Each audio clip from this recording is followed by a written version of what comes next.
Hey,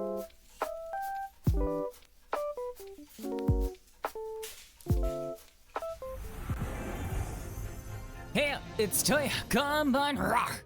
Or Toya to you, depending on which time zone you are in. Hello everyone, we're back!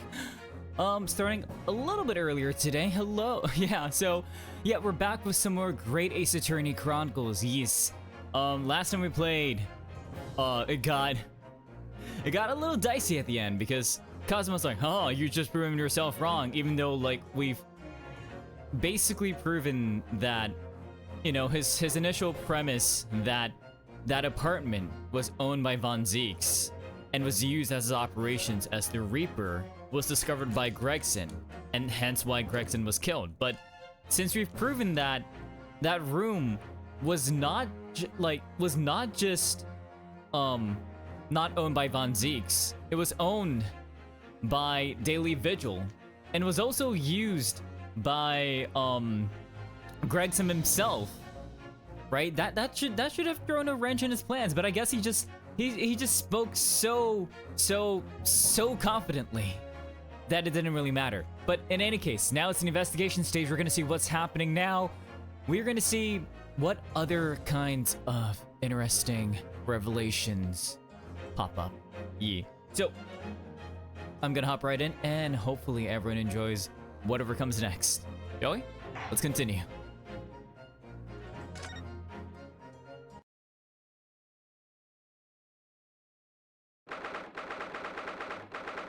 His mask is still here. Okay. 2nd November, 3:38 p.m. Shums' suite.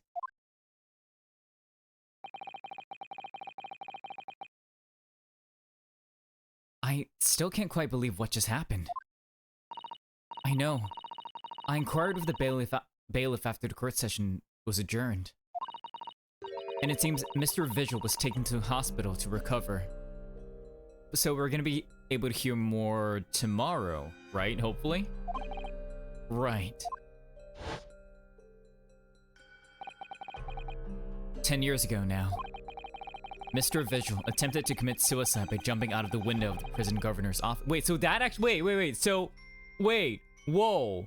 Okay, shit. So, him jumping out of the window wasn't hyperbole. It wasn't just like a fancy flash, like, it wasn't just like a fancy way of him, like, recovering his memory. That actually happened?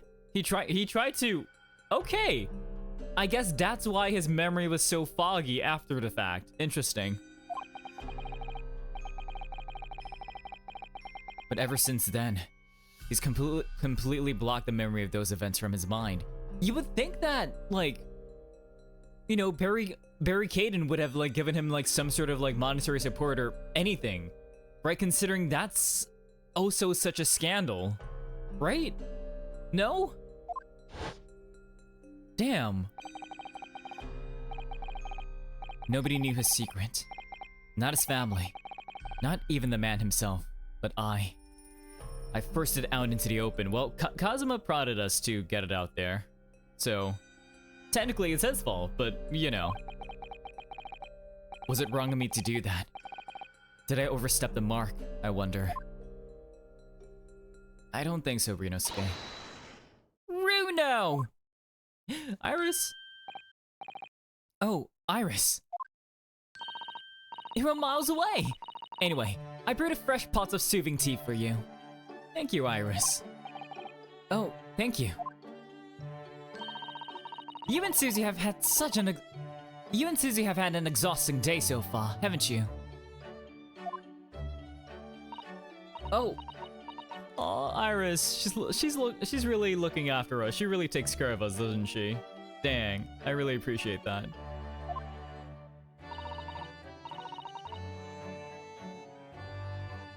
Thank you, Iris. How thoughtful of you. Do you happen to know where Mr. Sholmes is? When we came out of the courtroom back into the defendant's antechamber, he disappeared. Oh, no, I don't know. He just suddenly sprang to his feet and left. All he said was, "I must leave." I wonder if he's pursuing the mystery of Inspector Gregson's death. Well, he did seem a bit chipper compared to when he left the office yesterday.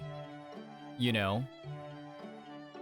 Like, cause he was super, like, he was extremely serious and like just to the point. And then he came to court and he was like, ho ho ho, hello there, good fellows, and stuff and whatnot.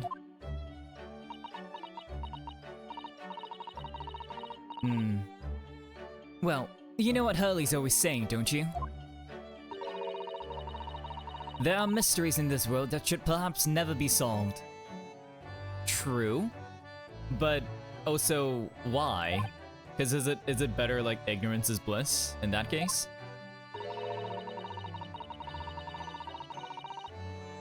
For the construction of a solution comes only at the expense of the destruction of something else. Honestly, not wrong. Not wrong. Because like, especially in his case, when he is a detective, when he is trying to seek out the truth, right? You're destroying the veil of falsehood in order to uncover the truth, right? You are breaking something in order to like, bring something to light. What does that mean?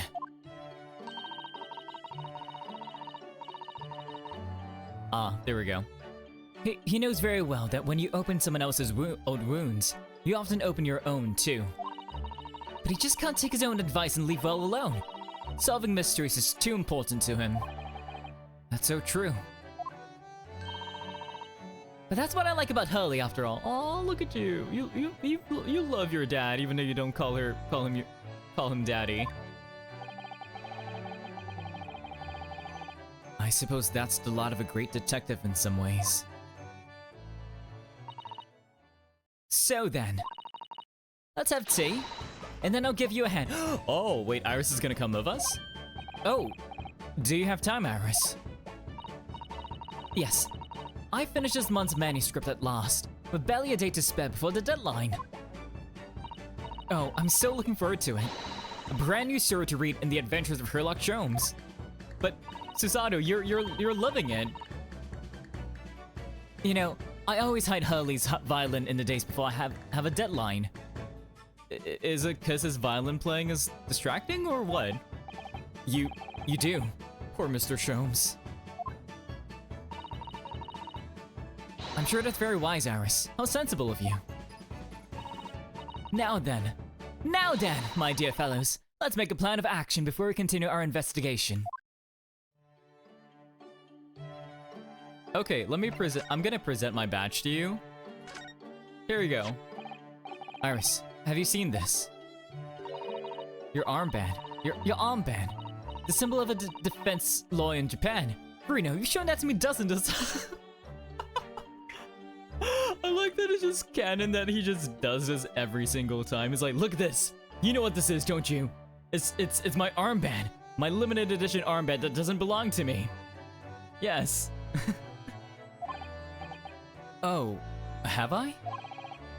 The thing is, I just feel wrong if I don't have it on my arm, you know? Well, if you ask me, I think you should try wearing something different every now and then. Oh, really? Like what?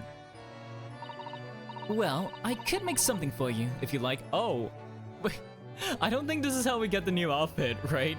Like, okay, to be fair, when the game released on the 3DS, the outfits were also DLC, right? They were DLC for the time, including Sholmes' like Japanese-inspired outfit. Like, it was all DLC, so it's like,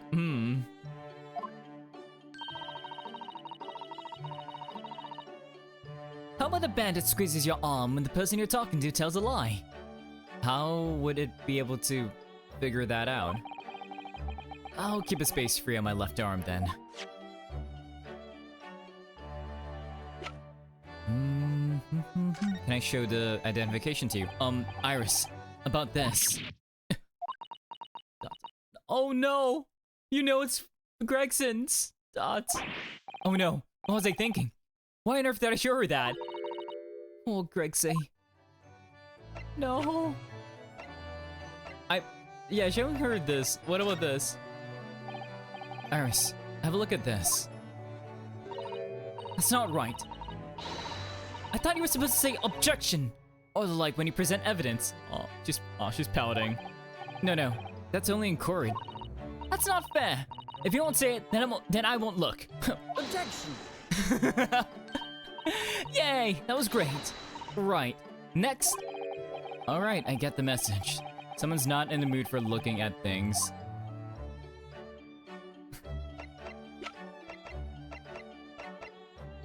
Okay, let's converse. This morning's trial.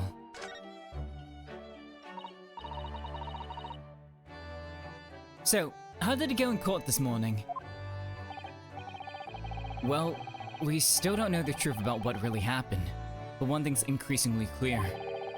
Lord Von Zieks definitely didn't do it. Oh, goody! Yes, that's right. We managed to uncover several new facts as well. Oh, really? I mean, we probably should go back to their apartment and figure out, like, and see if we can't find any other thing. Right? Or maybe we could visit the morgue and see Gregson's body? Because who knows what's in there?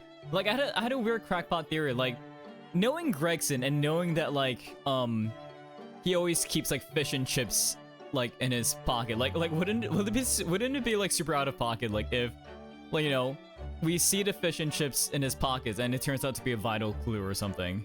Right? Like, it's those weird, like, little throwaway things, like, little throwaway quirks that ends up being, like, the most important pieces of evidence in Ace Attorney. It's kind of amazing in that way. Anyways, and there was another development, too. Kazuma. Yes, it's quite clear now that Kazuma-sama's not himself. He really isn't. He's being extremely angry. The way he's acting, it's almost as if he's possessed. I'm sorry to break your bubble, Susato. That's not gonna happen until, like, at least 100 years later. I know. I mean, at the end of the proceedings earlier, it was like a bloodhound the way he was chasing down Mr. Vigil's forgotten past. He's not normally so mercilessly persistent. I mean, I guess, like, not in this way. I feel like he is rather persistent, at least, like, from what I remember of him acting as our counsel in the very first trial. You know? But, But I guess it's, like, it's a difference in the energy that he was giving, too. Dots. What's going on in his head, I wonder? I really need to sit down with Kazuma and try to understand what he's going through. Like, if he would at least talk to us and explain, like, hey, bro, I need your help with this, okay? I'm not gonna let up if you mess around the truth, but I need your help with this specifically, because I need to find out the truth of what happened 10 years ago with the professor case. Right? Like, at least that, or something, you know? Hey, the Reaper's innocence. If Gregson was really murdered the day before his body was discovered, then Lord Von Zieks has to be innocent, you see. What? The day before? Well, that should be easy enough to work out. Just by examining the corpse, surely. Yeah, we should examine the corpse, please! Yes, you would expect so. But curiously, there is no, like, time of death, right? No time of death was included in the autopsy report. That is curious. There's still unanswered questions about Lord Von Zieks, though, aren't there? Like, what was he investigating? Why did he find it, so pertinent to break into Gregson's office to, you know, figure out where the fuck he was? Do you mean... I mean, what was he doing there on Fresno Street that day in the first place? What was he investigating? Why won't he explain it to the court? Well, according to the man's testimony, he said he was investigating Inspector Gregson, didn't he? And it turns out that little room was actually the inspector's secret office. That's why he was working solo. Ooh, That sounds like it has all the makings of a wonderfully devilish plot. But then, why was that notice board in there covered in all those particular papers? Papers about cases with a link to the Reaper. I'm starting to get a bad feeling about this. Maybe Gregson was investigating the Reaper, like, on his own time? Because, like, I'm sure he knows that, like, there is no conceivable way that it could be Von Zieks himself going out and killing people. Right? Because Von Zieks has always had a solid alibi. So it's either he thinks that Von Zieks is using some other method to kill them, or he thinks that, like, another person entirely is just targeting, like, people that Von Zieks wasn't able to properly prosecute because of corruption. Right? So, Oh dear. That sounds like something horribly devilish. We must start by looking into Inspector Gregson's movements of late. Hey, Gregson's movements. Like, he keeps going to Fresno Street, right? I never imagined I might have to be investigating an inspector's movements. Well, according to the entry in his diary, do we have that on hand? He was carrying out an incognito investigation of the Red-Headed League the day before his death. Okay, so it's the only entry that we conclusively know of that was given to us by Kazuma. Oh, you mean he was doing the same as Hurley? Well, Mr. Sholmes was trying to apply, whereas the inspector was supposed to be investigating. I do wish it had been the other way around. I don't think it would have been any better if it was the other way around, Sasato. Anyway, as it turns out, the inspector who went to investigate the Red-Headed League that day was actually Daily Vigil. We found him. You're welcome, Mr. Sholmes. It wasn't actually Gregson at all. It was Mr. Vigil, in possession of Gregson's identification. You know what that sounds like to me? Establishing an alibi. Oh, wait. True. Actually, yeah. Like, here's the thing, right? Like, why would, because Gregson's instructions are pretty clear to Daily, to Vigil, right? Being that, I need you to go around to certain areas and tell people, hi, you're Inspector Gregson of Scotland Yard, and wave and flash your identification around. Right? So, if anyone, like, for anyone who doesn't know what Gregson looks like, they would assume, yeah, this is definitely Inspector Gregson, right? Yeah, Inspector Gregson was actually here doing things and doing random stuff, but then, like, what does that actually mean? Like, was it, like, it just sounds like I just, well, I'm trying to find the words. It's like, Iris saying this just gets me to think, like, was Gregson up to something more nefarious? Like, or was he, like, trying to do, like, a specific type of investigation that necessitates him having the smokescreen cover of, like, being at another place at the same time? Right?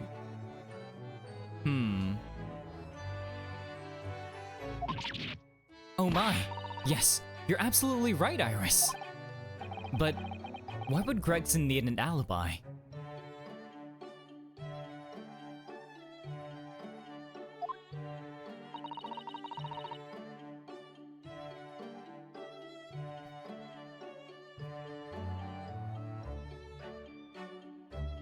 It would appear that the inspector had something to do that he wished to keep secret. Yeah.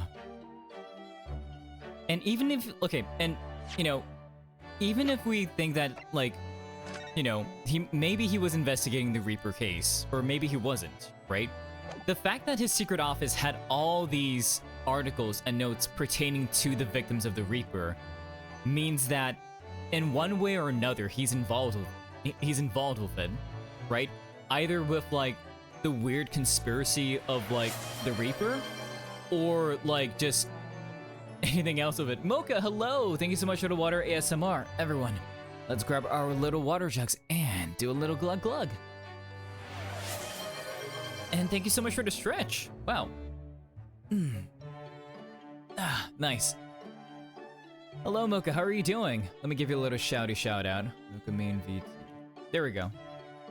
How are you? I'm doing good. I'm doing good. I had a pretty chill day. I exercised my shoulders a little bit. But yeah, I'm a little tired, but all glad up for. I see. Well, I hope that goes. Well, I'm not sure. I'm not sure if that's the right way to say it. Yeah. I hope that the rest of the day goes well after that. Oh my god, I saw the tweet. I don't know, like I saw like a requote of that tweet, and I'm just like, I can post something like that. Yeah, for those that haven't seen my Twitter, I posted like, I guess arm photos. It's been a while. I see. Okay. Help. I mean, to be fair, like I do post like I guess arm photos or like sometimes workout photos every once in a while, because I'm just like, man, the lighting looks good. Let me like, it's like, man, the lighting looks good. Man, there's a lot of blood pumping into the muscles. You know, this should work. Also, just to break the illusion, I do not normally look like this. That is both like whatever we see, it's a byproduct of good lighting, and also because like your muscles are pumped because of blood, which I'm, so yeah. So I'll just gonna be open about it. Like it's not that it's not legit, but it's also like not the standard, But anyways, but yeah, I hope you do have a good rest of your day, Mocha. Okay. Sorry if I spam chat when I drop overthinking your brains, Chris. It's okay, Mocha. It's okay. I will let you know. Like, just this is for like every like patroller as well. I will let y'all know if like you're overstepping. Okay? I'll let y'all know if you're overstepping. Yeah. Like at the very least, so long as like the conversation doesn't deviate too far from the stream, I think that's fair enough. Like if it's something that I'm not comfortable with, I'll just like say it out loud, right? It's in my chat rules, right? If like I'm not okay with something, or if I tell people to stop, they better stop. But yeah, how's the game so far? Pretty good actually. Like we're discussing what to do. Like we're discussing what to do next, and then we're thinking like we're coming to some like minor revelations of things that have happened. Yeah. Okay, let's carry on. I don't believe it. I always thought he was just a harmless lover of fish and chips. I mean, he is still a cop, right?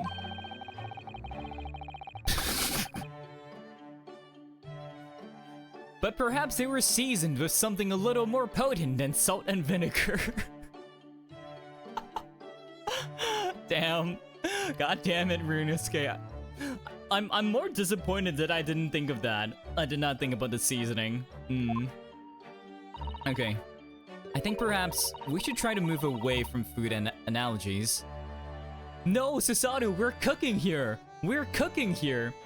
Kazuma Sogi's theme is so nice, right?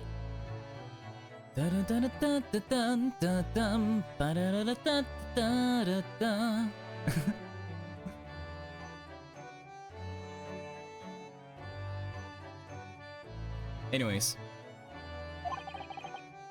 I also love the fact that like when you see him again, like his theme changed. Like they retain like the main melody of his theme, but they change everything around it to make it more like sinister, or like not like sinister, but like much more like imperialistic. And it's like it's so cool. It's so good.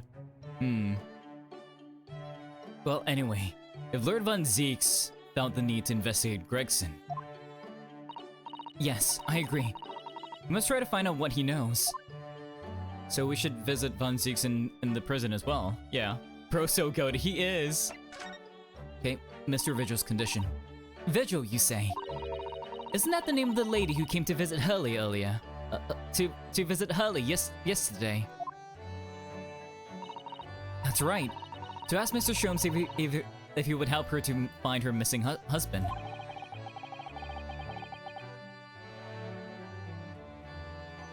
Only Mr. Sholmes completely passed the buck to us.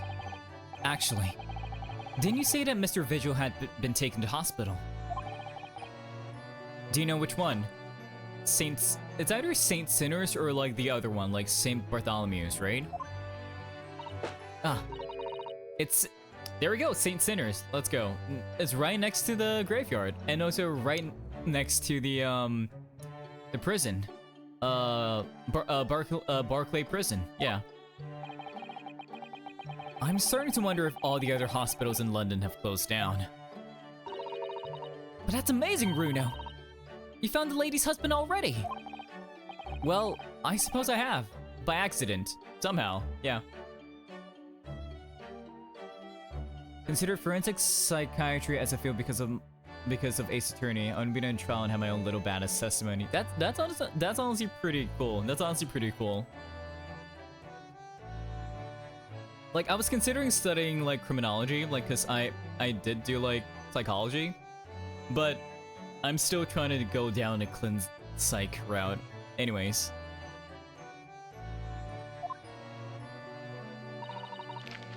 And 10 years ago, while Mr. Vigil was the chief warder at the prison, he was responsible for overseeing the professor's incarceration.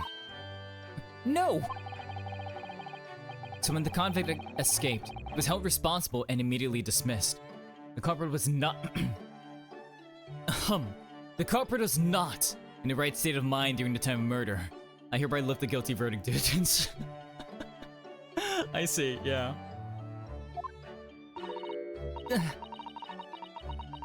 Sometimes I really don't want to grow up. I mean, Iris, you already have a medical degree, somehow. While being 10? 10, yes. There's more. For 10 years after that, while he was ostensibly working as a peddler, he also had another secret job. He was paid by Gregson to be a stand-in, to impersonate the inspector. To impersonate Gregsy? But why? I have absolutely no idea. Ginny was right. I'm starting to think all adults are up to no good now. Including you, Bruno. Why are we being thrown under the bus, Iris? We just got here, you know? I haven't paid anyone to impersonate me. That means he has ties to the professor, and to Inspector Gregson, though. So I do think we ought to pay a visit to Mr. Vigil, don't you? Back to St. Sinners, then.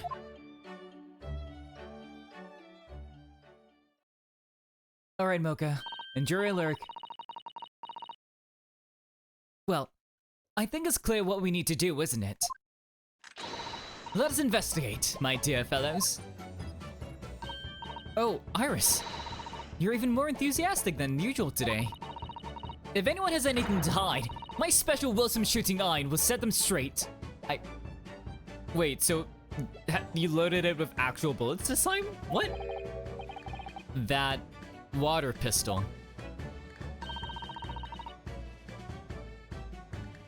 It's stuffed full of a piping hot extra special blend of mine. So oh. Wait, so is this a water pistol? Cause last time it was shooting out gas, right? It was shooting out chemicals.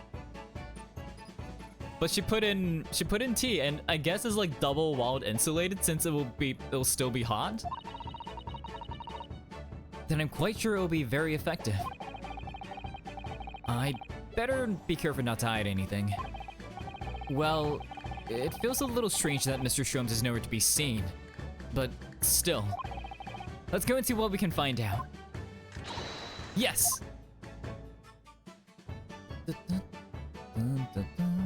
Okay, let's move.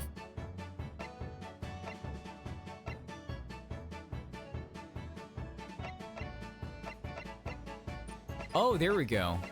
I was like, why can't we like visit all these places? He's only just been admitted.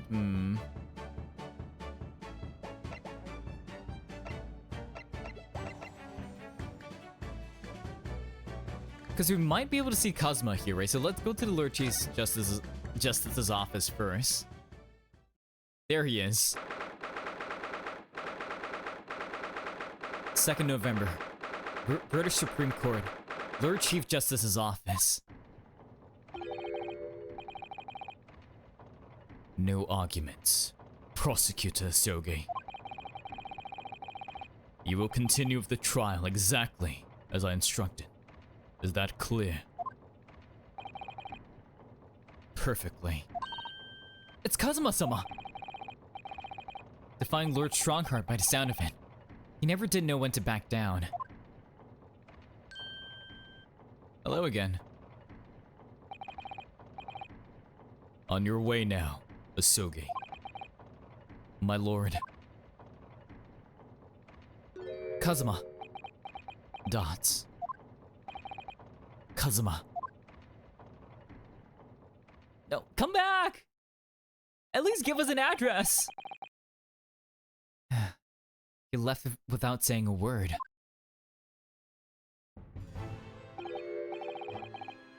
Yes. What are you doing here?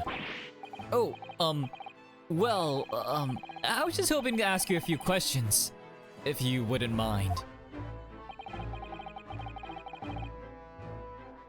I wanted Von Zieg's trial concluded today.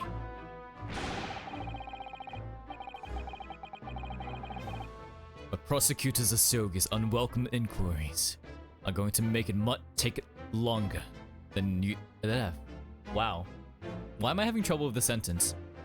But Prosecutor Asogi's unwelcome inquiries are going to make it take longer than necessary.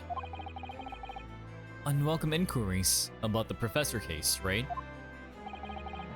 As a result, I'm losing even more precious time. Oh right, because the symposium was meant to be today, and it's been delayed until further notice. Currently, 2 hours, 55 minutes and 41 seconds. 42, 43. Then we must resolve everything before 3 hours have passed, Mr. Naruhodo. I don't think we can, Chisato. In a miraculous not even 5 minutes. Anyway. I can't let the man's obvious bad mood put me off. I need information. Hello, good sir, my lord. Let's talk. I need to know more about the circumstances behind this trial.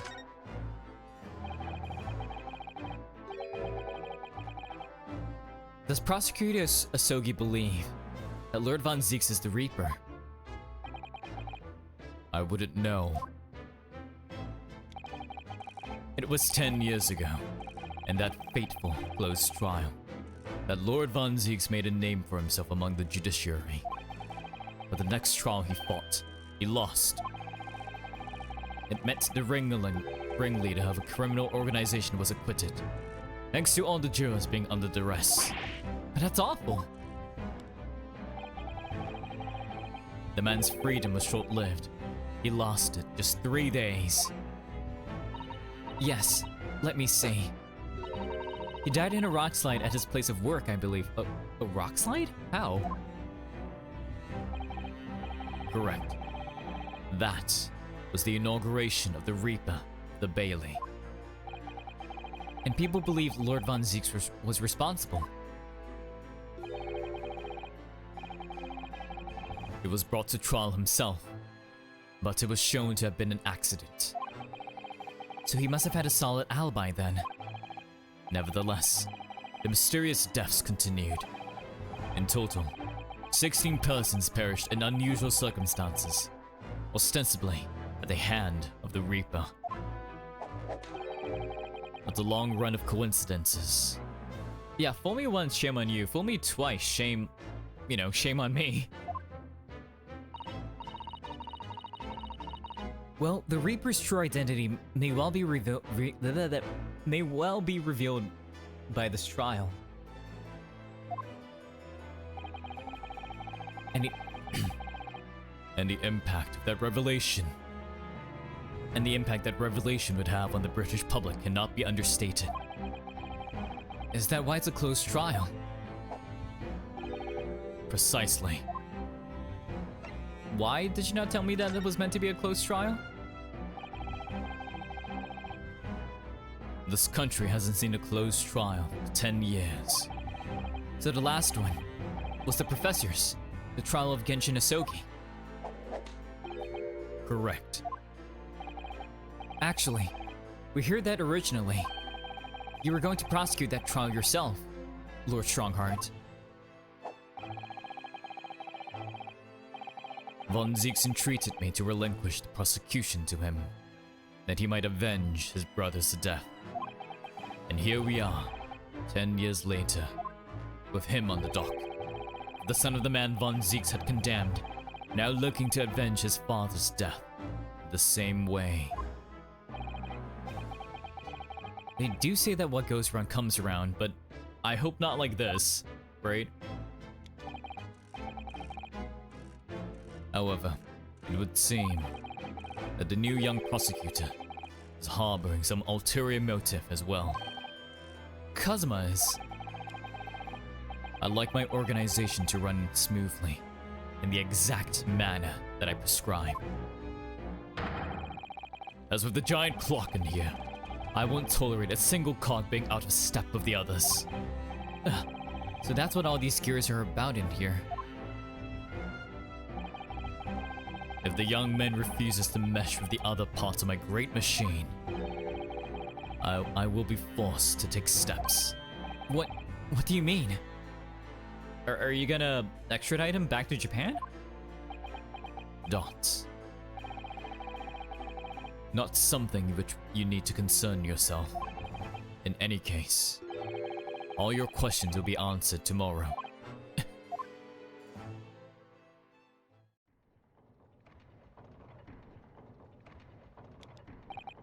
Now, I shall have to ask you to excuse me. As of this moment, I've been delayed from attending my next meeting by precisely 3 hours. Oh my, that is a long time. And I hold you entirely responsible. But I only talked to you for like 5 minutes. Kazuma was here like the other time. Even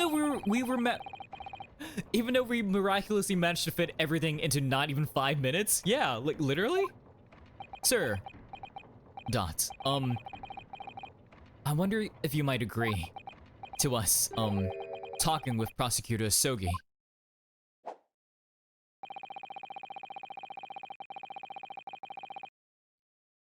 Discussions between the defense and the prosecution outside of the courtroom are generally frowned upon. However, I will make an exception in this case. Now go! You can find him in his office. Oh, thank you. Wow, he really just dismissed us. Okay. Let's go to see him at once, Mr. Naruhodo. Kazuma's my best friend in the world, but I'm really not at all sure I know how to talk to him at the moment. Bum, bum, bum. Okay, let's go to... It should be Von Zieks' office, right? Yeah.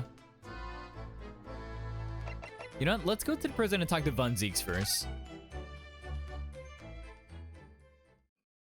My lord, what are you reading? You're reading a book? 2nd November, local prison, cell 1. Oh my god, look at Iris. Oh my god, look at her. She's in her full like grade exhibition kid. Okay. Look at that. Man, she's all kitted out. She's all dripped out. Lord Von Zieks is reading. Look. He doesn't seem like he wants visitors, does he? But he must notice that we're here, surely. I'm sure he does. I'm sure he's also trying to ignore us. Right? Dots.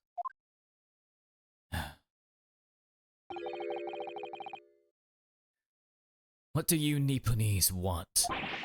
That's no way to greet the lawyer who's trying his hardest to prove your innocence, is it?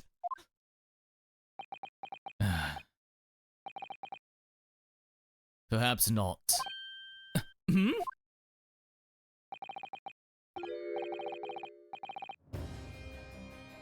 I apologize. So, what can I do for you, Mr. Naruhodo? Lord Von Zeeks, speaking earnestly! Oh my god! Von Zeeks is...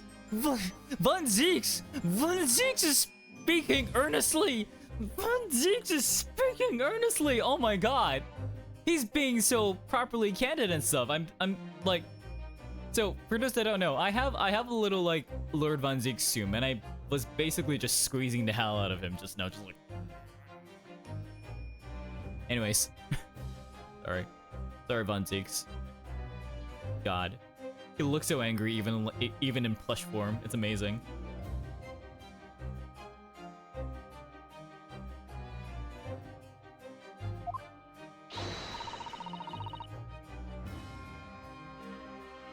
Oh, the fog will lift over London for the first time in months tomorrow. This does feel very, very strange. He's regretting everything. Dots. I must say, I was impressed. Oh, well, thank you. Not by you, by your fellow Nipponese. Your prosecutor friend. Oh, okay, my bestie. Oh, I see. Yes. It's sardonic, don't you think? For men such as me, so loathing of the Japanese to be entirely at the mercy of the two of you. I suppose it's retribution for having played the part of the Reaper all these years. Played the part. So you know it's not you, right? You just had the name assigned to you by the public. Converse, okay. The Reaper's identity. You once told me, and you gladly allowed people to believe you were the Reaper, because it helped reduce the amount of serious crime that took place in London.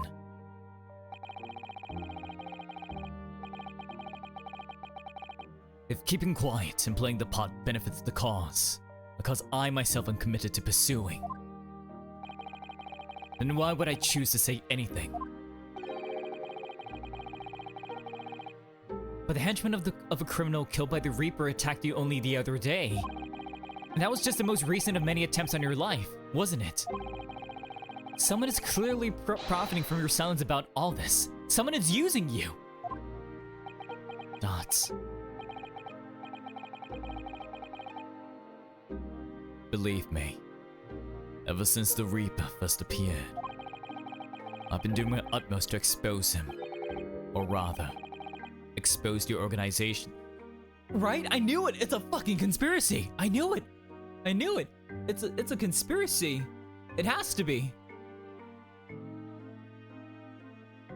It can't just be one person. It can't just be like one person doing this. To be able to do like all this to make everything seem like it was an accident, it has to be more than one person. It has to be a coordinated like effect. Like it has to be a coordinated attack, right? Almost as if like the police might be involved somehow, or maybe even more than just the police, right? Potentially.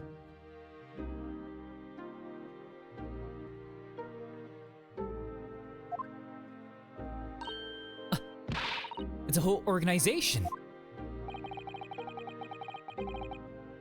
It's inconceivable that all those accidents were orchestrated by one man. No, the Reaper always appears to have very accurate information about the accused in each case. Which means he has to be someone who has those connections, either someone in the prosecutor's office or in the police. Someone who has police connections. He thinks that Gregson is part of the organization that is using that is. Wow, I'm having trouble with words. He definitely believes that Gregson is part of the organization profiting off of like Von Zieg's being the Reaper. Which can only mean that somebody at Scotland Yard is involved. Someone at... You can't mean... It's taken me many years, but I finally identified the central figure in this Reaper organization. Tobias Gregson. No! No! Gregson, the Reaper! God, I'm just thinking, like, imagine like in Persona 3 or like any of the Persona games after 3. Like, imagine the Reaper coming after you and it's fucking Gregson chomping on his fish and chips and shit. Like, that's fucking terrifying. Like, instead of like the chains being like, shh, it's like munch, munch, munch, munch. It's like crispy or soggy fish and chips is like going at you. That's wild. That's fucking nuts. Anyways, Gregson's secret. So, the reason you were investigating Inspector Gregson is because you intended to expose him as the Reaper. As I said, the Reaper of the Bailey is no single person. It's a highly secret organization with close ties to Scotland Yard. But there's no doubt that Gregson was a key member of that organization. I don't believe it. Are you saying that Gregsy, that he was behind all those awful criminals meeting their... Gregson didn't do the dirty work himself. Oh. He was a tactician. His job was to covertly investigate the marks and plot the assassinations. Which explains the notice board, right? Wait, so maybe that's why he hired Daily Vigil. He hired him to create an alibi so he could work on doing this. He could work on like securing the marks and planning out everything.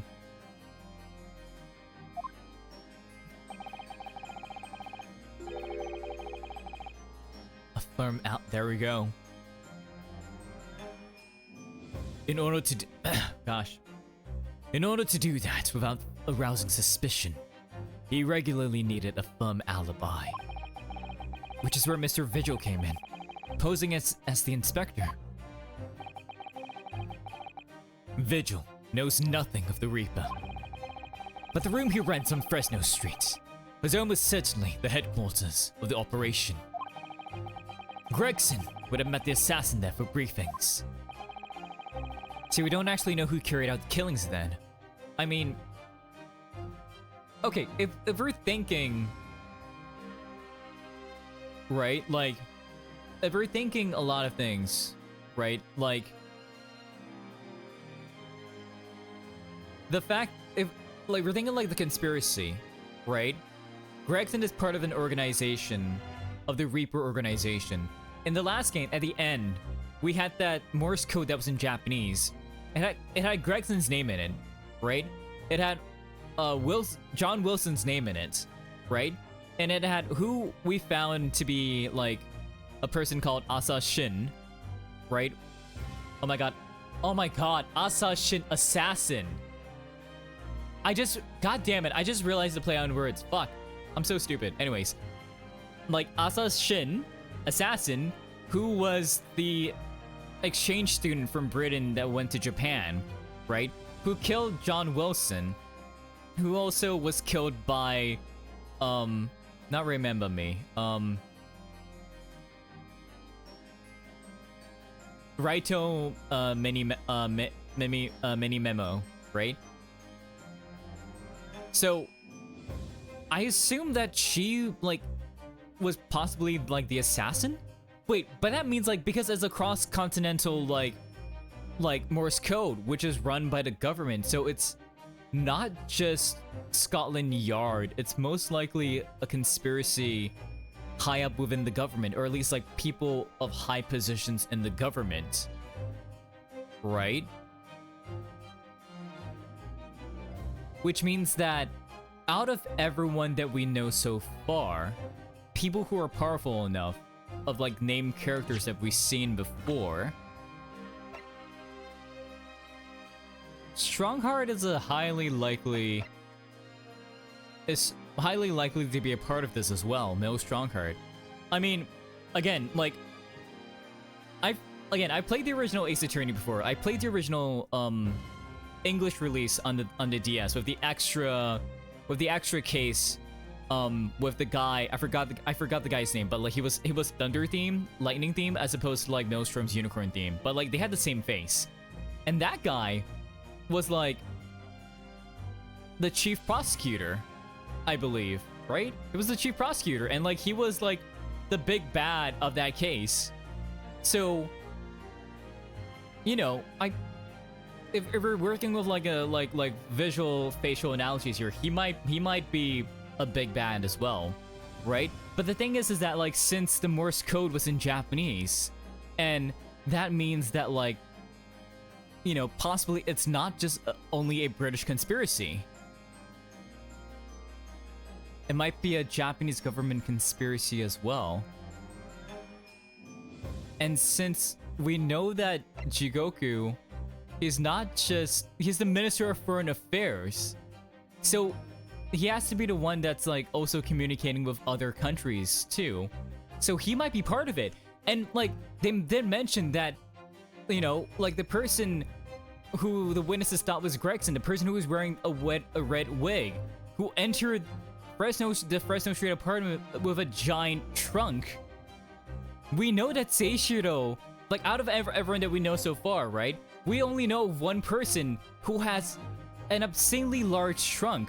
You know, befitting like a tall man, but like it has to be him, right? So like,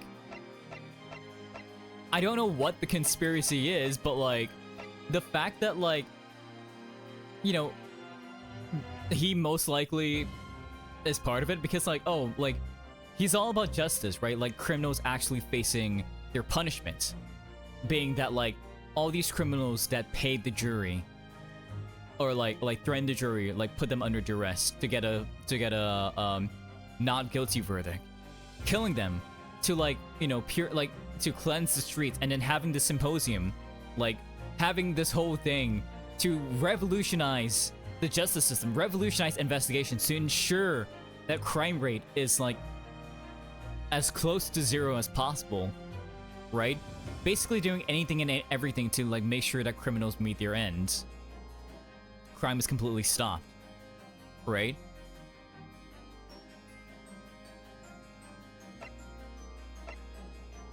A lot of loose connections are coming in my mind right now. I can't connect all of them at the moment, but like, damn. Okay, I'm gonna carry on. Like, it just got me thinking a lot. Okay. Anyways, so we don't actually know who carried out the killings then. Like, if it's like, it's probably Asa Shin, right? It's in her name. Her name is Asa Shin, assassin. God. Anyways. Wait, you do have a name? Actually, I do have a name. What? Well, you can name the man. You have the true identity of the Reaper already then. Or if I can name the woman. Oh. It is Asa Shin. It is fucking Asa Shin! It's Giselle Brett, Asa Shin! Her fucking name is Assassin! I'm fucking stupid. Why did I mean, to be fair, I was not like making the goddamn connection from the first case, but also like, oh my god, it's so out in the open. What the fuck is wrong with me? Oh my god. Holy shit. Okay. Oh. I'm right. Damn, I'm right. Okay. She's a young woman by the name of Asa Shin. Wait, what? Shin? Giselle Brett. Miss Asa Shin. The true name of the terrifying killer I know only too well. Asa Shin! Assassin! Wait, hang on. What what is your name in Japanese? Hang on, like, cause I know this is a pun. What is your name in Japanese? Is it still Asashin?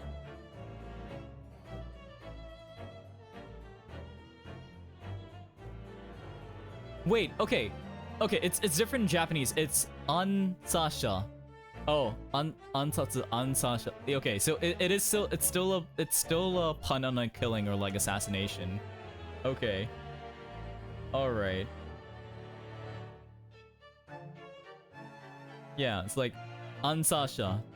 Like Ansatsa. Yeah. Okay.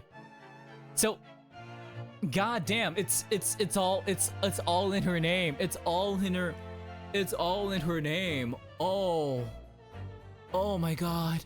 Oh god. Yo. Oh my god. Okay, I'm just coming to terms that my just throwaway lines are just wow, okay. Yeah. Anyways. She's literally an assassin. She came to Japan posing as a visiting student and murdered Dr. John H. Wilson. So like, wait, so if it is like... Wait.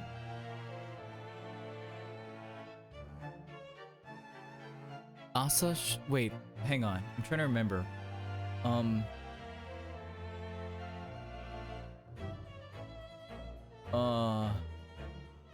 The Morse code at the end of the first game, right? Japanese Morse code. It had...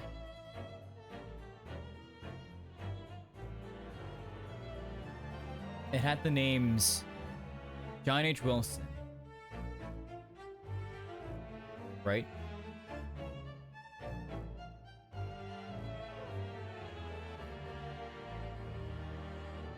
John H. Wilson, Asashin, Tobias, like, Gregson, right? Gregson.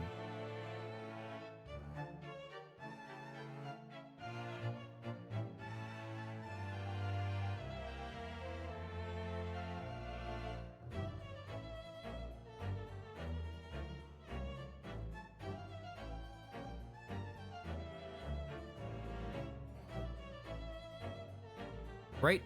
Wait, hang on. Yeah, I'm trying to remember, because, like, it was both... Yeah. I'm trying to remember, like, the revelation, because it was, like... It was Wilson, Gregson, Shin, Asogi. Right? 4 names. Wilson is dead. Gregson is now dead. Right? We know that Shin or Asashin killed Wilson. So she went as an exchange student.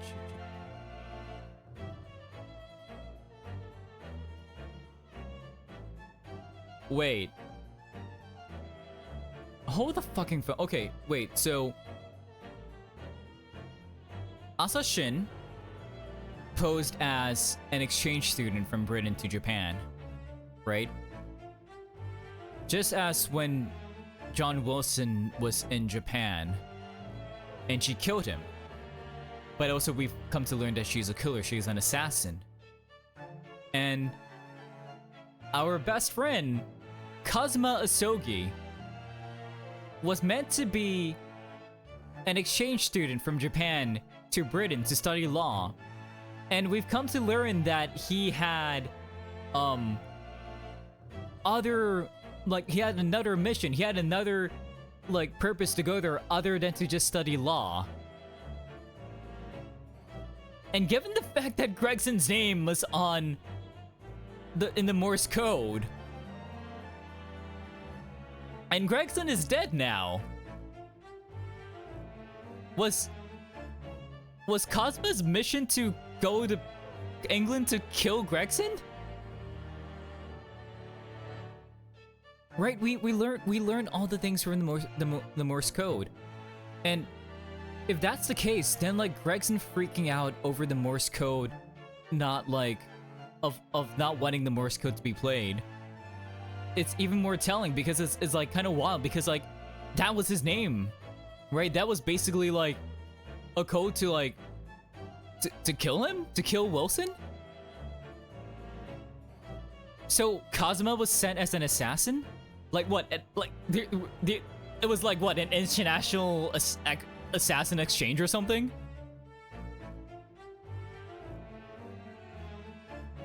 Oh god, holy okay, alright, okay.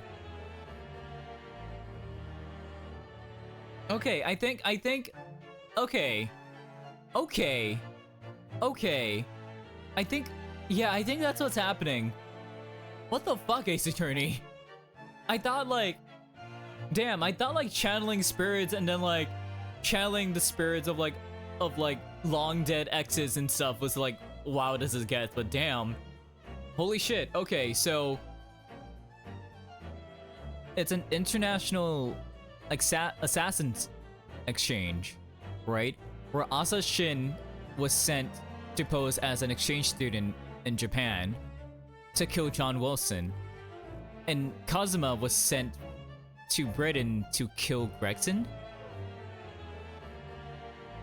But then is Kazuma the one who killed Gregson? No, because like, because we know I'm assuming that it is Jigoku, like it is Seishiro who like wore the red wig and deposited his body there because of the big trunk, right?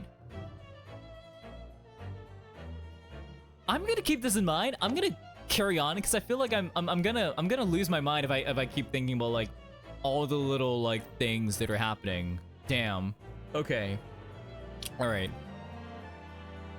Then, just when it seemed that diplomatic protection would help her escape Japan and conviction, the mysterious woman was herself murdered in a small summer beach hut. And that woman was actually the Reaper of the Bailey. Seems like it, God. Mr. Naruhodo, this perhaps isn't the place to discuss. No, of course not. We can't mention it here. The fact that she killed Dr. John H. Wilson. Because Iris doesn't know, and it's very likely that the man was her father. Asa Shin. I should let father know at once. Yes, I agree. My god.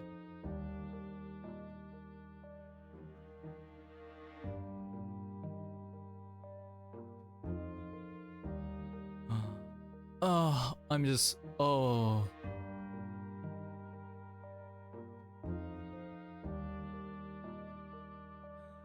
Okay. Yeah, let's talk about Kazuma. Not in the him potentially being an assassin, nah, but okay.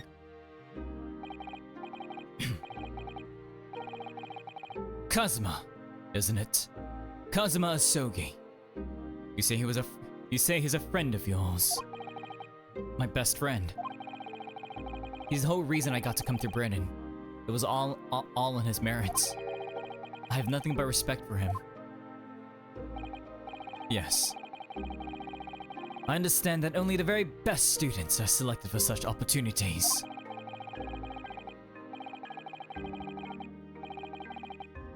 And I had a fine demonstration of how sharp he is in the proceedings earlier today. He missed nothing. Except like, you know, us like disproving like his whole like the Reaper thing of that being a Reaper room. Anyways. In fact, his flawless performance very much reminded me of his father. Kenjin Asogi, the professor.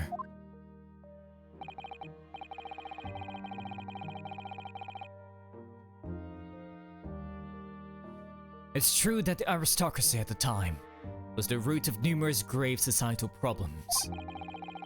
They were abusing their power, playing with the common man as pawns in politics, in economics, in war. In many ways, Asogi was carving out a canker from society that we British couldn't deal with ourselves. I see.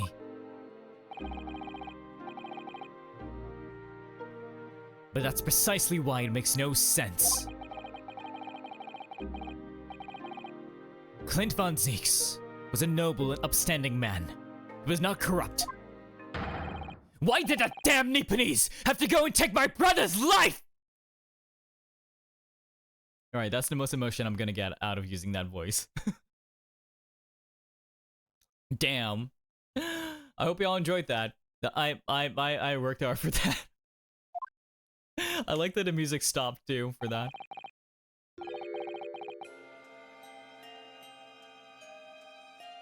In spite of having once saved mine, he saved your life. How did that happen? Saving your life. Let's go. Backstory time. It was 10 years ago, on a foggy night. What was to be the professor's final strike had sent a wave of panic through the capital. So Clint von Zieks had already been killed at this point then.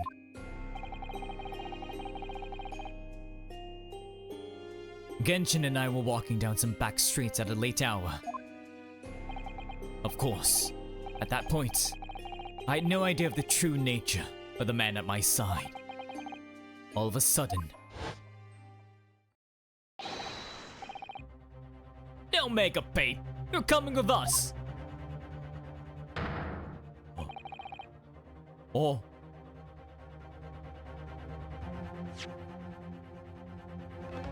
Wait, hang on.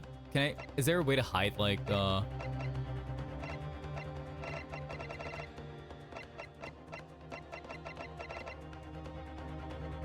Damn, I can't, like, hide... No? Okay.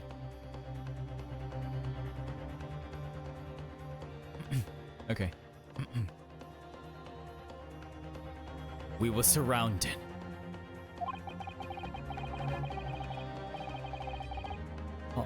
Although all of our assailants were armed with pistols, their faces obscured by scars.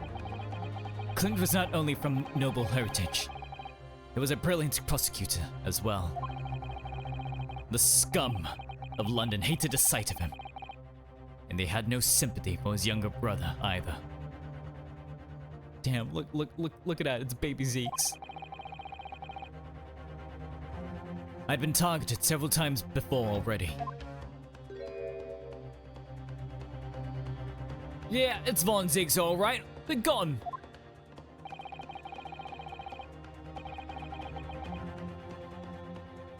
I could hear them muttering amongst them.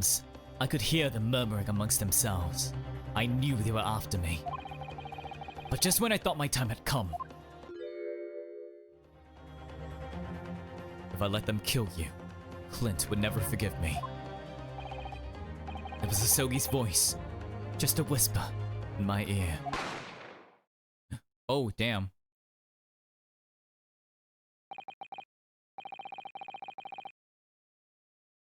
After that, I don't remember exactly what happened. The next thing I knew, there was silence all around. Genshin lay on the cobbled street. Blood was seeping from his left hand. He'd shielded me.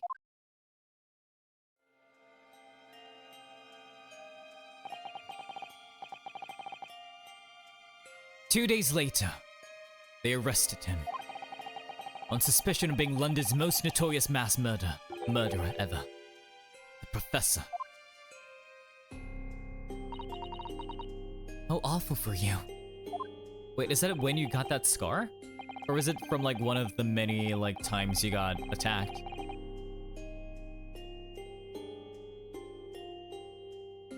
All at once, I lost a brother I revered, and a foreign friend I held in such high regard. I'm so sorry, Lord Von Zieks.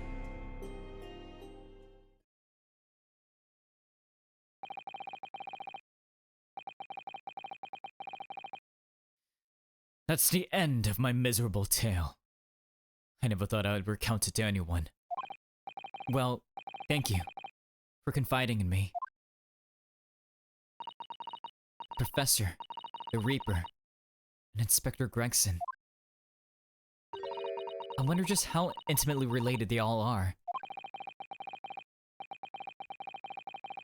Probably more than we think, right? Like, what if, so far we think that, like, the professor is Cosmo's father, but, like, the fact that he's still, like, trying to, like, find more truths about it, whether or not, like, was it actually him, was there more to it, right? And I'm thinking that, like, Seishiro, since we, like, have an inkling that he is probably most likely involved with the conspiracy, the Reaper conspiracy, considering he is the Minister of Foreign Affairs, and, like, he's basically, like, essentially the one who was allowing Kazuma to go to Britain, right? He must know something. And given the fact that, like, you know, Miko Daddy, Eugen, Eugen, Eugen Mikotobo was also there 10 years ago, right? That he might know, like, some more details from that time, too, that we're not privy to. I still can't believe that Gregson was essentially the Reaper, giving assassination orders to Giselle Brett. Mr. Naruhodo, let's go in and inform my father. I'm sure our government will want to hear about this new information. Oh, that means I get to meet your daddy, Susie! Hooray! Yes, alright. Let's head back to the Great Waterloo Hotel then. Can I present to you, this armband?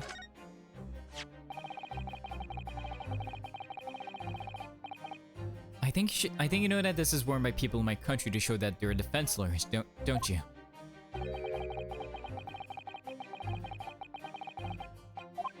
Okay, so this is the same thing. Still the same thing? What color league would I belong to? Okay. What if I showed you Gregson's badge? What's that?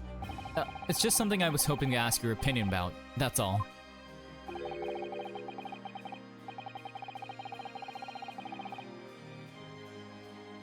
It's a serious crime for the defense to attempt to extract information from the prosecution by illegal means, but you're not the prosecution right now. You're literally the defendant. I think we have more of a defense-inclined relationship now, don't we? Stairs, okay. Can I show this to you? Come on, you don't want to see it? Here. You're not reacting to this anymore? Okay, fair enough. Hey, let's move. Waterloo Hotel. In some ways, this place seems to rather suit Lord Van Z- Oh dear, did I say that out loud? Susato! Susato!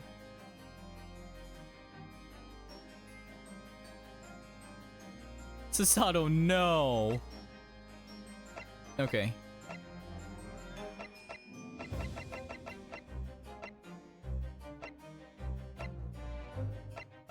Okay, let's go to the Great Waterloo Hotel. Actually, hang on. Give me a sec. I'm gonna use the bathroom real quick. I'll be right back. So please enjoy Lord Von Zieg's smooth theme. I'll be right back. Give me a second.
Okay, I'm back. All right, let's go talk to Miko Daddy. Let's go.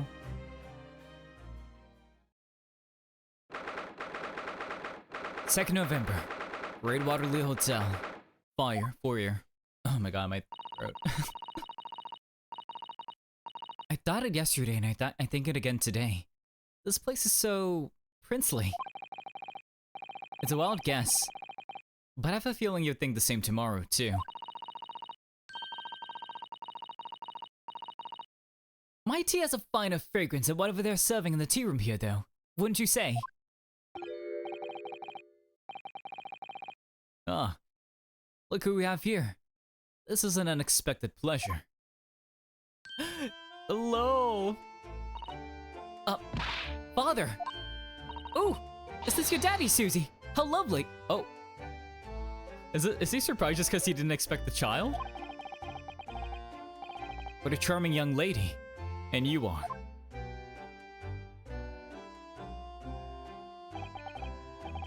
Really? So you're the author of the Adventures of Herlock Sholmes, are you? That's me, Iris Wilson, at your service, sir. Susie's been such a wonderful friend to me over the last year, you know. Well, Miss Wilson, I must say I read your work regularly, with much interest. Iris actually lives with Mr. Sholmes, you know, Father. Is that so? Well, perhaps that goes some way to explaining that bright look in your eyes. Wait, do you know Sholmes, Mikotoba? Sir?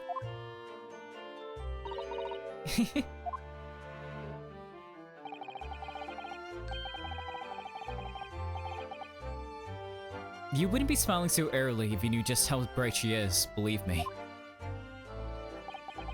Now then, young Naruhodo. It was a pleasure seeing you in action earlier. So you were in the gallery, right? Like, you were invited, and I'm assuming Sholmes was there too, right? Somehow, even though he's not part of the judiciary?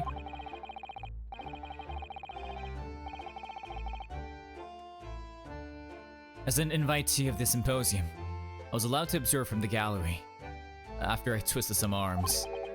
And I must say, it was a truly exemplary performance. Oh, well, thank you very much.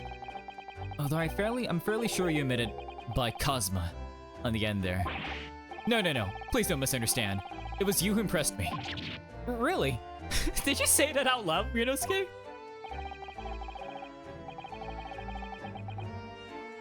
He didn't miss a step against Asogi. We all know how capable he is. Really. To have matured into a fine defense lawyer in less than a year is quite extraordinary. It's very kind of you to say. And really nice to hear.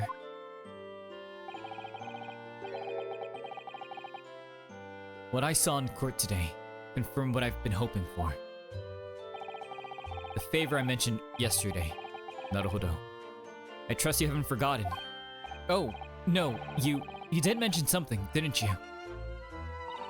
But first, we have something to report, Father.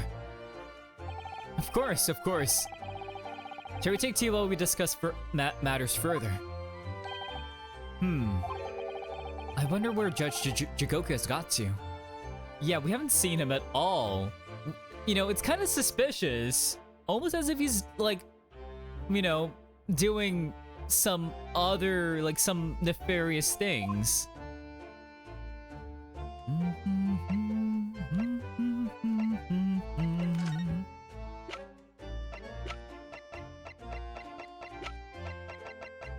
Okay, let's present this to him. Are you gonna say anything?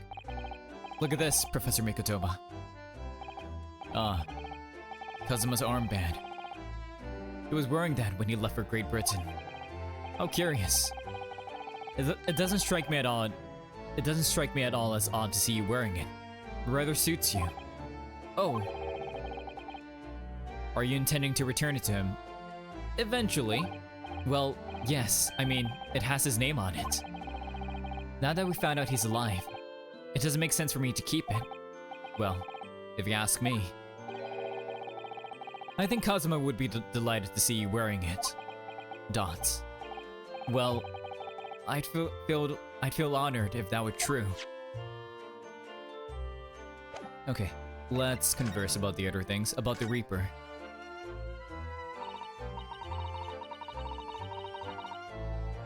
Father, do you know about the so-called Reaper of the Bailey? Oh god, no, I'm sorry. I accidentally smacked my bottle, my bottle into the mic. Give me sorry about that. Gonna take a sip of water though.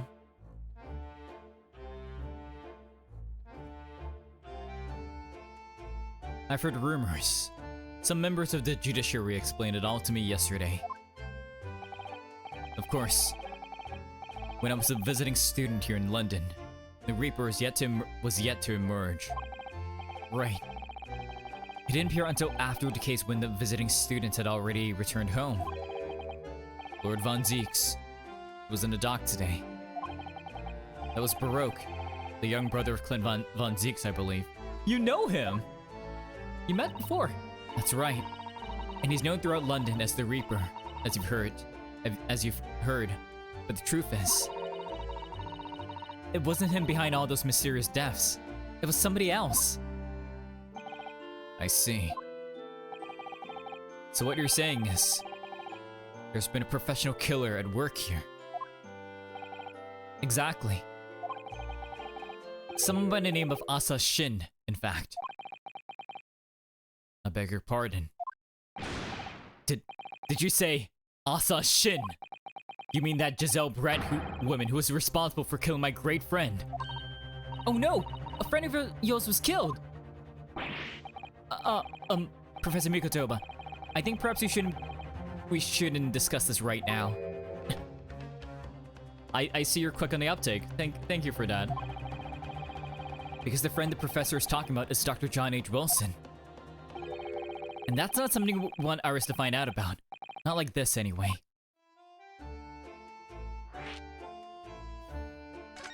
Yeah.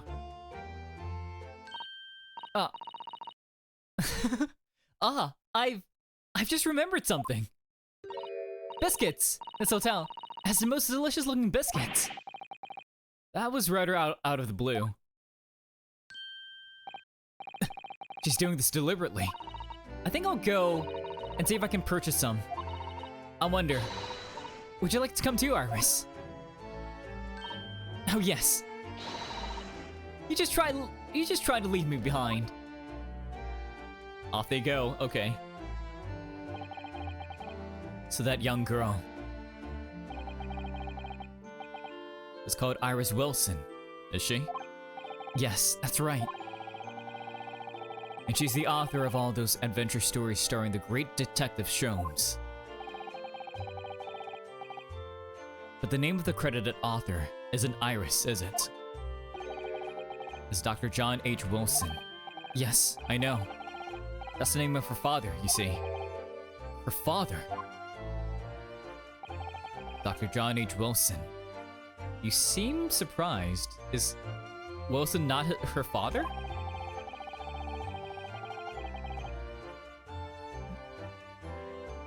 I was deeply indebted to the man for all the kindness he showed me during my time in London. That's why I was keen to reciprocate and invite him to the Imperial Yuma University 4 years ago. Gods. But he was murdered last year by Giselle Brett. Why? Why would the hand of the Reaper stretch all the way to Japan? Iris knows nothing about that case, but it seems very likely that the victim, Dr. Wilson, was her father.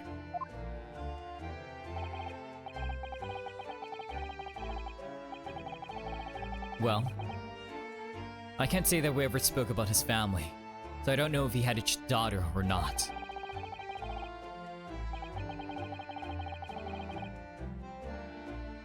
But I think I can say with some certainty that he was never the great detective's Wait a minute. Hold on. So you definitely knew Sholmes 10 years ago, right? That's how you can say with certainty. So, it could have been another Dr. Wilson, you think? I mean, how many Wilsons are there in London, though? That's the thing, right? Well, John and Wilson are both common names after all. Oh, okay, you're not denying it. All right. But,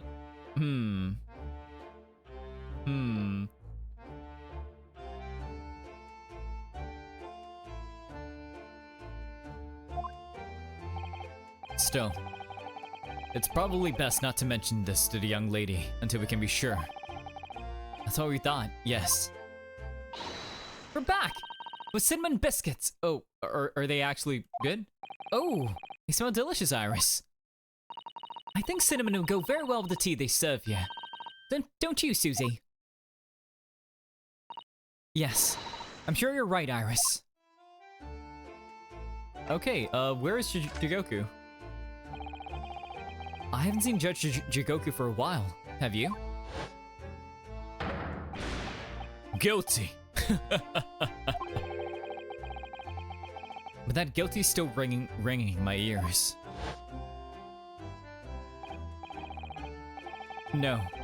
Now that you mention it, I haven't seen him since this morning either. I suppose since the symposium's opening was postponed, could have gone to explore the Great Exhibition. Maybe. Or he could have, done other things.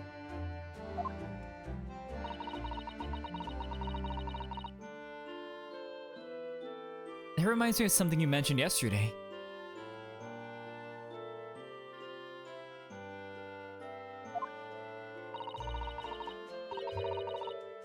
About Judge Shikoku having once been in a dock himself.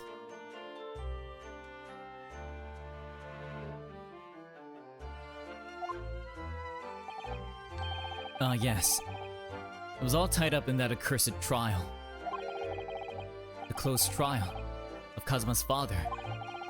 Seishiro was trying to mitigate Genshin's guilt, so he took to the stand to testify. But he got a little carried away and, actually managed to break the witness. What the fuck? He did? So he did what, like, we wanted Von Zix to do, which is break, like, the prosecutor's desk? Oh my! He also said some contemptuous words about the British Empire, which he was charged, and now he's the Minister of Foreign Affairs. So, oh dear. Although it's worryingly easy to imagine him doing that. Well, it was alright in the end. He was acquitted and we returned home to Japan together. Thank goodness. Yes. Talking with Seishiro. I have a copy of the photograph we all took together here yesterday. Please. Oh, look at us. He's so tall, and look at that giant ass trunk. This is definitely gonna come in handy, isn't it? What a lovely picture. It certainly seems to shout, "We arrived in Britain." The commemorative photograph has been entered into the court record. A photograph taken in the foyer of the Great Waterloo Hotel on the morning of Professor Mikotoba and Judge Jigoku's arrival in Japan for the symposium.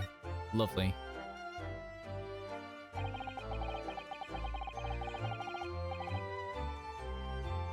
None of us had any idea what was coming when we took that, did we? No, that's so true. Yeah, the sudden trial and case and everything? Alright, the favor. What do you need me to do? So, you mentioned a favor that you'd like to ask me. Dots. Well, this fateful trial that you're fighting, one way or another, it will be over before long. And when it is, I'd like you to accompany me back to Japan. What? You want me to go back to Japan? What? Father, what's the meaning of this?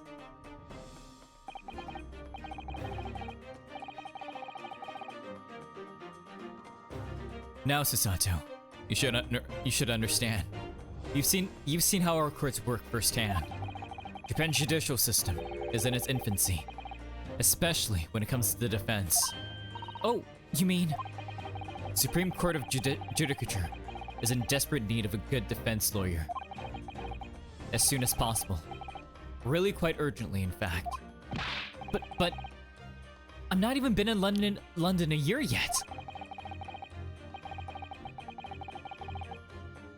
I've read all of Sasato's reports. I'm well aware of your extraordinary talents. Yeah, but also a lot of it can be coincidence, right? Like having the right evidence at the right time. And having seen you in action with my own eyes earlier today, there's no doubt you, Naruhodo, are precisely the man our country needs. Oh my god. Oh, hang on.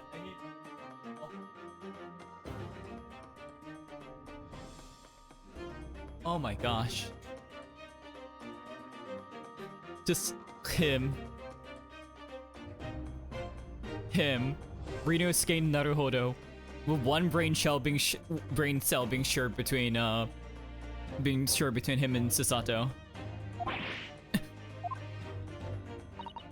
So, you'd be leaving then, Runo. But then, what am I supposed to do, father?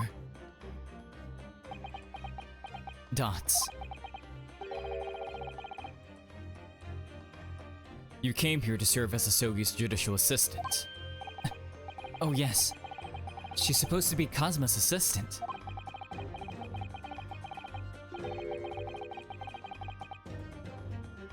Our government is still in the process of deciding how best to deal with this situation though. Dots. You've always chosen your own path, Sasato. And I trust your judgment. In this matter also. Father! Please, the pair of you, don't look so downcast. It's merely a suggestion, you understand? A hope, if I'm honest. But I won't force you. I mean, it really meant your system was in its infancy. Case in point, Hosonaga. Okay, that is true, Juma. That is very, very true. Like, he's just out here coughing blood and, like, running around, like, trying to investigate and stuff. It's wild. All I ask is that you consider it. And come to a decision by the time this trial concludes. I see. So, it seems like this trial isn't gonna be concluding that quickly, right? Yes. Alright. Iris, no! You won't leave, will you, Runo? Dots. The thought hadn't even crossed my mind. Up until now, I've just been trying to do what I believe to be Kazma's will. But it turns out that he's still alive, so... Where does that leave me? Exactly, because, like, it's kind of coming to terms that, like, he's been working as, like, Kazma's replacement, Kazma's stand-in this whole time. But now that Kazma's here, like, does it mean that everything that he's done is, like, worthless? Like, is he still just a stand-in, like, defense lawyer? Like, what is he now? Right? What is his purpose of being here?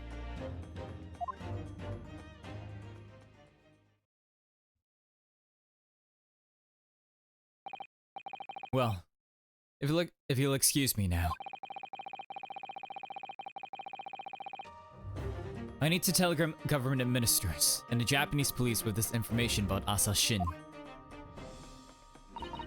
Of course, father. Thank you. I look forward to next month's installment, Miss Wilson. Oh, good. And please, do come to Baker Street sometime, won't you? We'd love to entertain you.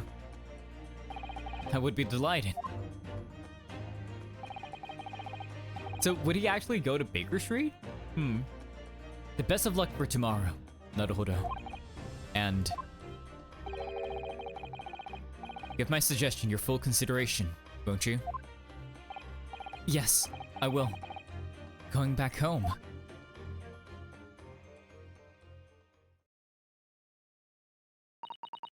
You know, Kazuma-sama has always meant a great deal to my father.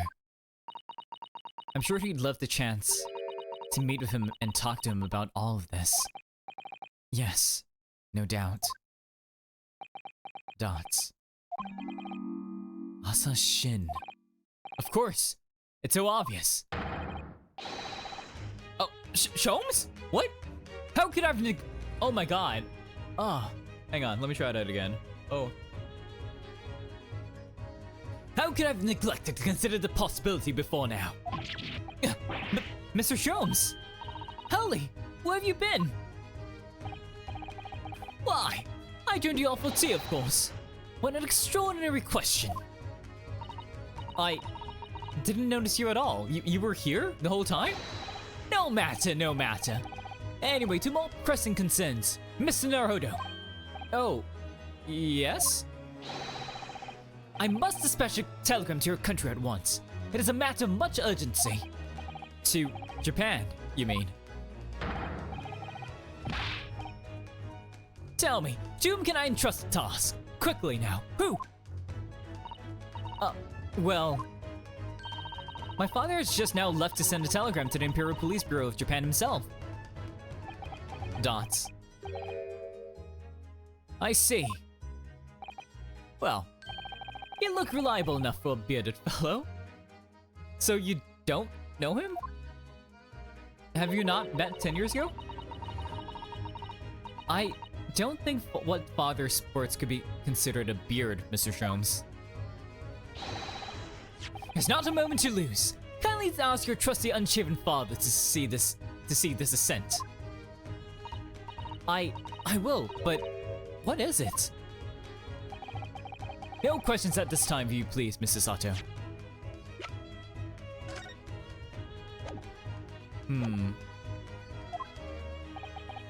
All we can do is pray that for once, my deduction is awry.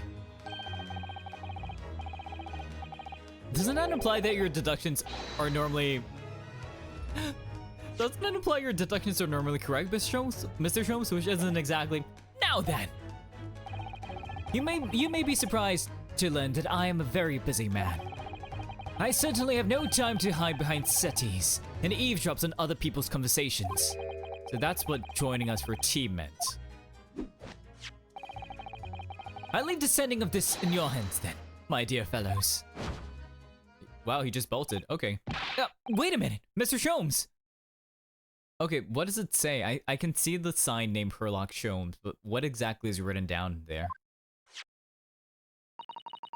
He just sort of ran off, didn't he? At quite a pace. And left the unpaid bill for his tea behind, too. Of course he did. I must catch up with father at the telegraph office at once. And I'll run and call the cab straight away. Oh. And there's me thinking everyone would be clamoring to pay Mr. Sholmes' bill. Well, looks like it's our job.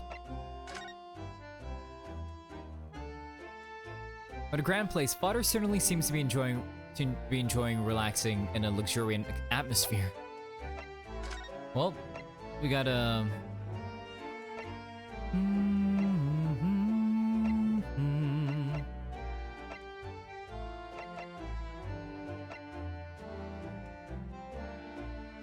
Can we visit here? Like, is there anything we can find here? Maybe there is. 2nd November. Room on Fresno Street. Can we examine any other things around? It does not seem like it. Okay. We can go, you know, let's go see Mr. Vigil and then go to the prosecutor's office. Yeah, let's do it.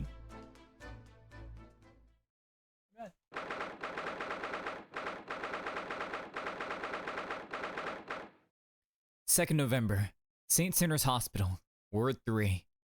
Here we are again.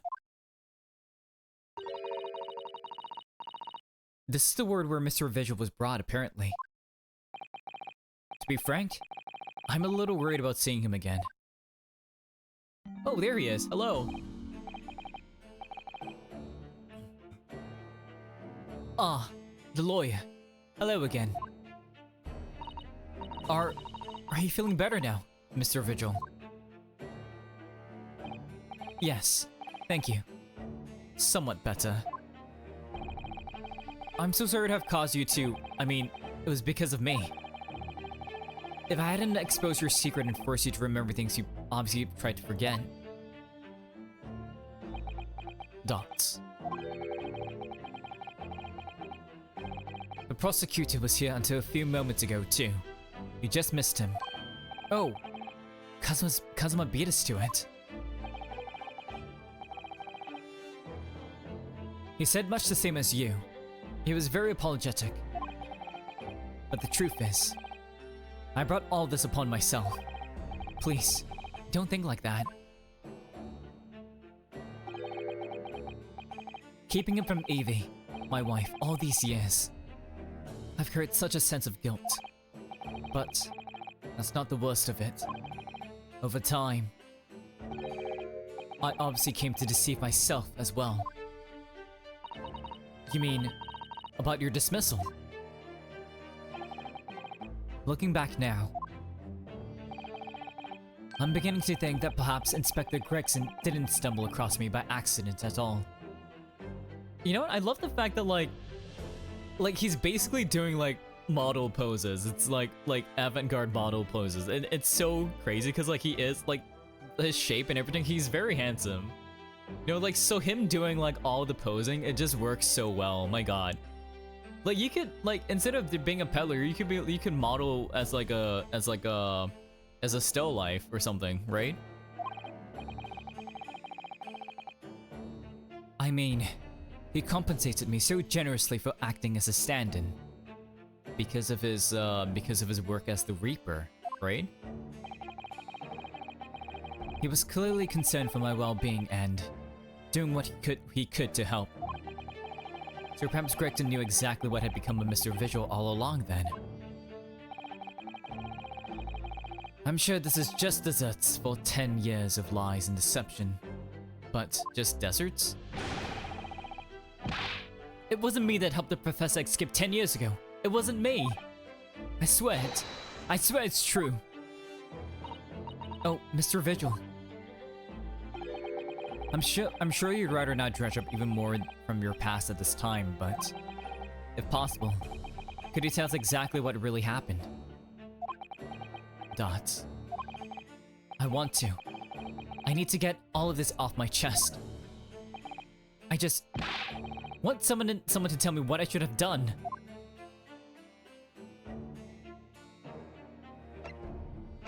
Can I show you my armband? Here, take that. Mr. Vigil, would you mind casting your eyes over this? Dots. Ugh, my head. It's throbbing. Oh no, wait, what? Oh, so what are you holding your hand on? Like nothing? It's too soon, Mr. Naruhodo. It's too much for my badge? It's too much for me seeing him soon like that. Maybe I should lay off the evidence for a while. Okay, let's converse. Gregson's request. Inspector Gregson was obviously engaged in a special operation of some sort. He was investigating something that even Scotland Yard couldn't know about. Details of the Reaper's marks, yes. It was when he had to carry out those investigations that I would take his identification and impersonate him. You'd pretend to be the inspector and carry out investigations on his behalf. Oh no, never. A common street peddler couldn't possibly carry out a proper police investigation. All I would do is go to the specified location and make a little hoo-ha. Just something to leave an impression, so everyone there would think a detective called Gregson was here. As an alibi. So, that's what you were doing on the day prior to the incident? Yes. He asked me to make an appearance at the park on Lime Street for the Red-Headed League event. So as usual, I flashed the inspector's identification around and was very vocal about my presence. But then you were taken prisoner by those red-headed fraudsters. Yes. So, you would always make a point of showing Gregson's identification and generally being loud. That's what the inspector asked me to do. Yes. Oh, that's one way of becoming a legendary detective, I suppose. Not a good one, though. And as you know, I suffered this bruising around my neck at their hands. But the following day, they kept their word and released me. Without returning the inspector's identification to you, however.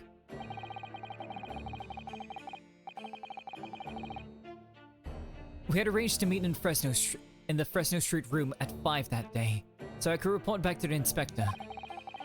But at the agreed time, that's when I heard the gunshots. Alright, the prison escape. It was at midnight, on 17th June 10 years ago. That was the time scheduled for the execution. But the professor's execution never actually took place, did it?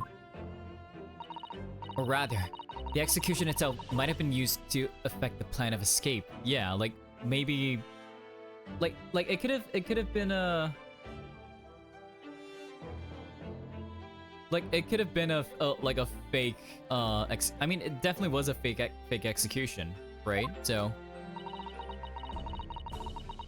I hardly dare to imagine what a chilling plan it was.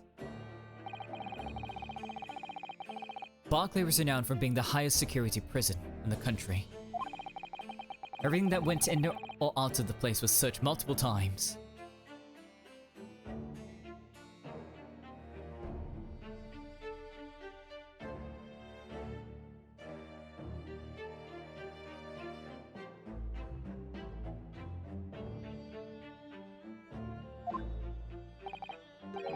But there was one notable exception.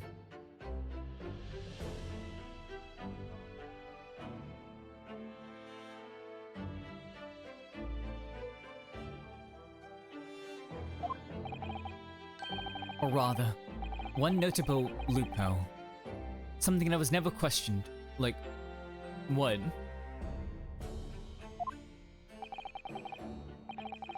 Oh god.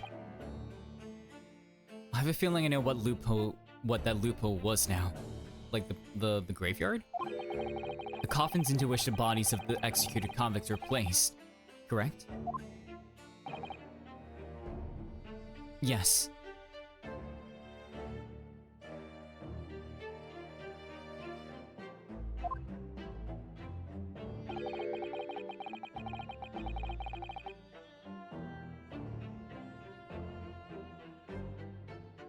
Once the coroner had confirmed the death of the condemned convict, the body was taken in this coffin for immediate burial in Lowgate Cemetery just outside the prison. And considering the fact that the coroner, Courtney Sif, was also in, she was behind. Okay, like there is the Reaper conspiracy, but there should be like the Professor conspiracy too, right? Which is Courtney Sif signing off that Genshin Isogi was dead, was killed, even though he wasn't. What if, I'm just thinking, like, what if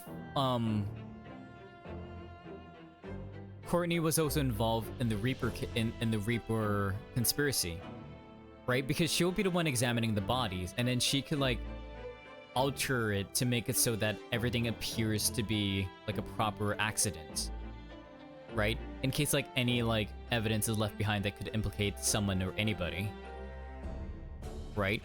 And also, if we think about it, in the Professor case, Gregson was the one who found the evidence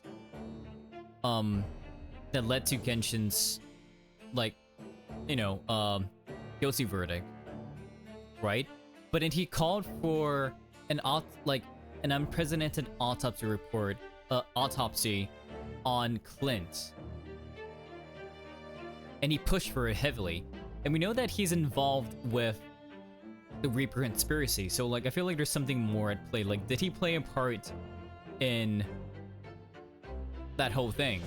Right? Was the Professor actually Genshin Isogi? Right?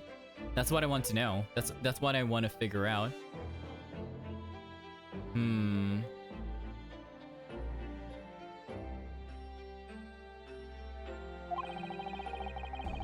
The Chief Warder first had to sign the necessary papers.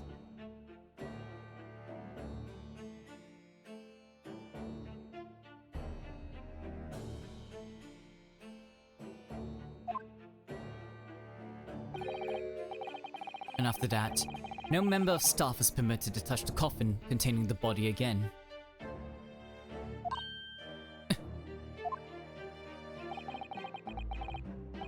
When the executions took place, only the executioner and the coroner were permitted inside the chamber. Oh my god, Suzu, hello! How are you doing? Hello there.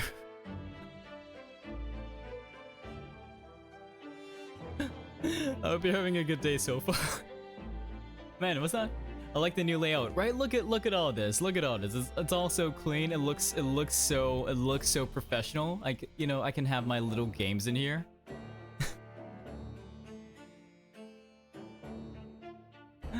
Yeah. But yeah, we're doing some greatest attorney tonight. Yeah. A lot of conspiracies, and my brain is like making a lot of weird connections. So I'm like, damn. Okay. Oh, wait in the adjacent room for word that the condemned victim blah, blah, blah. Oh, wait in the adjacent room for word that the condemned convict was dead. On that occasion, once I had the confirmation, I went into the mortuary to find a lone coffin, as usual. The procedure was that I would sign the paperwork having checked the coffin, then nail it shut. But for some reason that day, the coffin was already nailed shut. Because the coroner faked her report, right? Because the coroner faked her report. Yeah. No! I didn't think anything of it at the time. I assumed that my deputy must have checked the coffin and nailed it shut before I arrived. So, you mean the coffin contained... Yes. I can only imagine that Asogi, having escaped his execution somehow, was alive inside the coffin. The coffin was then taken through the main gates and deposited in Lowgate Cemetery. Presumably, there wouldn't have been enough air inside to breathe for long, but enough for... to bury him and then dig himself out, right? So in the early hours following the burial, somebody dug up the coffin again to set Genshin free. But in the end, he was shot dead. He was fatally shot in the graveyard anyway. What on earth really happened in Lowgate Cemetery that night? I wonder. Can we, like, talk to Enoch or, like, someone else? Because he's definitely in prison. I'm afraid I really don't know. All I can say with certainty are two things.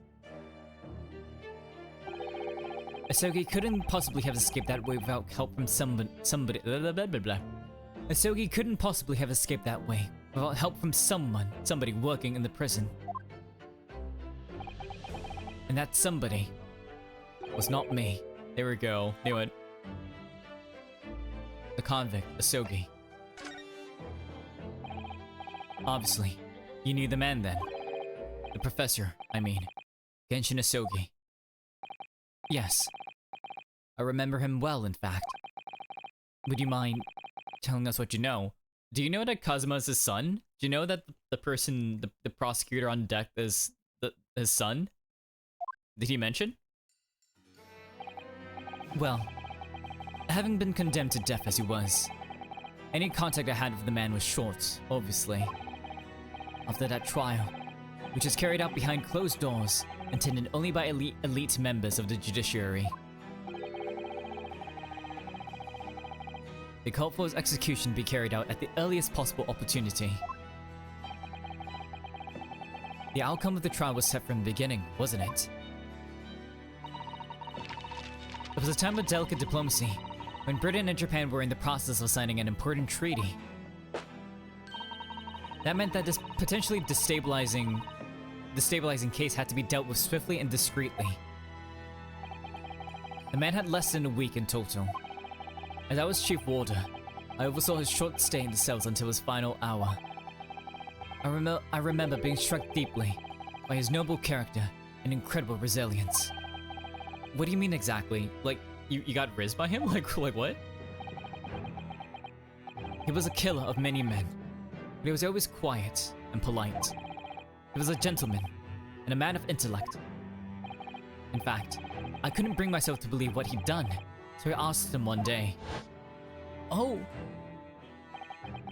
Oh my god. Actual flashback? Look at that. Those 5 members of aristocracy, whose lives were taken. Were you really responsible?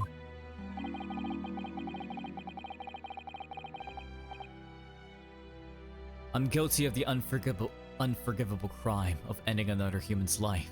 Yes. That's not a yes. I feel like he's telling the truth. Like, this line just reads like he's telling the truth, but like he's not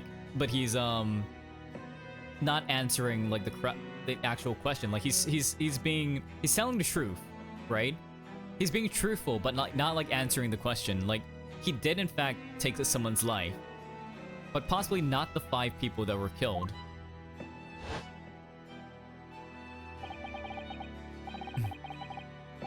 The following day, the closed trial took place, and the verdict was no surprise. Guilty. That night, when he was brought back to his cell, I saw something. Something unusual. Something unusual. What? The lost will and testament. Oh my god. Yo, Eri, hello. Oh my gosh, Raiders, welcome. Oh my god, hang on. Hang on, Eri, let me give you a shout out. There we go. Hello, Raiders, welcome. My name is Rita Toya. You can call me Toya. I am a snow alien from the planet Rito, and also leader of the Snow Patrol, where we go around looking for not so true vibes and make them chill again. Welcome. I mean, obviously you've rated me before, and your community definitely knows well who I am. So yeah, thank you so much for. How was Persona? How was Pre-3 Reload?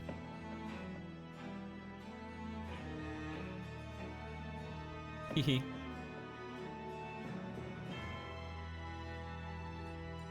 Yeah, you missed me like crashing out because I was coming to a lot of like weird a lot of conclusions. Persona is personaing. Okay. The last will and testament of Genshin is. He wrote his will? Wait. He wrote his will.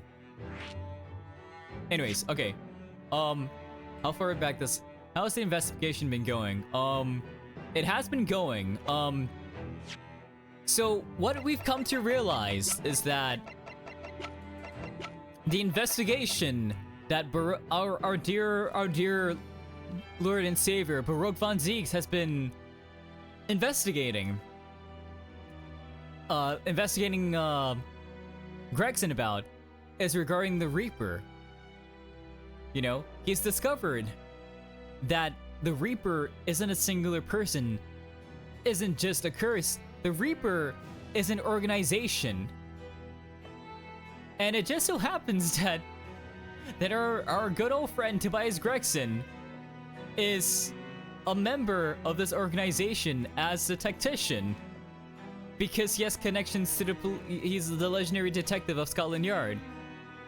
And Von Ziegs figured, hey, you know, they have very clear information on every like target so far. It has to be someone with good connections with Scotland Yard. And we found out that, you know, he's not the one killing people, but he's the one planning out how their deaths are. And it turns out that the person who was actually doing the killing was not a man at all. It was a woman. It was Giselle Brett. It was the exchange student that was killed by Raiten Many Memos. I think I said his name as Raito Many Memos. Raiten Many Memos. Because I just realized her name is fucking Asa Shin. Her name is literally Assassin. Asa Shin. Okay? And then I'm thinking, if that's the case, right? That means that it's probably not just like Scotland Yard and stuff. It's involving more of the government, because we remember that Japanese Morse code at the end of the first game, right? 4 names were given, right? One of them was Gregson. One of them was Asa Shin. One of them was John H. Wilson. And the other one of them was Kazuma Asogi. Okay? So, you know, the thing is that if we consider that, you know, Mel Strongheart is a person.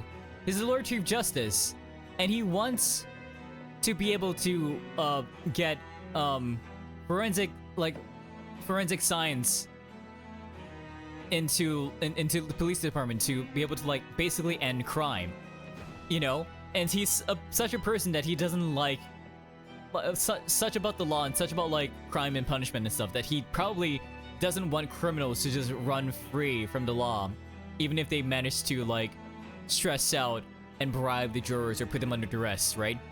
That means he's probably involved with it, among other things, like among like, you know, within the setting of the story, like ignoring like a little meta thing, because there's another character that looks very similar to him in the original Ace Attorney on the DS. But anyways, right? And then thinking that is that like, you know, the four like names in the Morse code, right? Asa Shin, John Wilson, Kazuma Asogi, and Tobias Gregson. We know that Asa Shin went to Japan as an exchange student from Britain, right? We know she's an assassin. We know that John Wilson is dead. So she was probably sent there undercover as an assassin, undercover as an exchange student to kill John Wilson. But considering that Kazuma's name and Gregson's name is on there and Gregson's dead now, and Kazuma mentioned like in this game in a flashback that he had another mission aside from just studying law, right? Then is it possible that Kazuma was sent undercover as an exchange student of law to assassinate Gregson? Is there an international assassin exchange? And cause this fucker is the Minister of Foreign Affairs, and we know that he has a big ass trunk, and they mention a big ass trunk that you can fucking see here in this fucking photo that was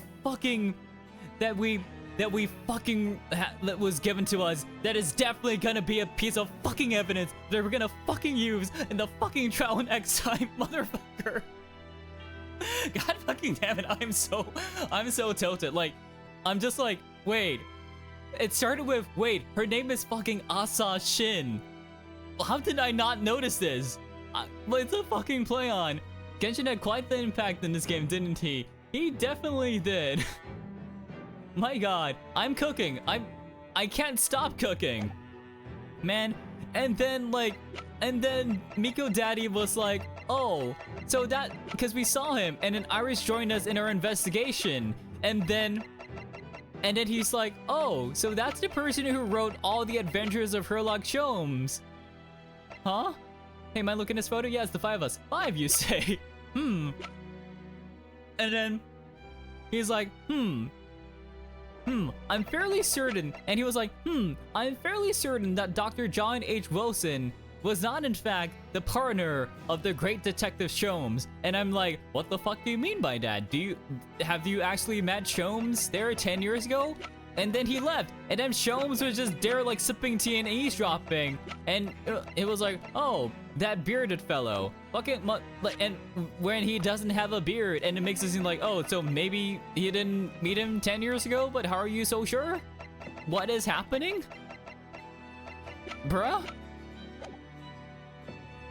And then considering that, and considering that the professor case where like Gregson was the one to push an autopsy on a member of the aristocracy, and we know that Gregson is part of the Reaper conspiracy, meaning that the professor case is just generally a conspiracy itself, and thinking that like Courtney Sif was the one who faked the autopsy report, there's a chance that she was also part of the Reaper conspiracy too, because she's the head coroner, meaning she can fake like all the cases regarding the Reaper and make it seem like they're fucking accidents in case like ensure that they're fucking accidents in case like something else pops up, right?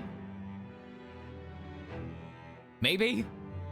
So do you think the professor was innocent? I don't know, right? Like, I don't know if like Genshin is innocent, but because the thing he said just now is like, yes, I'm guilty, like, because Vigil did ask him, were you really the one who killed those 5 men? And he's like, I'm guilty of taking the life of I'm guilty of the crime of taking a human life. That's not a yes to that. Like, that's dodging the question. Like, yeah, he killed a person, but he's not saying that he killed, like, those 5 people.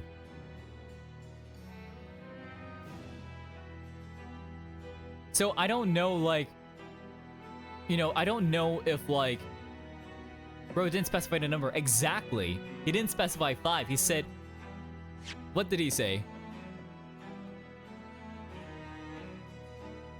I'm guilty of the unforgivable crime of ending another human's life. Another human's life. Not, I'm guilty of the unforgivable crime of ending, like, human lives. Right? He specified 1. Exactly. He didn't even say lives. Said life. 1 life.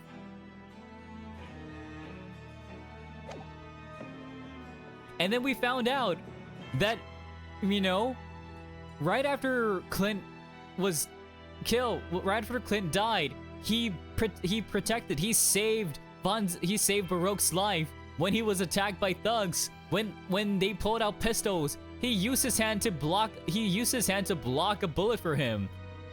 My brother in Christ, like, what is happening? He was all like, Clint would never forgive me if I let you die here. Like, bro, what is happening? Just what is happening? So yeah, a lot of connections. I'm not sure how I'm gonna organically come to that, like, through trial and stuff, but you know what? We'll slowly figure that out. Because we also know, like, I'm also assuming that, like, Seishiro, who is suspiciously not around at all, is most likely involved in Gregson's murder, and is most likely the person who wore, like, you know, who wore a wig and brought his big-ass trunk to the Fresno Street apartment. Whether or not he was the actual one to kill him, or if, like, Kazuma decided to, like, you know, listen to his Winter Soldier, like, activation code and kill Gregson or something, I don't know. You know? Like, maybe he heard, like, mistake and it was like, oh shit, I need to kill this guy right now. Maybe his activation, he was walking out one day and he heard, like, fish and chips and he was like, oh shit, I need to go after him. I need to go and find him. But Seishiro looks so chill. His last name is literally Jugoku. It's hell on earth. His last name is literally hell. I mean, he's designed to look like Lord Enma, but still, you know, he's designed to look like the Asian judge of hell, but still. Jigoku means hell on earth. No, Jigoku just means hell. Yeah, because, like, his design in court is meant to evoke, like, Lord Enma, which is the the judge of hell. Like, when, like, it's like think of it like Hades, right? When, like, you enter Hades and meet Hades and he's like, and he judges, like, where you go. He basically, like, when, like, the belief is that when you die you meet Lord Enma, and then he decides, like, based on, like, your everything, where you go. Yeah, anyways, I'm yapping a lot because my brain is just like, bruh, and then my brain is also crying again.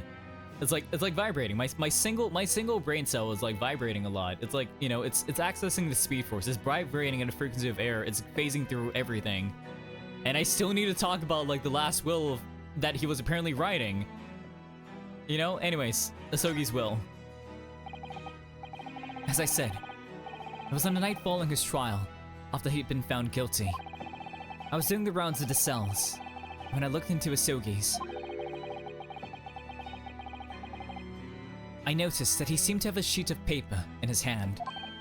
Ah. His last will and testament, then, presumably. As soon as he noticed me, he hurriedly shoved it behind his back. But why did you find that so unusual? True, like, shouldn't he be allowed to write his last will, especially because he's not in his home country? Asogi's paper, the soggy papers, exactly.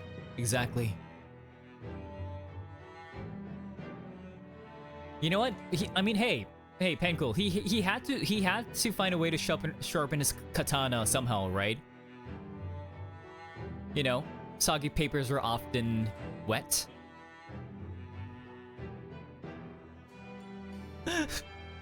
Anyways. Okay, I had to break that up. If it works, it works, I suppose. Yeah, yeah.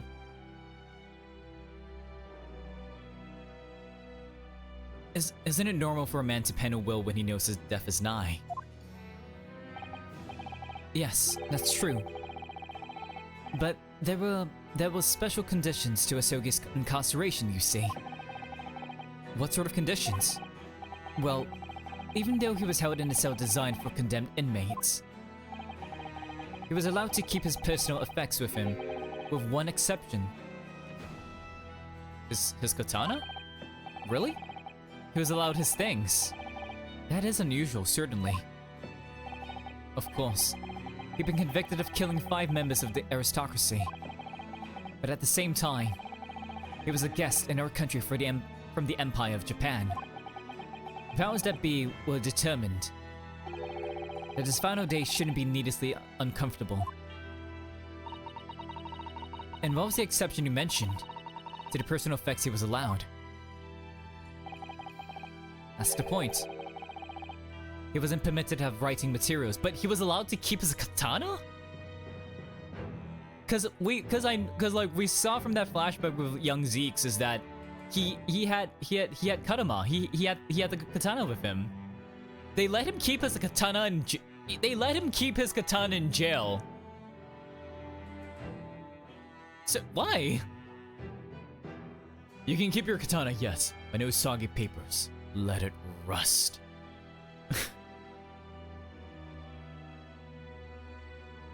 No, they were just hoping to let him. They're just hoping to let him soak in the fact that he's never getting out of there. Specifically, no pens or paper. So he was prevented from leaving any written record of what happened to him. Yes, that was the long and short of it. I had no idea where he obtained that paper. Any writing materials would have been confiscated from him upon his incarceration. Could he have written it in blood, considering he had his fucking katana with him? As I said, he hid the papers behind his back, and then he pleaded with me. What did you just hide behind your back? Please. Please turn a blind eye. This is my lifeline. But, you know it's against the rules. You're the only person who's seen. If you just agree to keep quiet. Alright then. But what's on that paper? A last will and testament. This will is the only weapon I have left now. Oh. Where would he have hidden it? Like, cause he couldn't have possibly mailed it back to Japan, right? Unless like Kazuma, unless he did and then Kazuma saw it. So if he didn't, that means that he probably hid it among his effects that was given to Kazuma. And we know that Kadama is the sword that is inherited by subsequent members of the Asogi family that's been passed down for generations. His will is in his sword then. His will is in his katana somewhere. Definitely.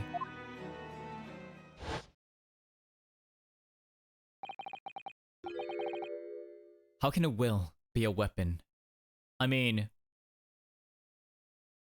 don't let Metaphor Refantasio hear you say that, Ryunosuke. I'm just saying, a will can definitely be a weapon. Or a stance, or JoJo. When there's a will, there's a way, you know?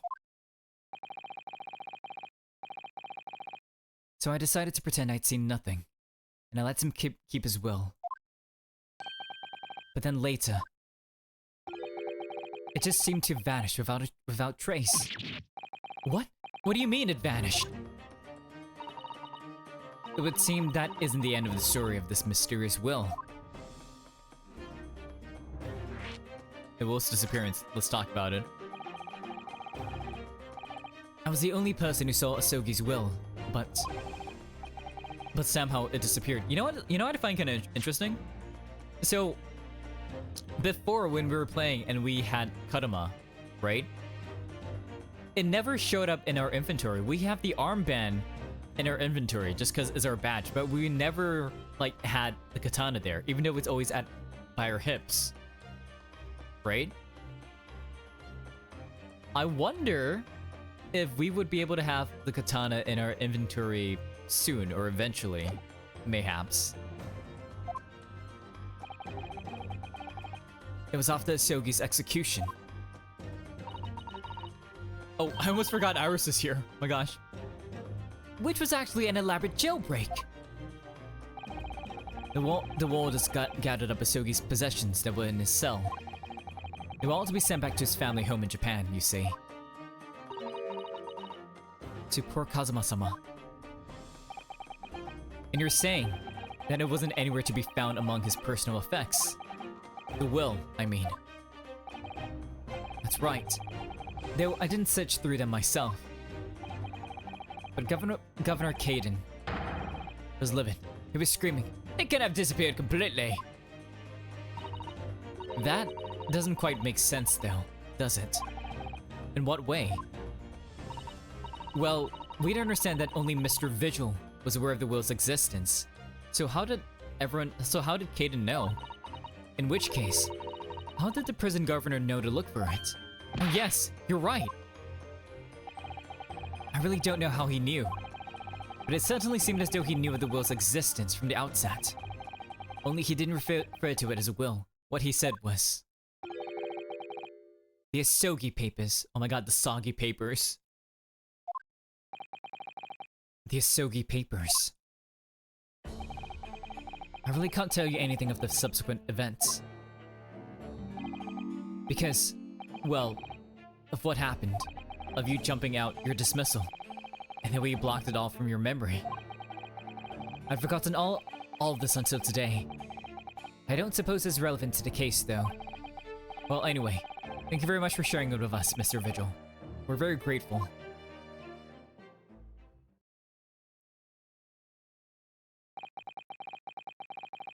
I'm afraid there's really little more I can tell you. My wife Evie will be here shortly. So I do hope I don't appear rude, but... No, not at all. Thank you again. But what will become of you now? Yeah, like, are you gonna find a new job? Well, impersonating a police officer is a criminal offense, of course. I imagine that once I'm fully recovered, I shall be arrested. Also, I completely forgot about the fact that, you know, so for those that saw, like, the end of the last trial, right? Where, like, you know, in his flashback, like, that looked like so, what was it? That was so, like, I don't know, it looked so atmospheric. Then he, like, jumped out the window, and then it crashed, and then it seemed like, oh, he was breaking free of his memory. So, turns out, him jumping out the window was not just a metaphor. The flashback was actually him jumping out the window to commit suicide, and he survived and then forgot about all his things. It was not hyperbole. That was him just committing Sudoku as a flashback. That was just straight up. So I'm just like, damn. All right. I'm glad they explained that, but like, holy shit. Dots. I'm so sorry. Don't be, please. This is all my own doing. I always knew that this day would come. Well, I wish you well. Goodbye, Mr. Vigil. Ah! Before you go, there's just one thing. Oh, okay, yeah, what's up? Yeah? Oh, yes. What is it? The Asogi papers. Go on. I'd be very grateful if you make no mention of the things I told you about them. presumably for some good reason. Yeah, please tell us. Dots. It's my understanding that their very existence is a closely guarded secret. Like, of the British government? I mean, dude.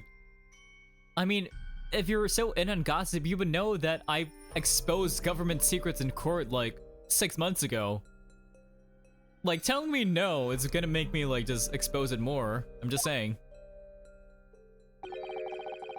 If it became known that I'd remembered, well, it could be rather troublesome, I think. Yeah, your family might be targeted. I understand. Some sort of will that Genshin Asogi penned just before his death, which the man himself claimed was his last weapon.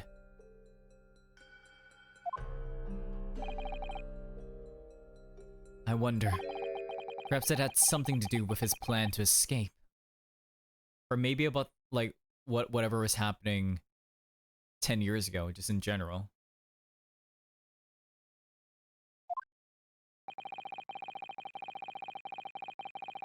If there's anyone who might know more about a document that Kazuma's father left behind, it would be Mr. Vigil's governor. They know precisely where I must go. Back to Barclay Prison. Damn, this investigation's... Wow. Oh my god. Look at him. Okay. Let's head back. We're gonna visit Kazuma in a bit. Let's go. Hello, Barry Caden. 2nd November. Barclay Prison. Governor's office. Hang on. Let me refill my bottle.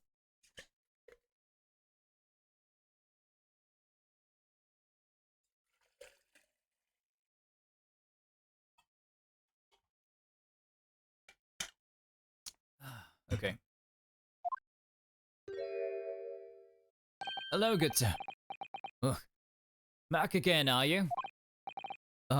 Yes. Hello. I've heard all about your investigations. I read the report just now. You found him, eh? Vigil. Yes, luckily. Well, anywho. The ladies doesn't ain't work here no more. So your case is not to do with Barclay. I wouldn't like you to get the wrong idea about that. Of course, yes. Mr. Vigil stopped working here 10 years ago now, so... Yes, we've seen his dismissal notice, haven't we? It was given the chop. Aye, Kimmer. You can very well. So, how about a wee handcuff biscuit? Or, like, do you get them from, like, a bakery? Do you make them yourselves, or, like, what?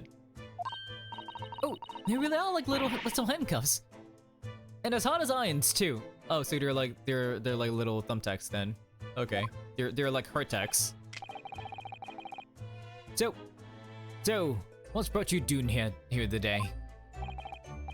Well, there's something else we'd like to ask you about, actually. That's so. We believe there might have been a document that disappeared from Genshin Asogi's cell.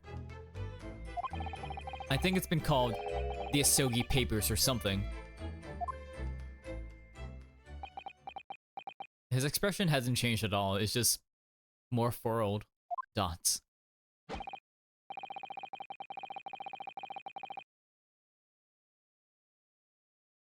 The Asogi Papers, Reno, exactly.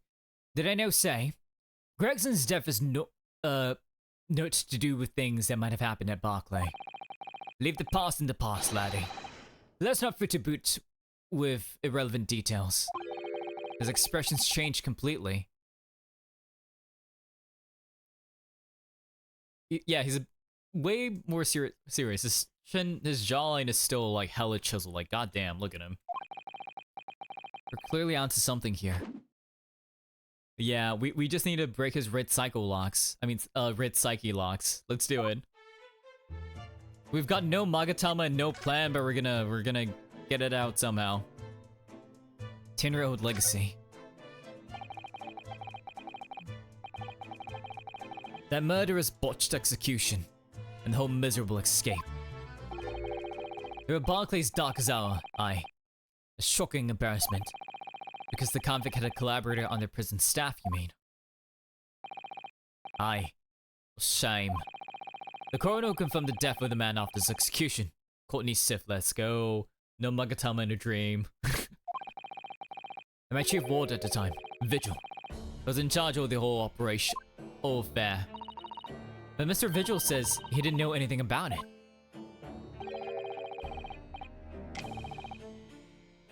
The Roscoe witness say otherwise, eh? More handcuffs. True, I mean, like, if he, like, no one would admit to, like, wrongdoing, right? That's kind of the thing. Oh, how can I say no? You can never have too much iron in your diet. Oh my god, Iris. When Mr. Vigil was handed his dismissal notice as a result of what had happened, it was so despairing, he jumped out of your office window, didn't he? Yeah, he did.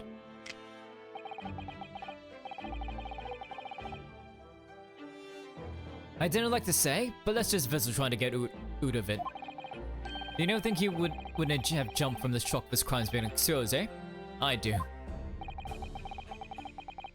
You wouldn't say otherwise too, which goddammit. Rinosuke. Man. Come on, man. You wouldn't say otherwise though, would you? Alright. Love that though. Of course, I can show no responsibility myself. I shouldn't have let him deceive me. Actually, there's barely anyone that kens what went on at the time now. Gregson haven't been murdered, and Dr. Sif forbidden from having any visitors. She's forbidden from having any visitors? Bruno do be right though. True. True. No visitors.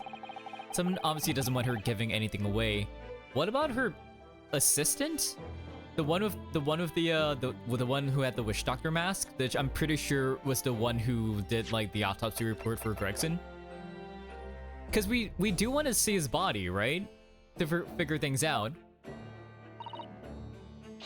Well, we're not going home empty-handed.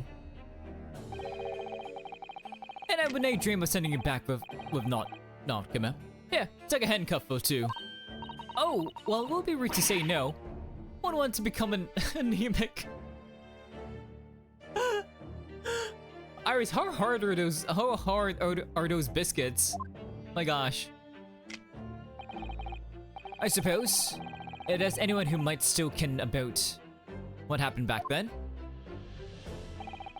It'd be that last from the forensic division. Mariah Gorey.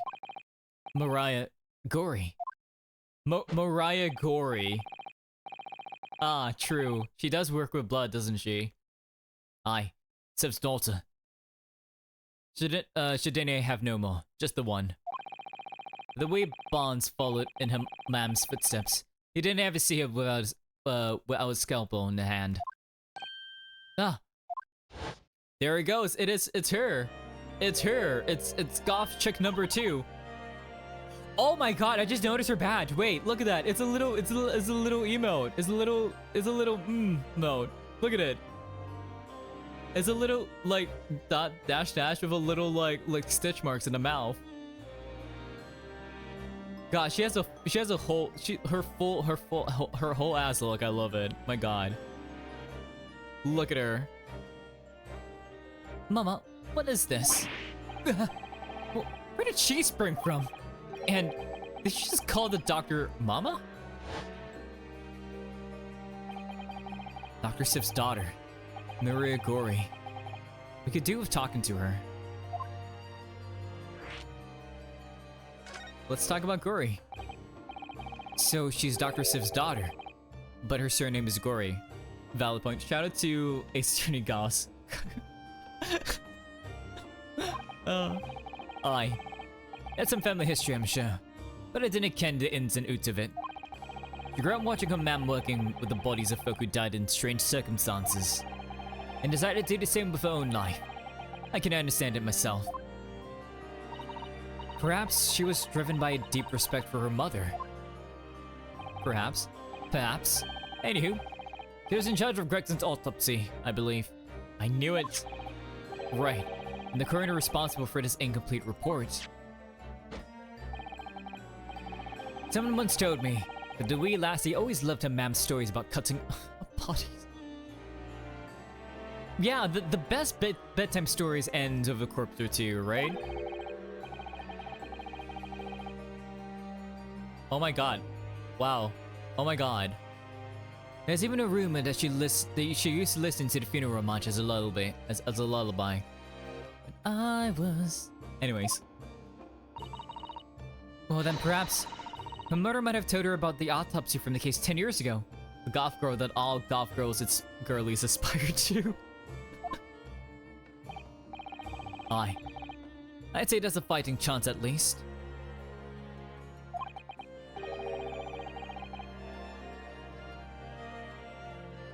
After all, it was a life-changing case for all of us. We really need to speak to Miss Gory herself about this, I think.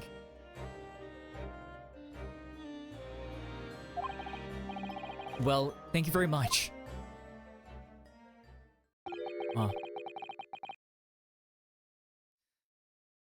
I'm no happy about any part of this.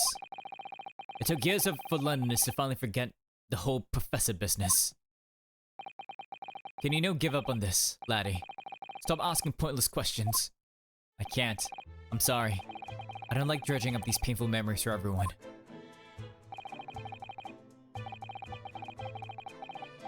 Can you just stay away, Nu? Leave me alone and do not come back here, eh? I still got one more question, the Asogi papers. How'd you come to kin about that, laddie? Definitely not from Vigil. Definitely not. There's no many folk even here in the prison who've heard of those papers. Yeah, well, I can tell Mr. Vigil told me. I'm afraid our sources must remain confidential, sir. We've been led to believe the papers are actually a last will and testament. Is that right? The professors, or rather, Genshin Asogi's thoughts. Aye, that's right. You're well informed, Jimmy. Oh, is that the end of the silent treatment? But then after the convict's execution, it mysteriously vanished from his cell, didn't it? Heavens no. You're off at half-cocked there. I think you didn't quite get your facts straight.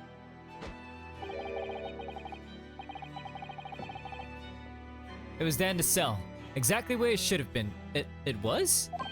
Oh, not what we heard not what we heard elsewhere.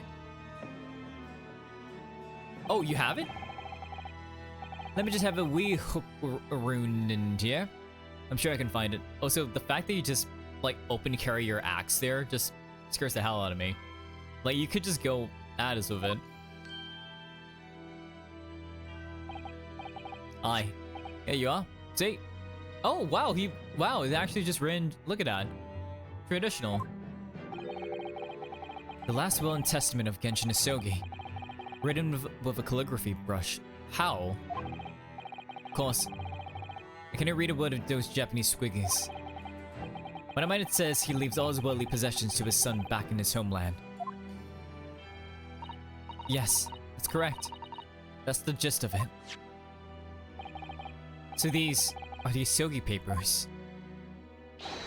Aye, of course they are. Papers written by Asogi. No doubt to boot it. There's no mystery here, laddie. That's your lot. Are you sure? You seem fairly defensive about it. After all this dramasho that sliced of an execution, we sent the man's possession back to his clan in Japan, and that was the end of it. I think we ought to make a record of this, Mr. Naruhodo. Just in case, we should, yeah. The Asogi papers have been entered into the code records. The last will and testament of the Genshin Asogi that Mr. Vigil claims disappeared after convict's execution. Apparently, Mr. Asogi described it as the only weapon I have left. Is it though?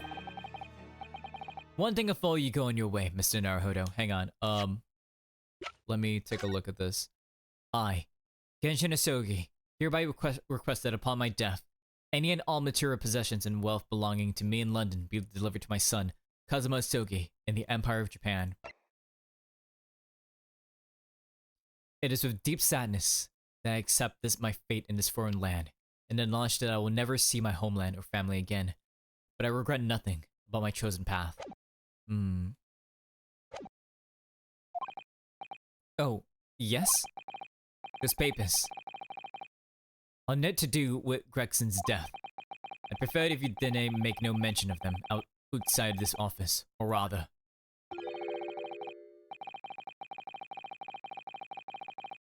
I wouldn't just prefer it. Consider it an order from the highest levels of all government. I understand. Okay. Let's go to Kazuma.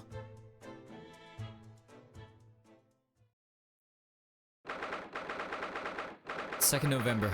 Prosecutor's office. Oh, you got a little diorama of the room too. Look at that. Damn. So, this is the office of Prosecutor Sogi now, is it? Kazuma-sama is doing so well for himself. Oh my god.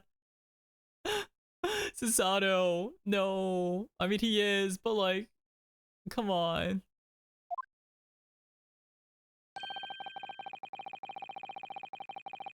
Even though he's always forced to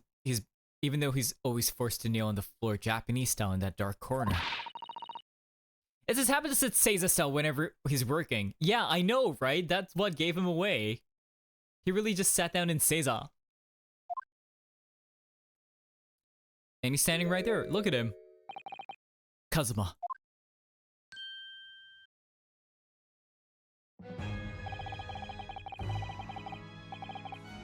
I thought it wouldn't be long before he paid me a visit, Ryunosuke.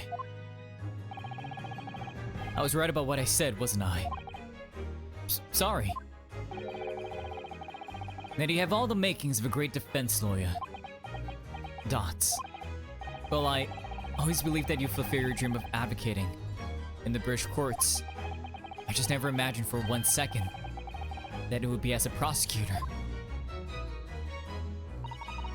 Seeing you stand in a foreign courtroom, so gallantly realizing your dream, Kazuma-sama, I'm truly happy for you. And I'm truly thankful to you, Judicial Assistant Mikotoba. Dot. Ryunosuke. I always thought it would be fun for you and I to shake up the British legal system a little together. This isn't quite how I envisaged it, but I suppose it's just another twist of fate. I've learned a lot of things during my time in London. But how Susato-san's father was himself a visiting student here once, along with Judge Jigoku. And about what happened with your father. Then you'll have no difficulty understanding why I had no choice. Why I had to find a way to get to Britain as a visiting student myself. True. Do you also happen to be an assassin? Kazuma. Dots. I want to hear from you, Kazuma. As you wish. Ryunosuke, naruhodo. Let's go. I'm gonna present my armband to you. Kazuma, this is your armband. Dots. Actually, I think it's yours now. Oh, you're giving it to us? Sorry. You're the defense lawyer. You have a talent for it. I've always known that you would. And now, you've chosen to take that path in life. As your friend, I couldn't be happier for you, or more proud. Kazuma. So you keep hold of that. Besides, I'm a prosecutor now. That armband would have no meaning for me. Dots. Well, if you're sure, thank you, my friend. Can I show you this? Kazuma, what do you make of this?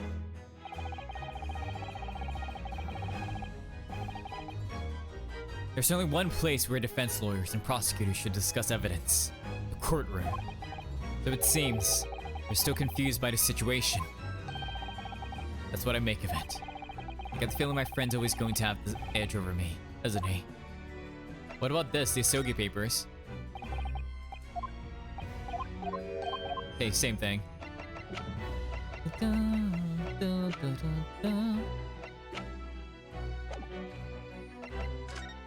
Alright, let's talk. Your disappearance.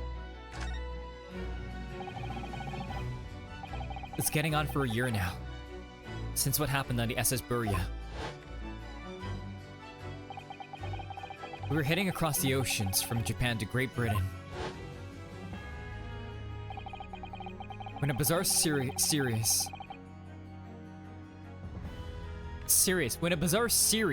of coincidences led to those tragic events. I thought I lost my best friend forever. I must have been unconscious for a long time. When I woke, I was lying on a bed. It was a narrow little room. There was a posy of flowers by the pillow. It took a little while to realize that I was in the cabin of a ship. I slipped out of the room and headed up onto the deck. With your broken neck? Were you already suffering from amnesia at that point? Yes. I didn't know what had happened or where I was. There was just this voice in my head. You have something you have to do. Something no one else can know about. Go to Great Britain. Your task awaits you there.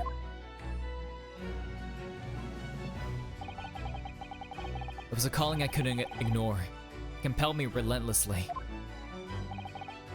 Out on deck, I saw that I was on a huge steamship, and we were docking in a large port. It must have been Hong Kong. Yes, it must have been. Presumably just before they were due to carry your body off the ship. I had no idea of the situation, but I did have the feeling that this was in some way my last chance. So I concealed myself among the disembarking passengers and went to shore. Then I disappeared into the crowded streets of that foreign port city.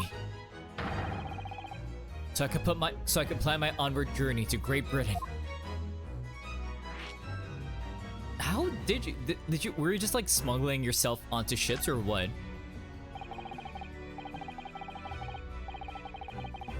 Just under a year ago, with all my past memories lost to me, I was left behind in Hong Kong. Everything was foreign to me. The sights, the sounds, the smells. My head reeled. I was truly at a loss. I realize now that I escaped as a dead man, with nothing but the clothes on my back. No money, of course. Oh, how terrifying for you.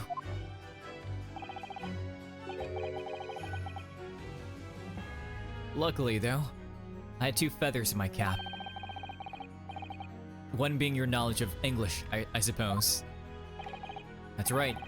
And on the back of that, I was able to pick up some work as a deckhand on the cargo ship.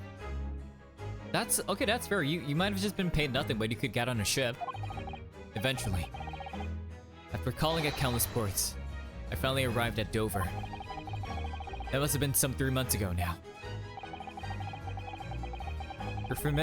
Your formidable tenacity of purpose showing itself again. I mean, the man had lost his memory and had literally nothing to his name. But he still managed to make his way to London on the opposite side of the world. Of course, I had no idea why I moved heaven and earth to get here at that point. So, how did you end up becoming Lord Von Zieg's apprentice then? That can only be called an extraordinary stroke of luck, really. You see, I was stopped at the border because I had no papers. They took me straight to Scotland Yard. And by sheer coincidence, Lord Stronghart was there to attend a meeting. That's when the second feather in my cap came into play, your knowledge of law. Would that have been your knowledge of the law? Yes, exactly. Lord Stronghart was curious about an Easterner with intimate knowledge of British law. He took me back with him to the Supreme Court and assigned me to the prosecutor's office. And then, 9 days ago, you got your memories back. You finally got your memory back. After the trial involving Drebber.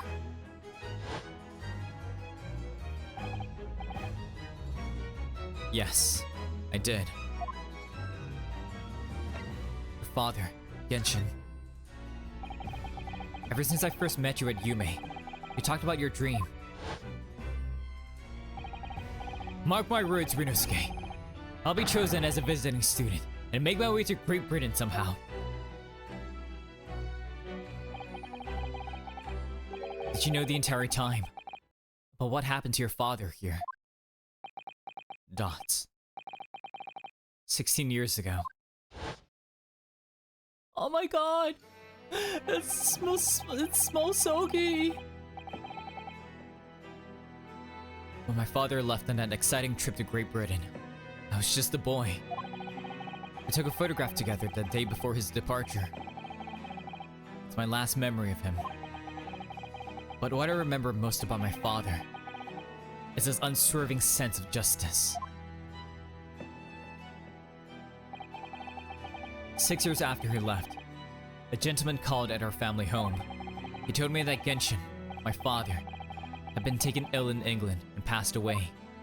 It was Professor Mikotoba, her father, Sasato-san. Oh my! But he knew! He knew that was a lie! Ever since then, the professor was very good to me. He even helped to fund my university education at Yume. I'll be forever in his debt. But nevertheless, I just couldn't bring myself to believe what he told me. Oh. Then one day, a letter arrived at our house from Britain. There was no indication of the sender, so I opened it, assuming it was from an old acquaintance of my father. Dot, it was from your dad. What I read in that letter changed my entire life. What did it say? It said that my father had been a mass murderer, and the writer cursed the Asogi name. Wait, who? Who wrote the letter to you? Oh no! As a result of that letter, I found out what had been hidden from me all those years. Like, who wrote the letter to you? Presumably, the letter was sent from a relative of one of the victims. Okay, you know what? That would make sense. If whoever it had been... If whoever it was had been a member of the judiciary, he could have been present at the closed trial. The letter revealed that my father had been sentenced to death, executed for being a killer. I'm so sorry I had to find out that way. I imagine the British government did its very best to silence whoever sent that letter. But someone who knew the truth and couldn't bear the resentment was always going to be a problem. But still, it could have been written by anyone. Why would you believe such a thing? There was a newspaper cutting included with the letter. It was the first I've ever heard of the professor and his terrible killing spree. Well, what did my father have to say about the letter? I mean, like, we know that the professor killed with a dog, right? Presumably involved with the Baskerville because we saw that bloody collar. Presumably with the bloods of nobles, right? Is what I'm assuming. Like, it's what I'm assuming, but, you know,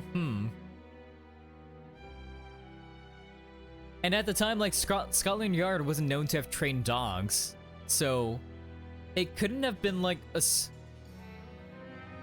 it couldn't have been Genshin using his, like, Scotland Yard training to, like, tame a dog, right? Kazoo. I couldn't bring myself to show it to him. What? Why not? Because he deliberately concealed the truth from me by telling me my father was taken by a fatal illness. That couldn't have been easy for him. And he done it out of consideration for my feelings. So instead, I showed the letter to Judge Jigoku. You showed it to Jigoku? Interesting. To the other visiting students. He faltered for the briefest of moments. But then he just laughed the letter off. But that brief moment was all you needed to know that it was true. But in that moment, I saw it on his face. He was undeniably shocked, shaken momentarily, but recovering his poise. A year later, my bereaved mother succumbed to the strain of grief and she too passed away. That's when I made up my mind that one day, without fail, I would cross the seas to Britain and seek the truth for myself. The truth about my father, Genshin Asogi. And I wouldn't let anyone stand in my way. Small Zuma, he's there. Oh, Kazuma-sama. The Reaper's trial. We still need to talk to Gori. What we learned today in court turned things completely on their head. It was an impressive piece of lawyering. Ryunosuke Naruhodo. Lord Von Zieks isn't a Reaper, you know. I must have wanted to believe it myself, but it turns out that Inspector Gregson himself, the victim, was.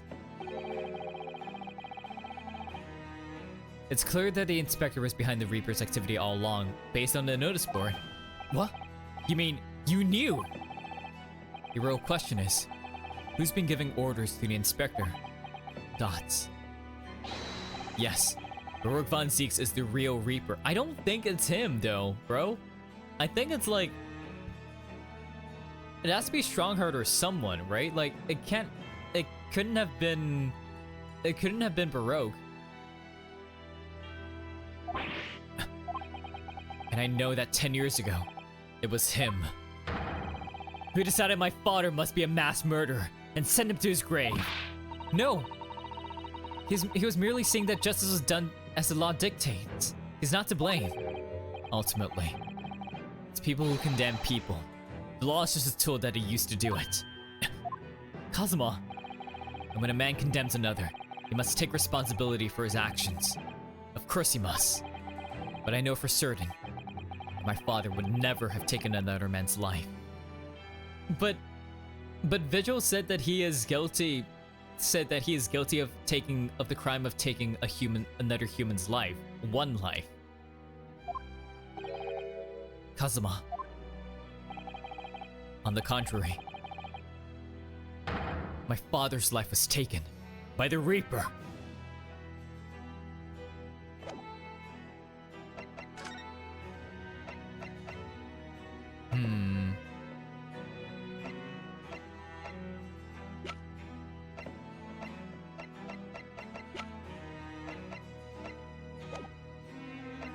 Well, let's examine things. I feel like we could have examined more things in Caden's office. Doesn't seem like it. Our hero has everything you need to know, Mr. Naruto. Nope. Let's talk about. Let's look at Clint Von Zieks. Look at him. Do you know who the man in the portrait is? It's Clint. It's Clint, Ryunosuke, please. Oh, Madeline19, thank you so much for the follow. You're now a snow patroller. It is now your solemn duty to go around looking for not so chill vibes and make them chill again. Welcome, welcome. Hope you're having a good day so far.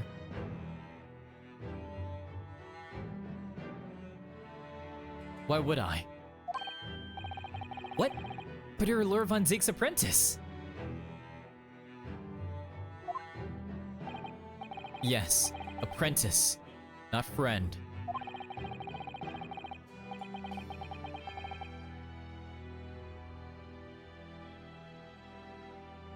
And during the time I was suffering from amnesia, I didn't even notice that picture.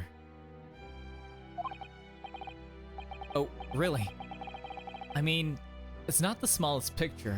But also, like, why is Ryunosuke asking? It's not like we don't have a photograph of Clint Von Zieks right here. Weeping, hello! Thank you so much for the water ASMR. Everyone, let's grab our little water jugs and do a little glug glug. And thank you so much for the stretch. And enjoy your lurk, Weeping. Thank you so much for stopping by. I really appreciate it.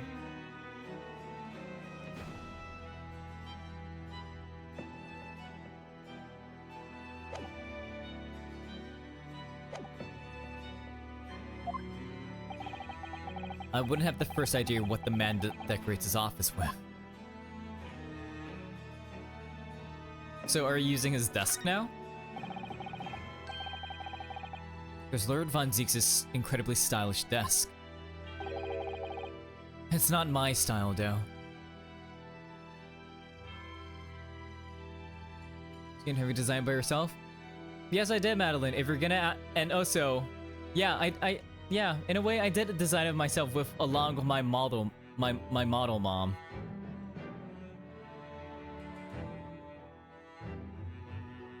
It's not my style, though. No. I noticed you've been working at the little table on the floor, kneeling down Seiza style. I thought it was some kind of punishment set up by Lord Von Zieks when I first saw it. You mean you didn't see his knees? Ryunosuke? Kazuma is just like me for real. I find it the most comfortable way to work. I can't do it. After a couple of minutes of sitting with my legs folded under me, they start to go tingly. That's when you start like, you know, like crunching your, like flexing your toes, Ryunosuke.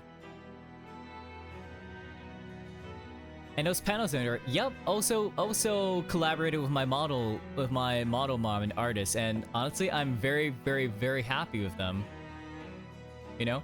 Spent a lot of time and hours working at it and getting it just right, Madeline. Just right.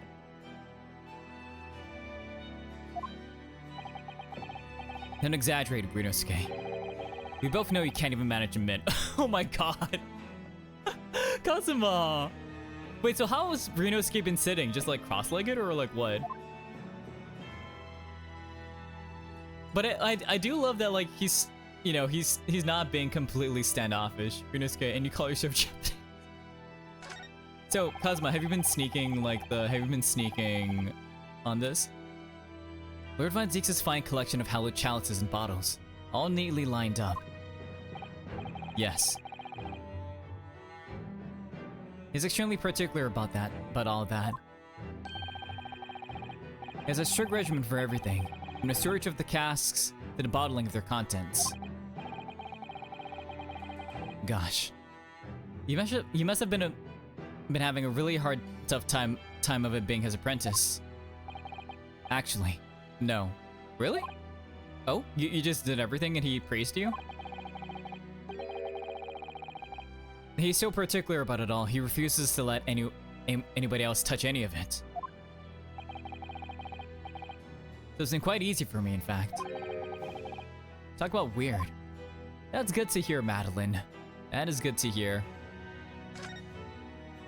And also, I hope that you read my chat rules, because if not, this is gonna be a very quick interaction.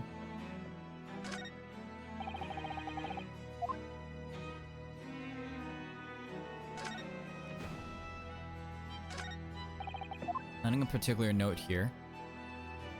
This is where Von Zieks hides all his bodies. I know you know, Kazuma. I know you know. Casks floor to ceiling, just like the last time we were here. Hallowed barrels, I suppose. They're arranged according to vintage, flavor, and region. So which region is the right side one from? Every week, they're all taken out and put back into order.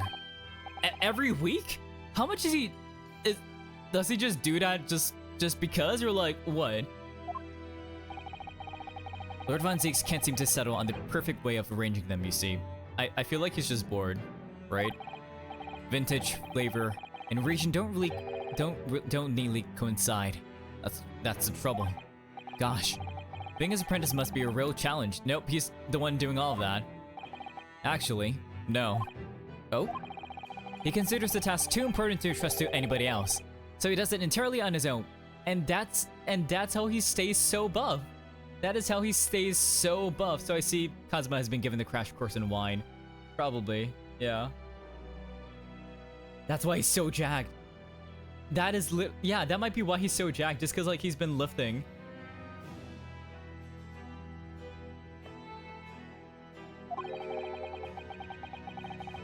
So he's a barrel of laughs here and in court then.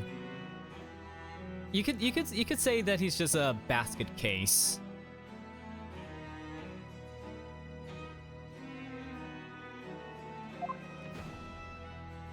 The bats! Ah! Whoa! You disturbed the bats, did you? Fitting companions of Lord Von Zieks, wouldn't you say? Actually, I've seen things flying in Lord Strongheart's office too. Doves, I think. Perhaps you have to like birds to attain rank in the judiciary here. My god, Kazuma, no. Although bats aren't birds, of course. Dots. How about a sparrow for you? What's that supposed to mean? Oh, nothing. Sorry. Just thinking out loud. Man, I love their little interactions. Like they're still chill with one another, even though like it's still tense in court. What the? It's a scale model of the crime scene. Oh, yes. I realized that. Does the prosecution office make a model of the scene for every single case? Apparently so. Okay. But look at that. This little diorama is so like cute though. Look at this. Sometimes it helps to visualize things better and notice things you haven't spotted before. Actually, the miniature notice board is my work. Oh, be honest, you enjoyed making that. He did. He's really good with his hands, apparently.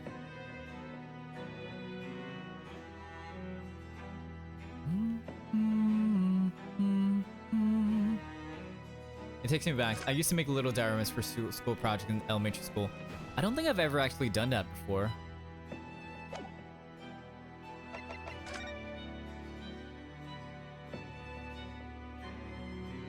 It's fun. Hey. Do you know anything about this? I guess not. Can I show you this to you?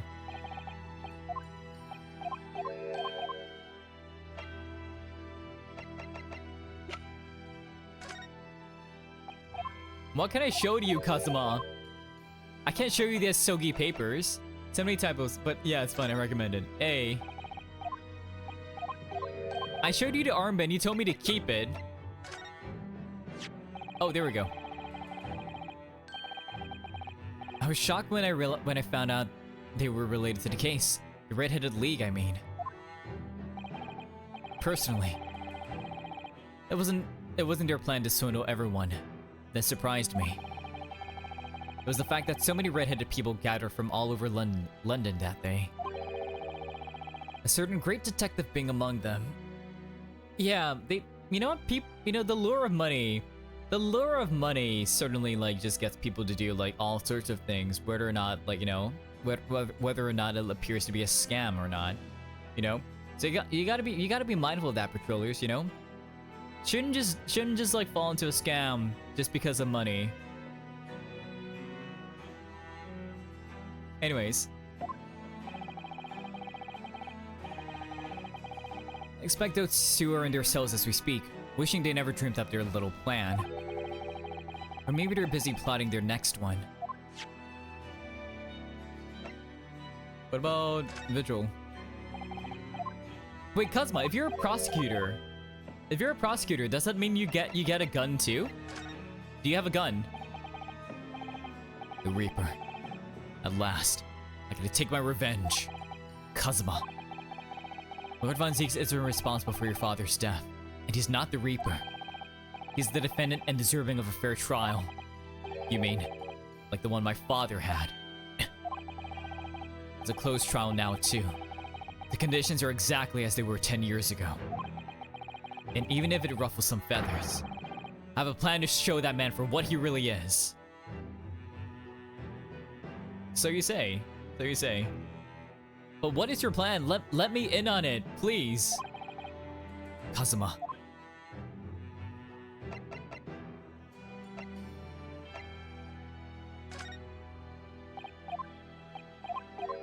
Okay. What about the hairpiece? Nothing? Nothing on that? Candelabra?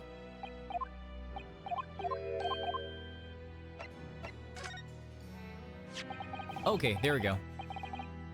This came up in the trial, didn't it? As something a little dubious, I mean.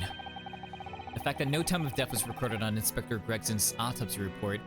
And I feel like the playing around of the time of death is definitely going to be a key to the case as well. Yes. There were some unexpected turns in the courtroom earlier. The suggestion you came up with certainly took everyone by surprise. The idea that the victim died the previous day at some other location is quite something. Well, considering when the pocket watch had stopped and the scorch marks on the candle, it's certainly a distinct possibility. The evidence and the scene both point to it. Dots. To be honest, it bothered me too. So I paid a visit to the autopsy room earlier. Can we get to go there too and see Gory? The coroner responsible wasn't there, but I got a name. It's Dr. Gory. If it wouldn't trouble you, Kazuma-sama, we'd very much like to speak with the coroner too. Nice. Of course. The last thing I want is for anything to be brushed under the carpet. Scotland Yard's autopsy laboratory is behind Lowgate Cemetery. Lowgate Cemetery? By Barclay Prison, you mean? So, it should be the same one as Courtney Steps, right? You know it, do you? The prison where my father was incarcerated and robbed of his life. Kazuma-sama. Well, thank you.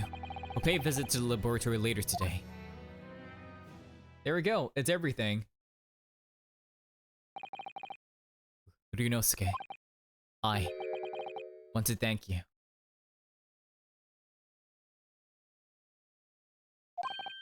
What for? For this. Okadama, you safeguarded the soul of the Asogi clan. I had your soul in my hands, buddy. I had it. I kept it clean.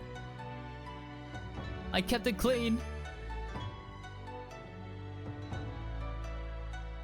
Well, it was a famous sword that's been in your family for generations.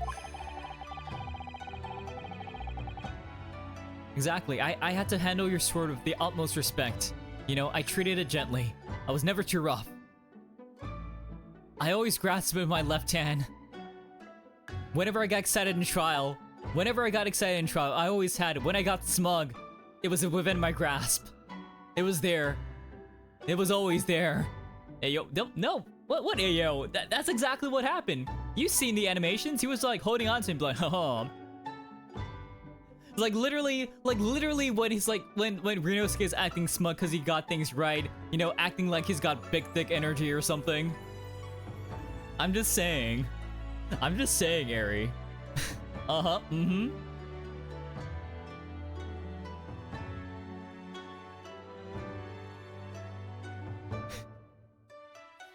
My only regret is that I never got the chance to draw it before I returned it to you. We never got to draw it. We couldn't even pull out with your sword, man.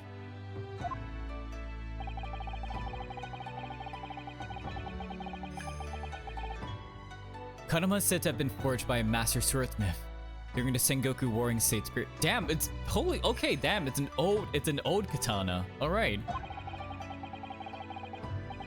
I come from a long lineage of warriors, many of whom were expert swordsmen. Well then, here, chip off the old block, I'd say. This blade, Kadama, is the symbol of the Asogi clan's honor and might. Apparently, one of my father's apprentices even took the blade's name for...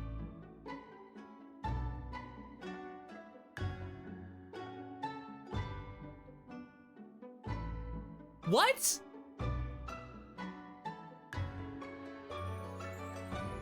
One of my father's apprentices even took the blade's name for a surname, so... Someone from... So a Von Karma?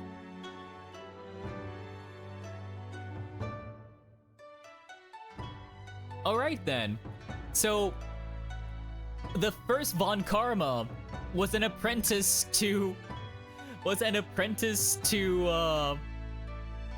Genshin Asogi. Interesting. I didn't know. Alright. Love the references. What the hell? Okay. Alright. Interesting. Wow. Alright. Really? Kadama. It does sound formidable. That's for sure. Yeah, it sounds like a perfect record. 16 years ago, when my father was a visiting student here in London, he had the sword forever at his side. Which is why it means so much to me that I have it by my side again now too.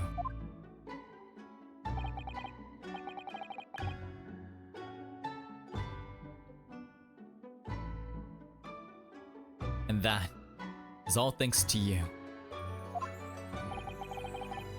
It was an honor.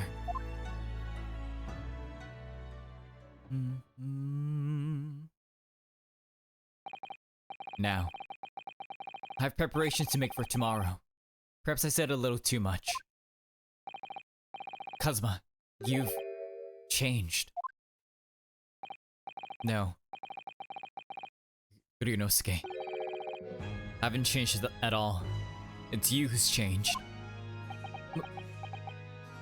Dots. I can completely understand your resentment of Lord Von Zieks given what happened.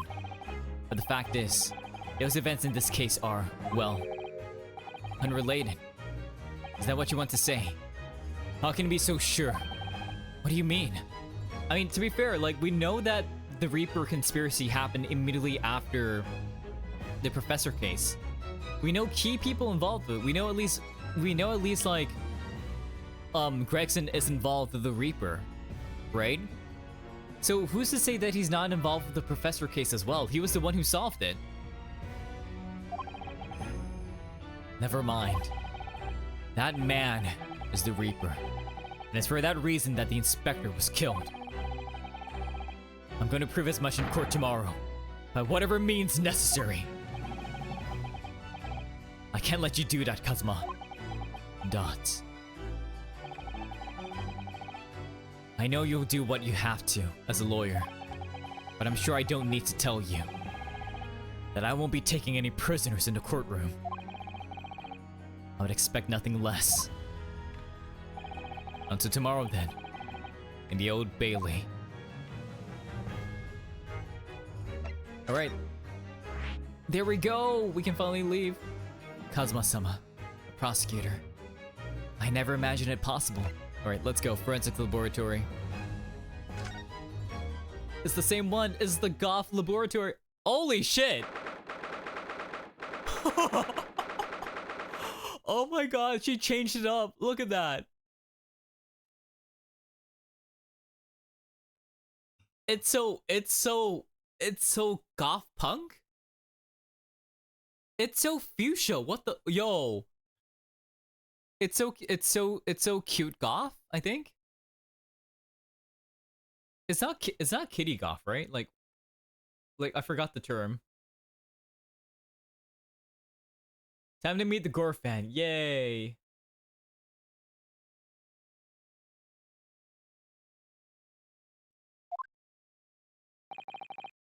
This place really is creepy, isn't it? I don't know. I feel like Susato and Iris are kind of taken by it. Look at the cat. Cat. Oh my god, it's a little witch doctor plush. Also, looking at the thing next to it, it kind of looks like a little Von Zieks plush, doesn't it?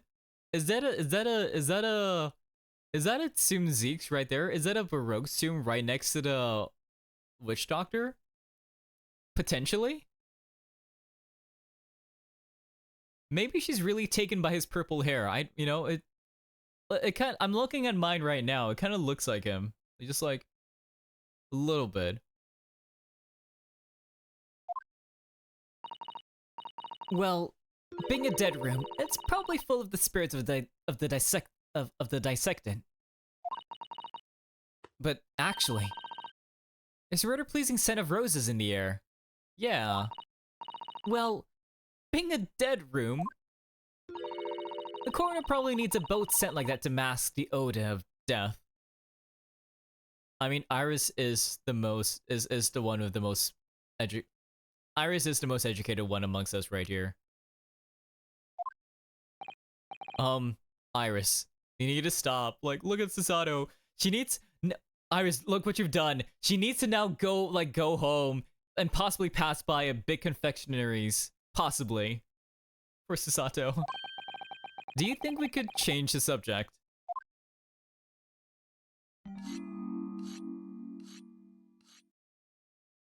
Okay, alright. She's been waiting for us, it seems.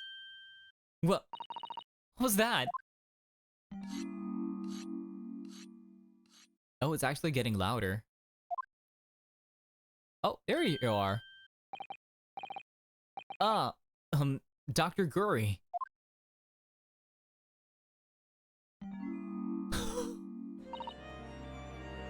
What? That noise from before.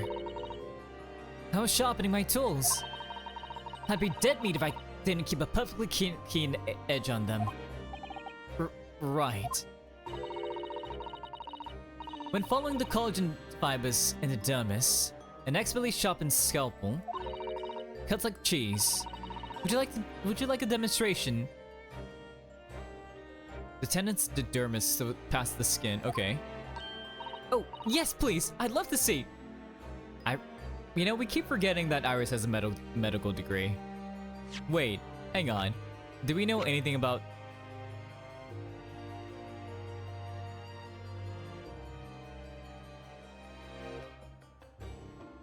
Ace Attorney Goths. Okay, alright.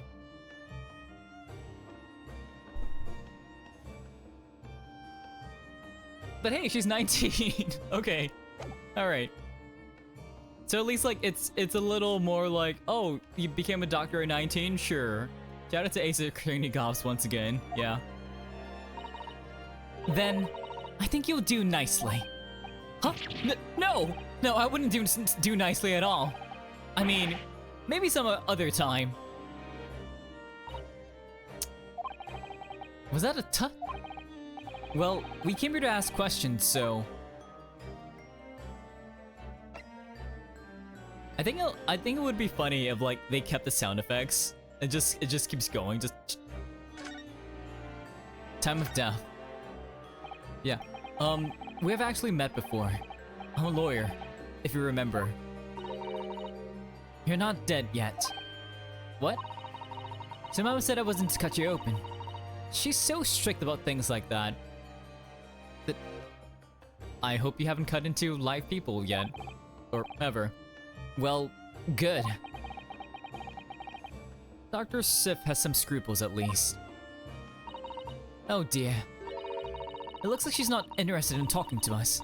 For the time being anyway. For the time being? You mean, until we die? I hope that's a way off. Dots. Oh? Sorry, but I wasn't planning on dying anytime soon. Surely there's some less drastic way of making her listen. Can we examine what you've done to the desk? Can we see what this doll is? She's got so many little presents here, look at that. This looks different to before. Of course, Mr. Naruhodo. Miss Guri is a young maiden. I thought I was not supposed to enter the chambers of the young maiden, because young maidens' chambers are behold two secrets, both like of dark secrets or something. I forgot the quote. I forgot it. Damn. She has all sorts of charming little dolls and the like around her place of work. Look. Oh yes, you're right. Perhaps she's not so strange after all. Renosuke, please. She's not strange. They're how I practice. Sorry, you practice by cutting into the dolls? Mama always says that operations and dissections require speed and accuracy. So I take out my needle and thread and stitch 3 new dolls every day. That's kind of cute. Honestly, that's kind of a cute way to do it. That's a cute way to practice. Right. So you made all of these? I used to make livers or kidneys or intestines. But Mama told me to make something more friendly instead. You know what? She was onto something. Dots. That's quite different to what I imagined. God, cat. Look at all the bottles on the shelves in these cabinets. What an assortment of chemicals. These ones here are labeled highly toxic. Ugh, that's worrying because there are also things that look like salt and pepper shakers in there. Oh yes, and they actually say salt and pepper on them. I mean, hey, highly toxic could just be like really spicy seasoning, you know? After all, when you die, the only thing you can do is marinate in the ground. I mean, what?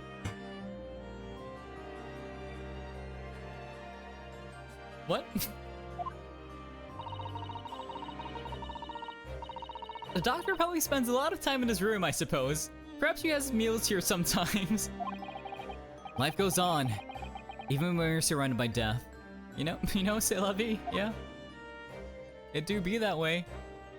Also, is this... I just noticed that the Skelebro here is on a noose. Did she make that noose too? I mean, presumably she made the clothes as well. Like, look at this. She put so much care and effort into it. She even brought in a fuchsia lamp. A fuchsia lamp. Of all things. Alright, let's look at the skeleton. Oh, look at this. What a magnificent display case. The cherry wood has been polished to a high sheen, and intricate carvings a joy to behold. I see here we're going through the song and dance again. Western cabinet makers really are very skilled, aren't they? It's 10 people. Pardon? It's made from the bones of 10 different people, all mixed together. You're talking about, you know what? They subverted expectations. I love this. Some of my best work. Dots. I was admiring the case, actually. The scary skeleton inside is something I tend to ignore as best I can. Dots. You're strange. I wonder who is the strangest. Probably still Ryunosuke. Let's look at the burbs. It looks like an owl and a crow up there. I know. And you haven't even twitched since we came in here. Excuse me, that's some of her best work, Ryunosuke. How dare you ignore it? Exactly, at least you can be like, man, that looks so lifelike and scary. At least compliment her, man. Well, no, they wouldn't have. They were taxidermy mounts, Mr. Naruhodo. Yeah. I was afraid you were gonna say that. I've been trying very hard to tell myself they're just sleeping with their eyes open. Yes, I think perhaps you were wise to put something like your Daruma doll on display in the office instead. Let's look at the organs being in the preserving solution. Those large jars seem to have pale things floating around inside them. I suppose they're fruit liquors or something. Or like the pickled umeboshi plums we make back home. I mean, in a way, they are like, you know, umeboshi. They're just like juicy spleen, liver, you know? What are organs but... I'm not...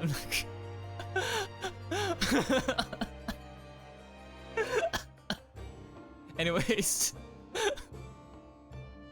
I mean, did you know there are liquids that can make like organs like translucent?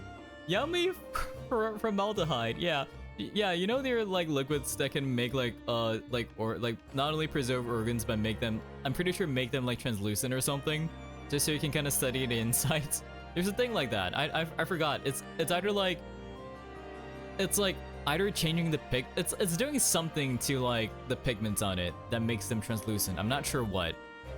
It's been a while. Yes. Let's assume there's something completely innocent like that. Exactly, Susato. Ah. The jewelry looking up there contains monkey brain. Why monkey? Dissection, of course. Yeah, makes sense. Ah. That jewelry you're looking at up there contains monkey brains. Monkey brains. Oh my. The composition is similar to the human brain, so they make for interesting study material. Okay, fair. And in the next draw along, we have monkey... No more monkey anythings, please. If you say so. Oh dear. Come on, she was actually talking to us, Ryunosuke. You know, we gotta build rapport.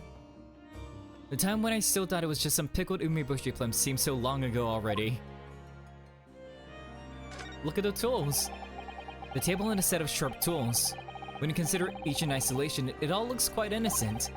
So why is it that when you put them side by side, they seem so horribly disturbing? It might be best not to ponder it too deeply. That's Mama's dissection table. It's too high for me. Wait, how tall are you? Hang on. If it's too tall for you, despite you being like 19 years old. Hang on. Let me look up her height.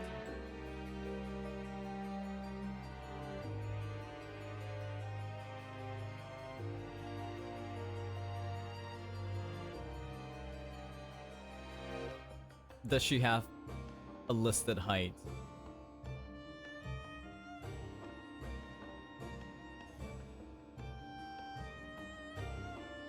I mean, like, presumably, like, shorter than her mother, definitely, but, like...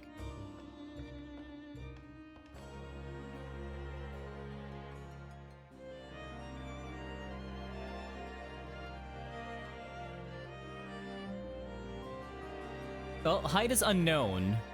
Okay, love that. It is?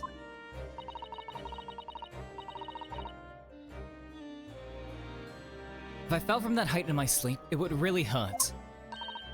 What? You mean you sleep in here?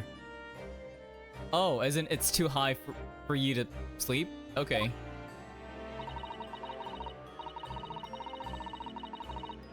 Autopsy work is very involved. It's usually too late to think about going home when I'm finished. But I have bad dreams when I sleep here. And I always end up falling onto the floor. So I'd like to exchange that table for a lower one. Maybe we can introduce you to a futon? Or something? Do futons exist? I mean, what am I saying? Futons do exist. Yeah. Or like a sleeping bag? Do sleeping bags exist yet? Do people go camping? I mean, I'm sure they do, but like still. Maybe you should just go home.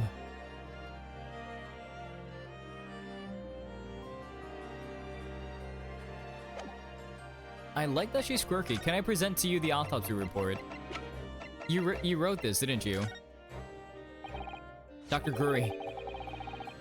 We actually came here to ask you about this. Dots. It was very good. Go on. Good? Sorry? His skin didn't snag my blade once. And very little mess. Not exactly the details we wanted, but okay. I'm glad he was not problematic after death. Yeah. His joints dislocated easily, and his muscle tissue was a pleasure to work with. Okay then. Well, we can skip those details. But there is one thing about the report that's caught my attention. You didn't seem to have recorded a time of death. Dots. Oh. There you are. Look at you. You're... Hang on. I know, like, her skin tone, like, she's pale as fuck. Like, she is paler than Von Zieg's. But okay, okay, it's kind of weird. Like Von Zieg's paleness, because there's like that gray clamor, which is basically from like not being in the sun. But hers is just like fully white, which means like this is just her natural pigment. But like compared to her mom, like her mom had like a little bit of color, right? Like hers was like white with some undertone. This is like, it's like white against like platinum. Like if we're comparing it with her hair and stuff too. Like you see like the little gray bands. Anyways. So wait, so I need to see you in court. I need to see the back of your head when you're not wearing your mask, because that assumes that like you either took it off fully or it's like you just put it, or your hair is like holding on to it somehow. It's not my fault. Oh, that made me jump. Then please, tell us what happened.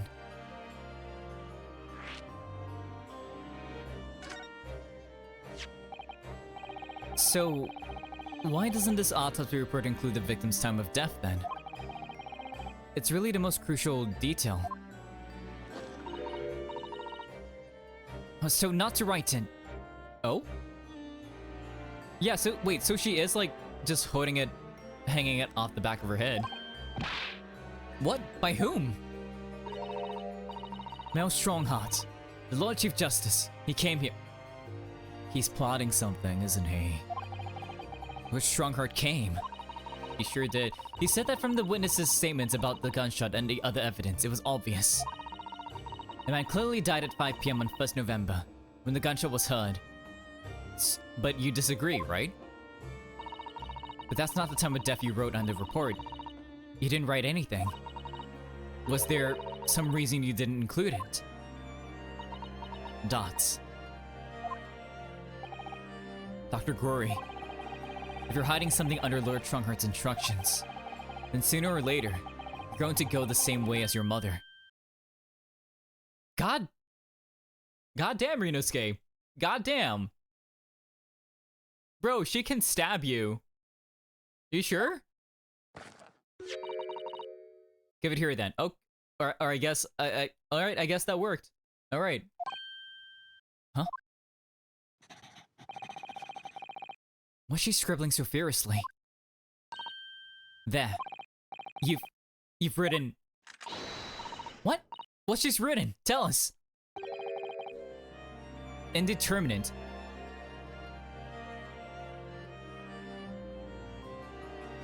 And considering the fact that she is very skilled,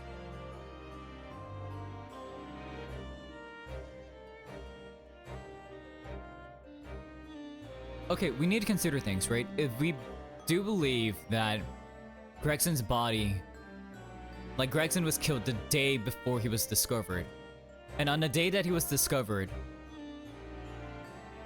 there were pools of blood. Either presumably animal blood, but if it's indeterminate, then it might have been his actual blood. Then it might have been indeterminate because something was done to his body. Right? Because if a body is left alone, you would still be able to like roughly guess what time it died. But what if like what if the body was preserved in some unnatural way and that's why it's indeterminate? Right?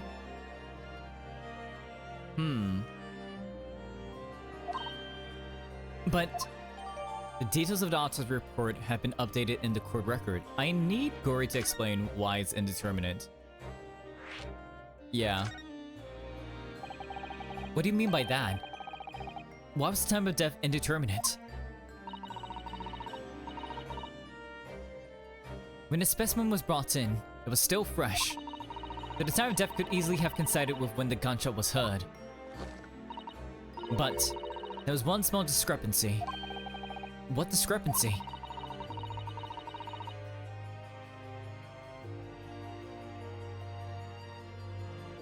Oh fuck! Oh shit! Wait. So, my throwaway line of the fish and chips being like, of being involved in the case of, wait, hang on. There was some fried fish in the pocket of the specimen's overcoat. And that fish had started to rot. But it wouldn't have happened if it was just a day old. Right? Like, if he died if those were fresh, his body is fresh, if those were fresh chips, and he died, and, you know, you got his body and started doing the autopsy immediately, it wouldn't have started to rot.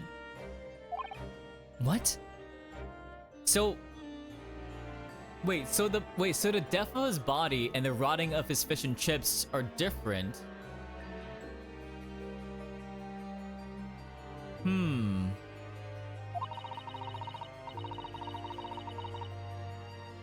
If the victim liked fried fish, he presumably liked to eat it before it went off. Well, yes. What are you really trying to say? It's possible that someone tried to manipulate the apparent time of death. Manipulate the Is that even possible to do?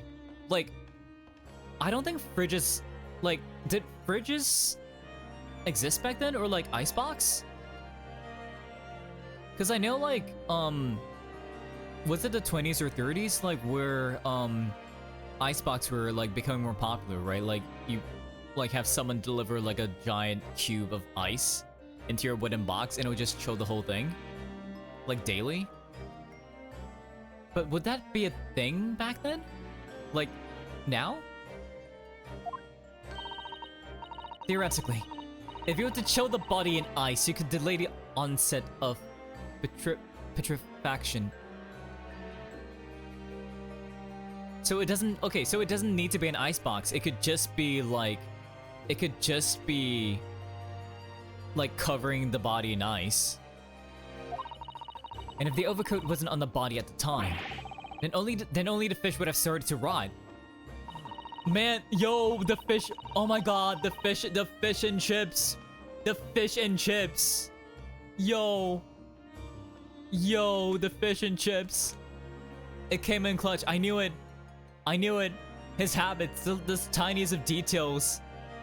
The most weirdest of details would come in handy.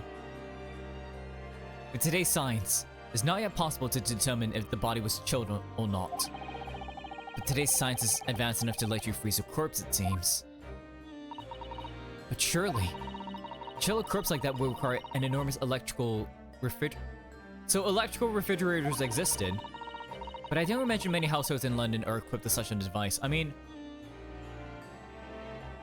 okay, I know that ice boxes were basically like a cheaper alternative to electric fridges, because not many people can afford to like a one-time payment of an electric fridge, but they could like just get a box and then afford to like have ice delivered like weekly, right? So, no, definitely not. But maybe in a factory or some other special places, or potentially a morgue or other places. I don't recall seeing any factories or such like on Fresno Street, though.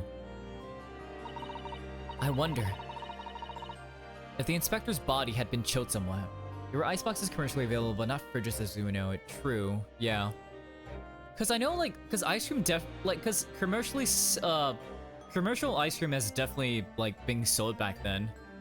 That's just what I found from a cursory Google search. Okay, so who would have access to an electric fridge? I would assume like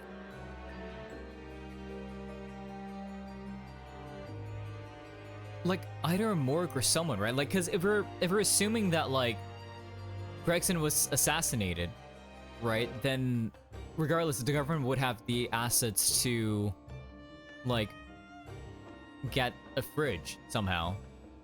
It's just we need to figure out where it was actually done, where his body was actually placed in. What might the actual time of death have been?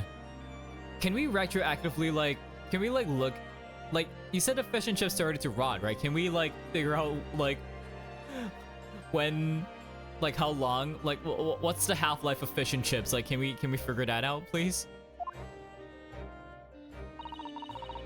I couldn't say for sure, but at the most, it might have been a day earlier, just as we suspected. No! In other words, it would corroborate your previous deduction, Mr. Naruhodo. That Inspector Gregson was killed a day before his body was discovered, at a different location. Did you inform Lord Strongheart of this possibility?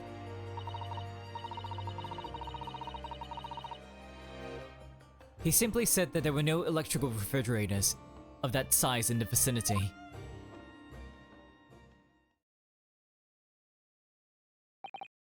Oh yes, one other thing. It's something the governor of Berkeley Prison told us. Professor case. I almost forgot that we came. The main reason was to come here for that. He said that your mother, Dr. Sith, was responsible for confirming the death of the professor after his execution. The professor. Apparently, you always enjoyed listening to your mother's stories about her work, so we were wondering if you might know something about what happened 10 years ago. Dots. That's not all Mama did. Oh? Do you know more? Sorry. My mama carried out the autopsy of Clint Von Zieks as well. She did she? What? Really? The brother of Lord Von Zieks, the professor's final victim. What did she find? The idea of carrying out an autopsy on a member of the aristocracy was completely unthinkable back then. But the detective in charge of the investigation insisted, and it was miraculously authorized, and the detective was Gregson. And we know that he's part of the Reaper. The detective being Inspector Gregson, of course. Quite an accomplishment for one man. An autopsy provided the vital clue needed to arrest the killer. And Mama was there for that historic event. What does this all mean? You know, that amazing autopsy happened right here in this very room. So it's possible that we could find, like, something here left over from 10 years ago? The Professor and Clint Von Zieks. They both spent their final moments before their burial on that dissection table there. So this lab, Mama's lab, was instrumental in some of the country's most important events. She really is proud of her mother. I wonder if you tell us more about exactly what happened back then, Dr. Gory. Dots. Looks like she will. Confirmation of death. The professor's execution was Mama's first big case. She had to be in attendance at Barclays Prison's execution chamber and signed a certificate to confirm the convict's death. Mama's the best coroner in the world, you know. I was so proud of her. But the execution didn't actually take place. No, and worse still, Mama actually helped with the jailbreak. I didn't want to know. Oh dear. You found out recently, you mean? I believed in her, and Mama, but... Now I wonder if I'm starting down the same path as her. You mean, because you omitted the time of death on this autopsy report? But that's because Lord Strongheart forbade you from including it. Just like Mama. I'm sure she was coerced by somebody, too. Yes, that's my feeling as well. Probably by Strongheart or someone, right? There's no doubt there are powerful forces at play 10 years ago. The execution couldn't have been staged without a lot of people at the prison knowing about it. Obviously, the prison governor must have been in on it as well. And he needed a fall guy. The big man with the little handcuffs, according to what he told us. He was tricked by the chief warder. He says he knew nothing about it. Of course he said that. I'd say the same thing. Because who was behind that jailbreak all those years ago? Clint's autopsy. You mentioned the autopsy of Clint Von Zieks. It was at the time when carrying out autopsy of murder victims was very unusual.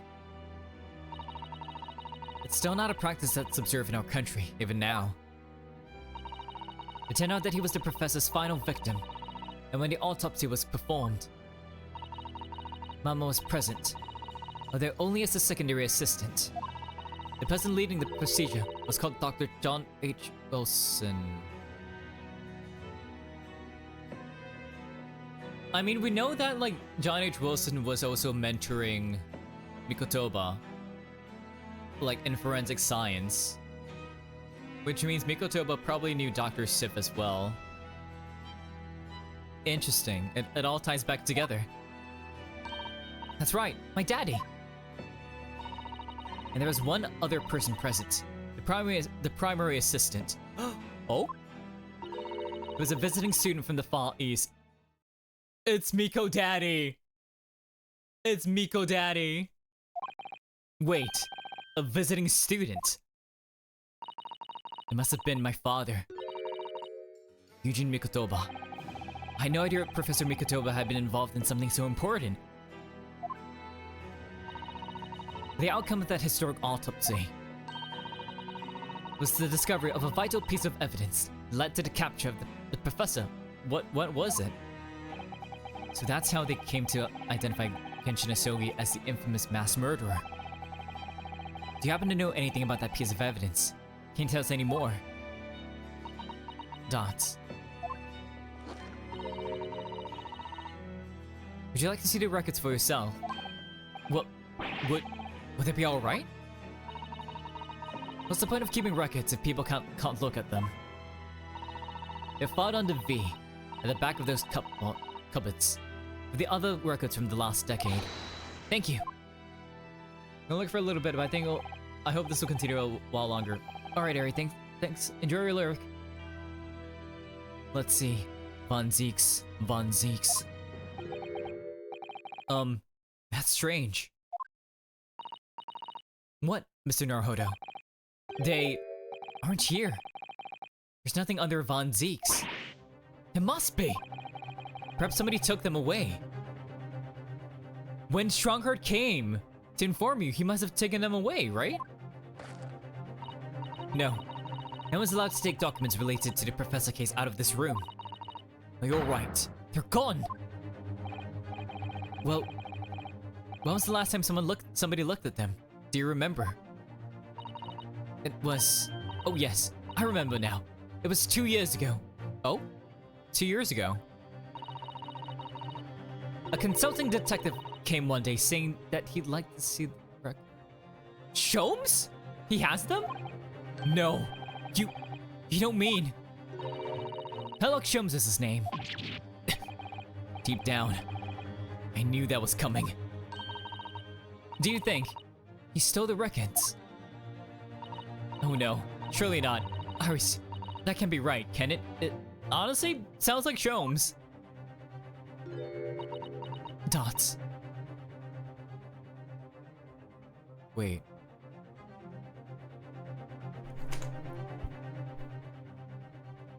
Wait.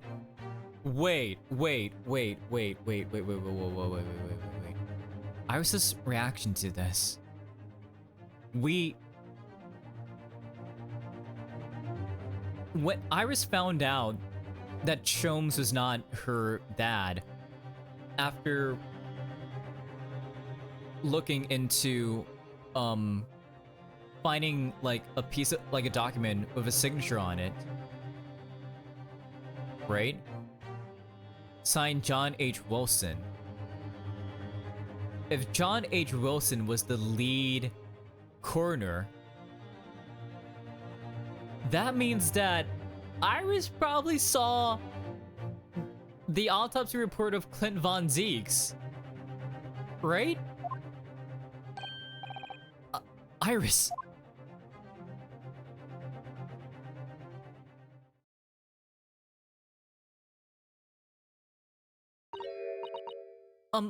Runo. I hope you don't mind, but... What is it, Iris? I've just remembered something very important I have to do. I'm going to have to leave you now. Iris, no! Come back! Oh, this is very sudden, Iris. Well, we'll come with you then. Oh no, there's no need. You and Runo can take your time here. Bye for now then. Good luck! Oh, alright. Wait a minute, little girl. Wait a minute, little girl. Me? Excuse me. I remember now. You've been here before, haven't you? Iris was the one that stole them. Maybe. Have you, Iris? Yes, 2 years ago, when that detective came. You were with him, weren't you? You were a living specimen then too. That's the way it usually works, yes. Was I? I don't really remember. Oh my god, the way it like makes her eyes so big. Oh my gosh. Anyway, sorry, but I must dash. Wait, Iris. I'll brew a tea a pot for you when you get back home. What's the matter with her? She's behaving really strangely all of a sudden. Dots. Well, in that case, we won't keep you any longer either.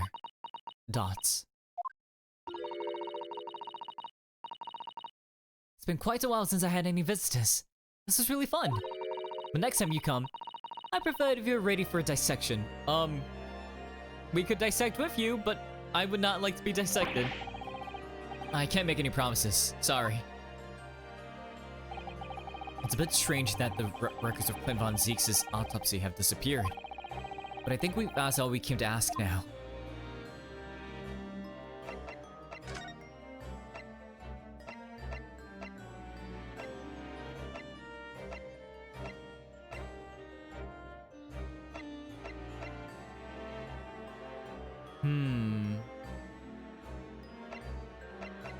Okay, before I carry on, I'm gonna take a very quick break. Again, I'm just gonna dash off to the bathroom and then be right back. So please, please, please, enjoy the music. I'll be right back.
Okay, I'm back. So, let's go to Fresno Street. It seems like there's more... Oh! Some new things, okay. 2nd November, room on Fresno Street. That box is new. Police are still busily investigating in here then. But Gina's nowhere to be seen. Where is she? Yes. It has been blissfully quiet, hasn't it?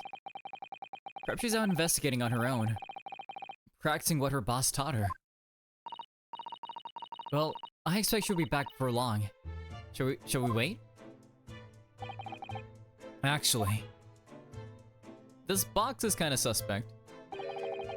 There's something different about this room since the last time we were here, isn't there? We can always use the time to investigate more thoroughly. This stool is... Let's take a look at this. Well, let's take a look at this. This little trunk wasn't here before, was it? Oh, it appears to be made of metal. It must be very heavy, and it looks like it got slashed. I wonder to whom it belongs. Can we open it up? There are some initials on the outside, look. TG, so presumably Gregson's. Let's ask one of the policemen if they know how it came to be here. Oi! What do you think you're doing? Gina? Hey, Gina. That's my trunk, that is. Hands off! But it says TG. Gina! Where are you hiding? I don't know. It leaves something unattended for a few seconds and every Tom, Dick, and Harry's has got his greedy eyes on it. Just a wild guess, Gina, but... Well, spit it out, Odo. Is it fair to say that you've only owned that trunk since this morning's trial? What are you trying to say? Come on, this trunk goes with me everywhere. Always has. We've been the last year. Trying not to incur your wrath, mainly. So, what's in the trunk? Well, okay, let's converse. Your boss?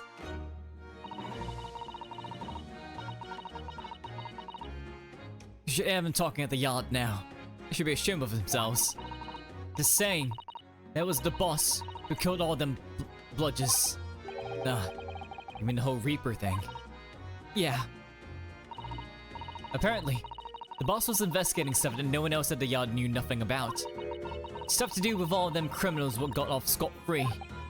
Yes, the ones prosecuted by Lord Von Zieks who used bribery and corruption to evade conviction.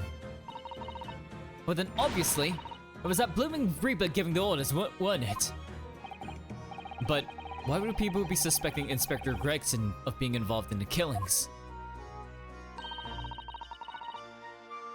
There was a notebook hidden in his office. Oh no. This doesn't sound good. It had details about all the crimes that have been pegged as the Reaper's work.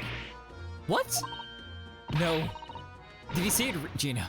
Did you see that notebook? They wouldn't flaming let me. Just cause I'm just an apprentice apparently. But it was me who found it, and it was my boss. That's right. We should go steal it. I was pretty miffed about it, so you took it. Oh, I sneaked a peek at what was said anyway. Oh, that's her, Gina. So, what did it say? So, you managed to see what was written in Gregson's secret notebook anyway, did you? The way I see it, it's my right to read what he wrote.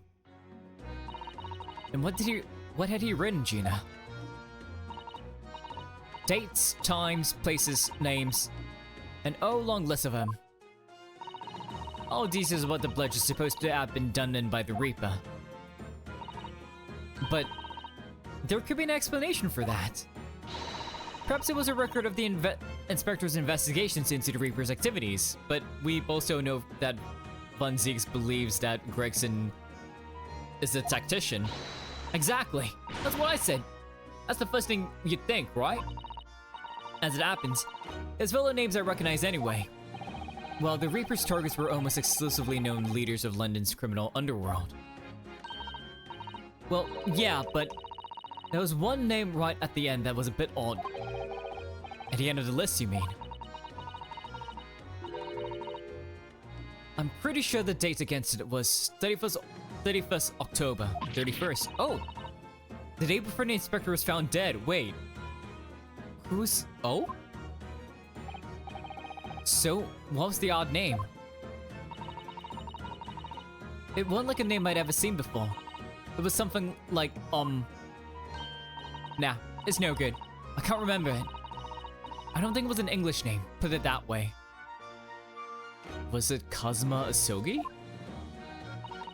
Oh dear. What a pity.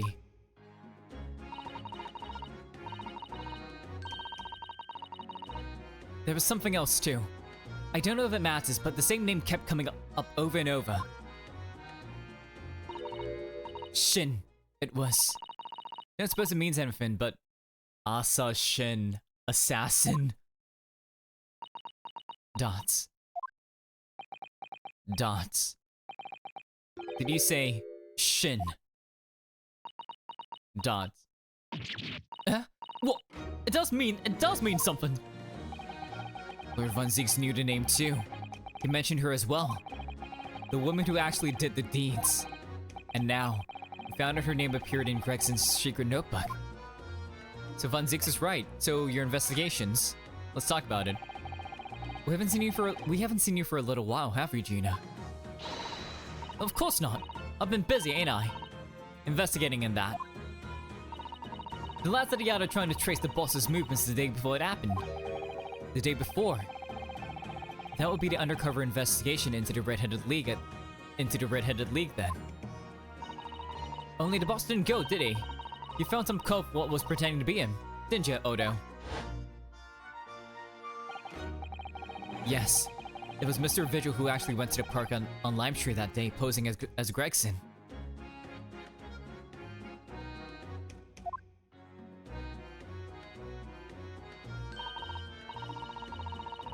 Well, anyway, you ain't the only one turning stuff up. I've got my own ways of getting results. Aw, Toby!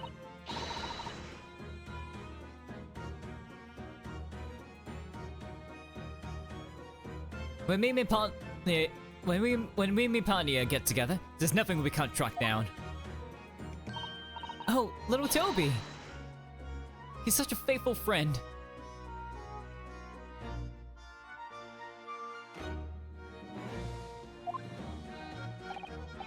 So, have you tracked anything down then?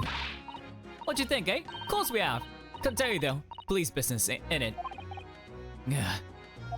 But you can tell us. Please tell us.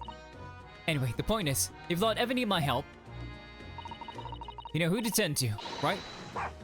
Me and the Hellhound here. Right. Because he looks oh so hellish, honest. Alright, the Hellhound, so... What you got him sniffing? Gina, about your Hellhound there. Chief Inspector Toby, you mean? He's the pride of the force, he is. In Japanese, police dog means something quite different, and not altogether nice to those involved in crime.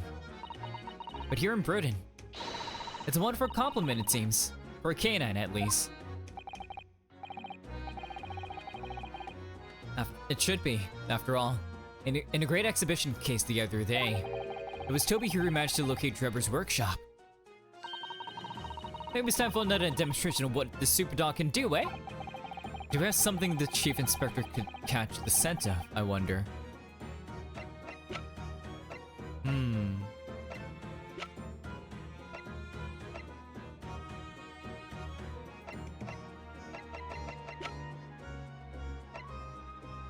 What about the wig? Right? Because, like, we know Gregson was wearing it, but then someone else was wearing it too. Take that!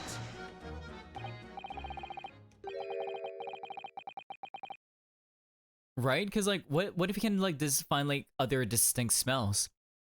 Well, Chief Inspector Toby, if you wouldn't mind having a sniff of this.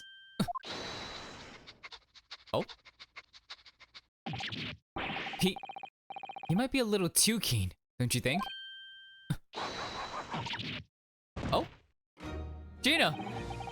The Chief Inspector made short work of Gina there. Her case! Oh, look what he's gone to. Or it could just be that it smells like Gregson. Oh my. That trunk clearly still has a very strong scent of Inspector Gregson. Yeah, and it looks like it got slashed open right here. In other words, it must have belonged to him. Dots. Oh, all right. It's a fat cup, I suppose. And he nearly got away with it, too. If not for us meddling lawyers. He always talks so proudly of Chief Inspector Toby's nose and what he can achieve. Did it not cross your mind that he might identify something that was right next to us? Yeah, that was a bit of a bloomer, wasn't it? That's enough now then, Gina. I think it's time you told us the truth about that trunk. Alright, the metal trunk. It won't like that. It just won't. What do you mean? What are you talking about? I know what's going through that head of yours, and that ain't what happened. I assume you didn't steal it, so... Alright then. What did happen? Well, like I said before, we were trying to trace the boss's movements. So I let Toby have a whiff of the boss's overcoat. And as soon as I'd done that, he went off like a shot. Straight to that sandwich. To a sandwich, not a bag of chips. Mr. Naruhodo, I believe Gina means the witness. Oh, the guy sandwich. He stole the case? Oh, I forgot about that sandwich. Yeah, he had it hidden between them wooden boats of his. The boss's trunk. Thief. You mean when they heard the sound like a gunshot and all piled up in here? Exactly. He nabbed it from the scene. Goodness. Me and the Chief Inspector gave that sandwich a good grilling. And you know what he said? I thought it might fetch a good price, and the chap wouldn't be needing it anymore. So, what's the crime scene? But that's all I did. Nothing more, and nothing less. What do you had to me of the chick of it, eh? Stealing the dead boss's stuff to flog. So Miss Venus wasn't the only one to meddle with the scene of the crime, then. How could they? So anyway, that's how it happened. It's a pretty decent trunk, so I figured I might as well make use of it. But, Gina, if it was found at the scene of the crime, has anyone tried to open it? Right, has anyone tried to open the trunk and see what's up?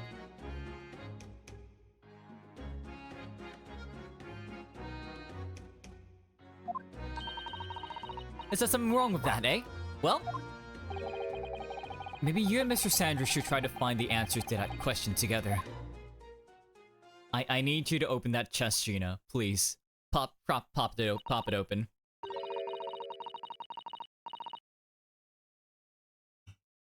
I think perhaps that trunk should be turned over to the police, don't you? What are you talking? What are you on about? I am the police! Gina, if you wouldn't mind, could we maybe examine it? Yeah, alright then. Do what you want with it. Thank you. We should make a detailed record of our examination of the evidence. Let's go. And there's clearly a slash here. And I wonder... Hang on. Let's take a look at it beforehand. I'm gonna look at this. Wait. Trying to slash a metal box, but... What is this? A piece of a knife? Have you seen this huge gash across the side of the trunk here? It's gone right through the leather and into the metal behind.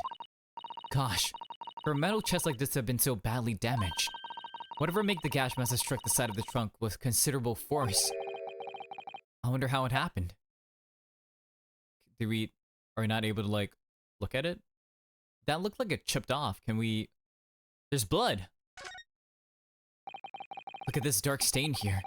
Do you think... Yes, I'm afraid so. I think it's blood. I knew you were gonna say that. That presumably means that this was present at the scene when Inspector Gregson was killed. It's the most logical conclusion, yes. I think Gina's been carrying this around with her. If you didn't know any better, I suppose it does look like a grease stain from all the fish and chips. It's pretty dark, though. Can we open it up? Let's have a look inside. Oh, we can!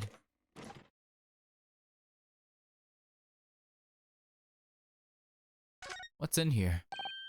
Look, there's something inside. Oh, let's see. It appears to be a passport, authorizing him to travel overseas. Wait! The blade! Was Inspector Gregson about to go on a trip abroad then? France, right? Perhaps the date of departure might tell us something. It was... Oh! What is it? It was for travel on 31st October, just one day before the incident. Was he gonna abscond to Paris then? What? Really? The passport has been entered into the court record. Traveled to France before the day before his body was discovered. Gregson went to France the day before his body was discovered.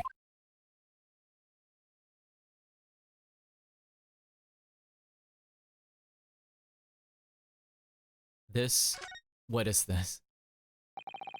Do you see that? There's something stuck in the side of the trunk there. It's glinting. It looks like a fragment of metal of some sort. But it's wedged in so tightly. I can't remove it. But don't cut yourself. You better leave it, I think. But... Are you winning? I think so. This looks like... It slashed it, so it's a curved blade, but... A curved blade. Also, yeah, oh, welcome back, Gary. Also, we found out that Clint Von Zeke's autopsy report is missing. And Iris sent and like the last time it was looked at was 2 years ago when Sholmes visited the autopsy lab. And Iris is there too, apparently, according to Guri. And also, apparently, you know, Iris at that moment said that she really needed to go back home quickly. And my thought process was that we know that Iris figured that her father, she figured that, she basically said that, what was it? She said that, okay, if I remember correctly, Sholmes is the one that told her that he's not her actual dad. Because, she picked up too much on his, deduction skills. Right? So she would have figured it out anyway, and it was better for him to just tell her that he was not her birth father. You know? She did not come out of his... Anyways. And told her that, her actual father was his partner, or, whoever wrote the records of the story, supposedly. Right? And she came to realize that it was John H. Wilson after finding a report signed by him. And we know that John H. Wilson was the head coroner 10 years ago for Clint Von Zeke's. Meaning that most likely 2 years ago, Iris stole Clint Von Zeke's autopsy report from the lab. And that's why she hurried back home so suddenly and refused to let us go with her and be like, oh yeah, take your time, and she ran off. So, I'm waiting to see what happens when we finally get back. You know? Let's see. Okay, let's look at this passport though. Tobias Gregson, passport number ACD0522, departure within 1 week from 31st October. Part of Dunkirk, police business, permission for the applicant, and one additional person to travel. So he was about to take Gina. Grr. What's the matter with Toby? Why is he acting so aggressively towards me all of a sudden? Mr. Naruto, be careful. It must be the trunk. Ah! Ah! Toby! Toby, no! Toby, no! Ugh. Toby, oi! What are you doing? You're gonna lick his face off! Mr. Naruto! Mr. Naruto! Oh god, it was a Toby takedown! It was a Toby takedown! Gina, quickly, hail a carriage! God, imagine that on the 3DS. If you're, imagine like, on the 3DS, you're playing that with the 3D on, and Toby just jumped at your fucking face. God. Ruh-roh. Ruh-roh, Rocky.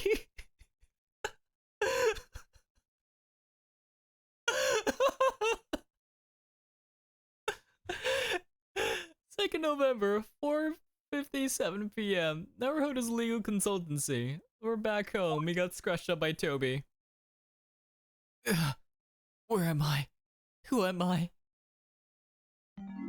Ugh. Sasato, is that... Oh, Mr. Naruto, are you alright? Maybe. Mr. Sato. Mr. Sholmes! Ah, conscious again at loss. A blessed relief, my dear fellow. After all, you dropped dead after a moderate licking by a small terrier. That's unseemly. I was attacked by a dog, Mr. Sholmes. I was attacked by a dog. Toby's a trained police dog, man.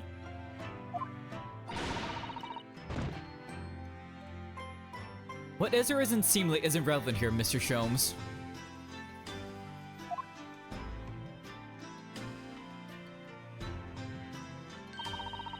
I'm so glad there's no lasting damage. How are you feeling? I'm fine, thank you. Did you bring me back here? What's this on my head? A bandage?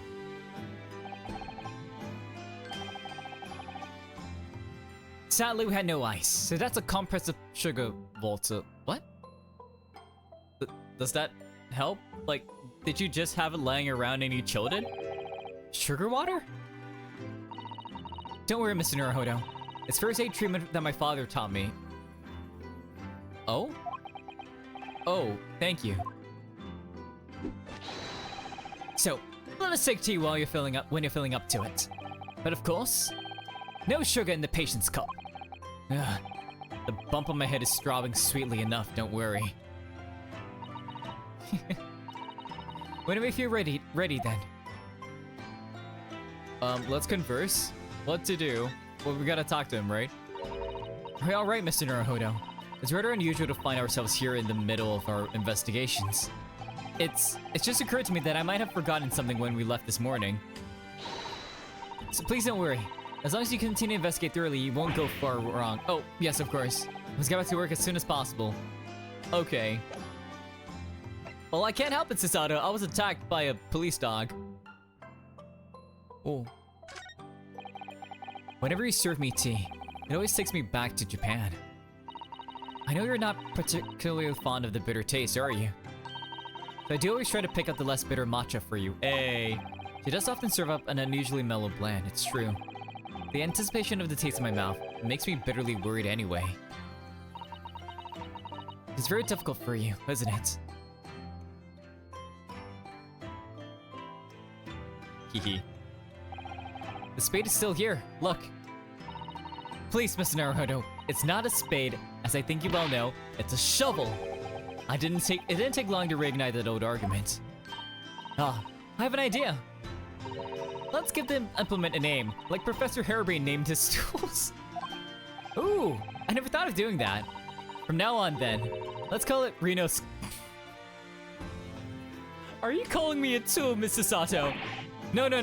It's clearly much more of a Sasato. The old argument has taken a new and unexpected turn, it seems.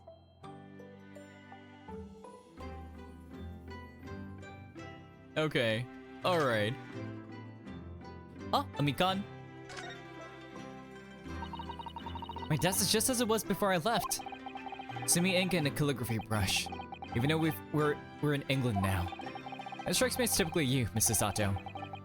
and typically not you at the same time. While I do enjoy all the wonderful new things to come out of the Western Cultural Revolution, of course. But I'm not ready to give up my brush just yet. And anyway, Sato-san can write more neatly with a brush than most people can with a pen.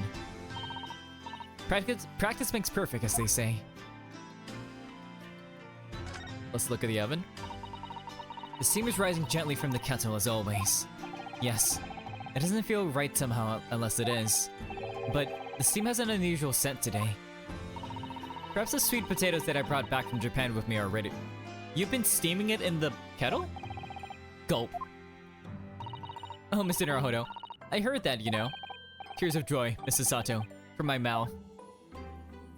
But they survived like the month-long journey? Okay. Hang on, the fish! All the sea life seems very content in there, I must say. I've noticed something recently, actually. The anemones breed at a most extraordinary rate. Oh, really? It's a mystery. Why the whole seabed isn't buried in a mountain of them, actually. Ooh, how splendid! That really is a mystery, isn't it? Dots. Is she just indulging us? I wish there was someone here to explain Susato-san's strange reaction to that.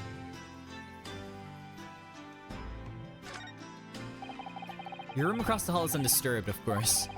I don't suppose I'll be permitted to see inside now that you're back, though, would I?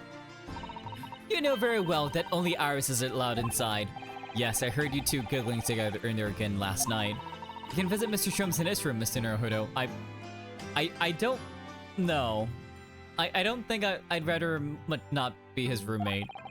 Last time I did that, he tried to convince me to drink some strange concoction he'd mixed up. Oh god.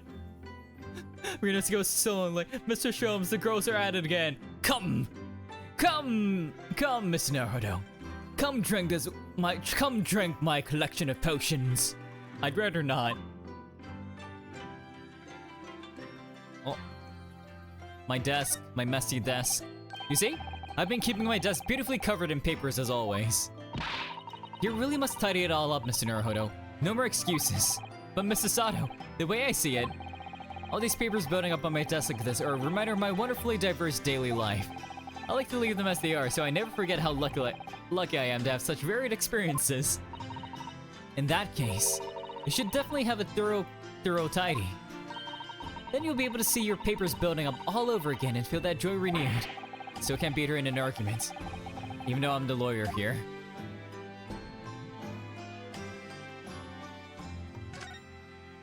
Okay, let's talk to Shrooms. Thank you for your concern, Mr. Shrooms. My dear fellow, think nothing of it. I must say I was quite startled when I heard that you've been attacked by a dog. For a moment, I feared that infamous murderer of so many had come back from the dead. Yes. It was in fact Toby. Toby was the tool used by the professor. Not like my name place tag, but that's also mess. No, Eri, no. You mean the professor? Fortunately, I see your prized throat is unscathed. That stiff, turned-up collar of yours obviously afforded some welcome protection. Was I that close to death? All I really remember is the dog licking my face over and over and over again.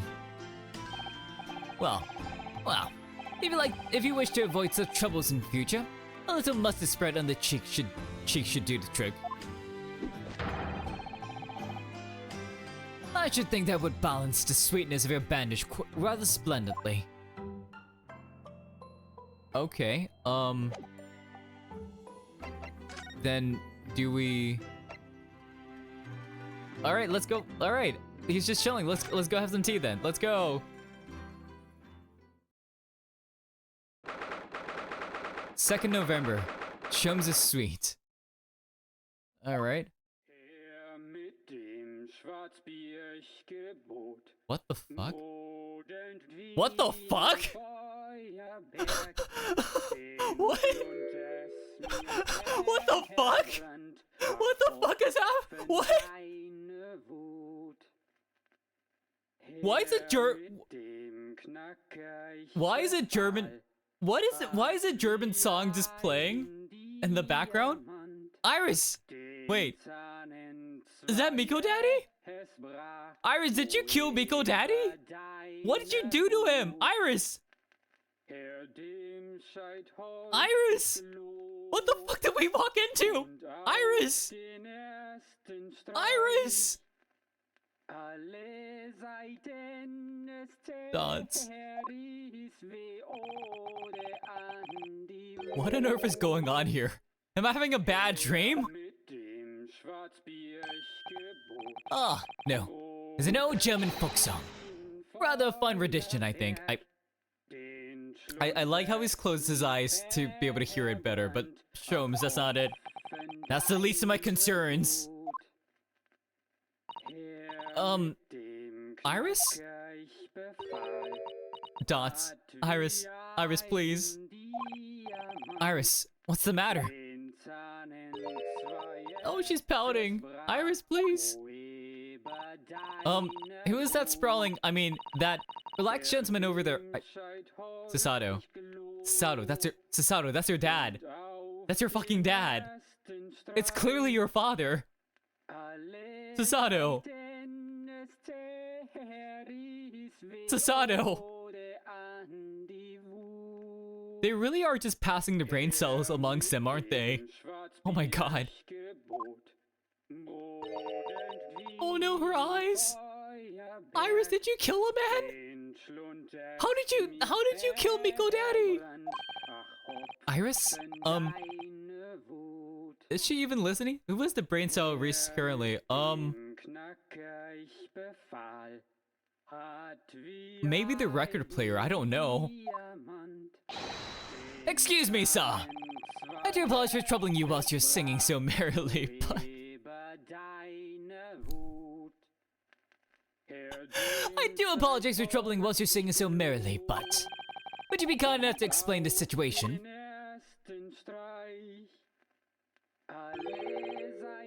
Well, that worked. A crooning gentleman and a mute young girl. A rather tantalizing juxtaposition.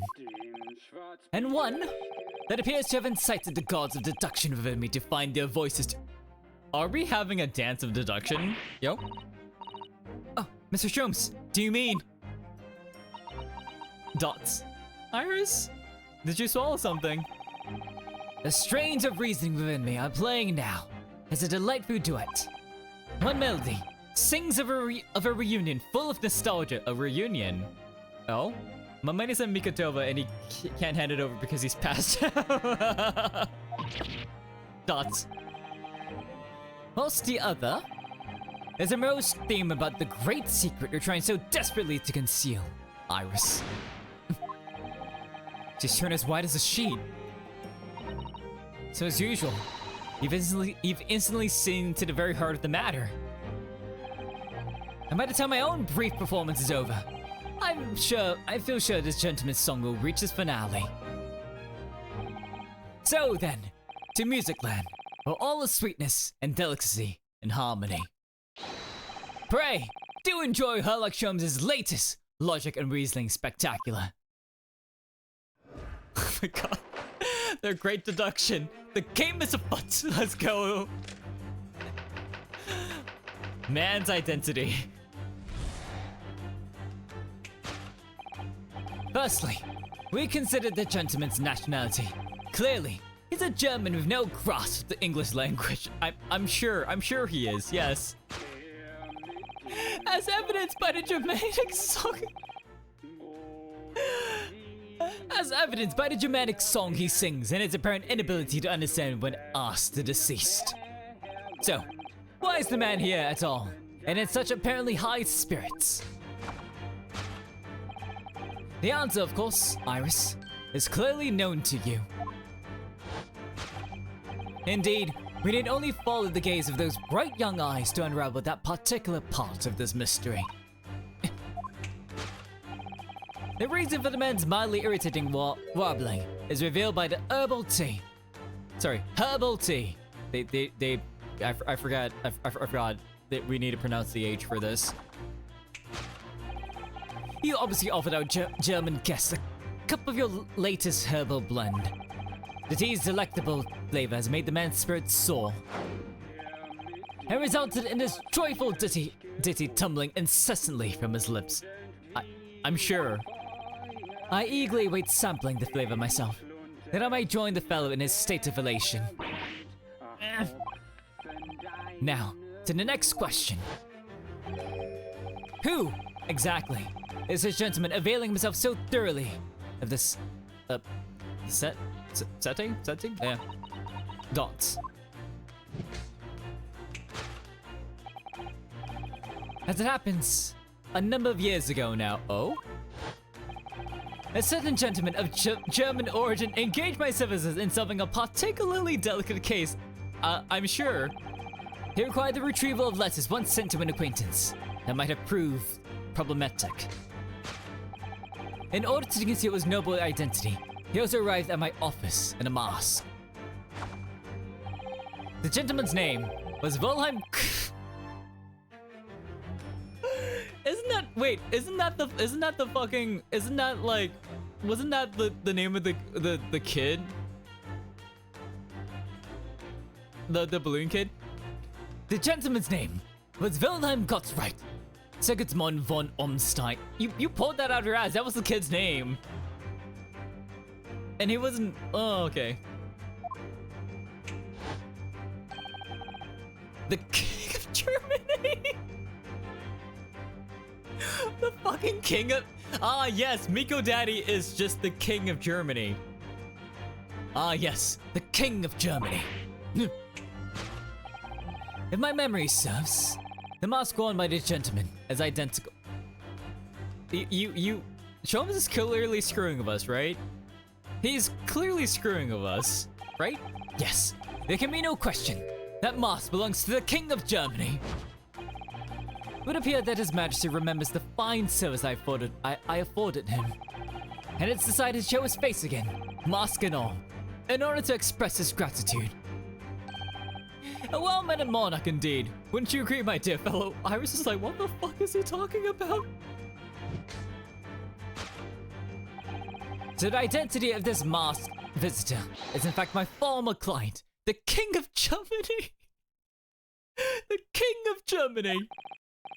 Indeed, his son is currently in London as well, enjoying the wonders of the great exhibition. Not wrong, but sir, what?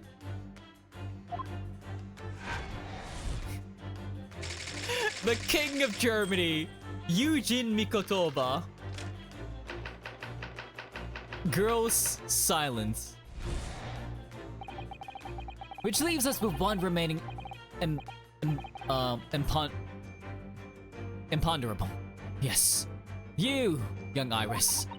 Dots.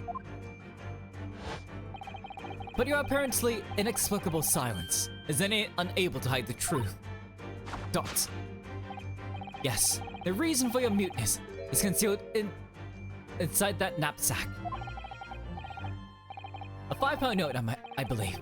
I must say, as your compatriot, I'm deeply saddened. I think it's her left hand, Sholmes, but anyways.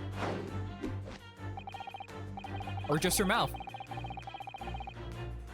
It would appear that you've allowed yourself to be bribed into silence by His Royal Highness. Earning yourself some spending money in exchange for keeping quiet about the king's secret. Sholmes. And now, the final piece of the puzzle. What is the secret you strive to hide with your silence, Iris? Ah, yes. We need only follow that brief, involuntary twitch of your eyes to find the answer. You were attempting to abscond with that coffee cup. Sir? My favorite coffee cup, in fact. Or should I say, the handle on my favorite coffee cup. It appears that his high-spirited highness broke it in the midst of his hijinks. Which leads us to the sad truth. My favorite coffee cup has been broken by the King of Germany. And Iris, you tried to conceal it from me.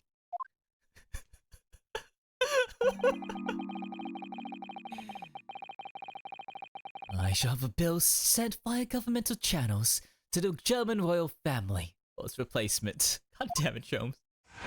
Oh my god, Sholmes. To hide the coffee cup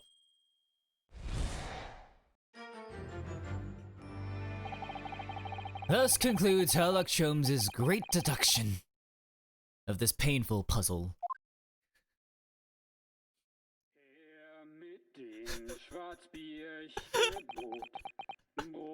Dot. Dot.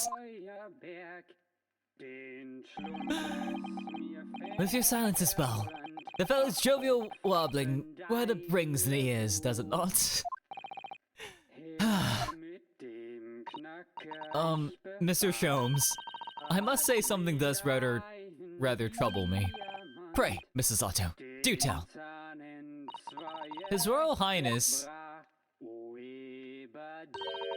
doesn't appear to have moved a muscle since we arrived. Yeah, it seems like he's just dead. He's not been breathing. We don't even see his like chest moving up and down. Ah. And you haven't said a word either, Iris. If Mr. Sholmes has that all right, you might as well own up to it now. Dots.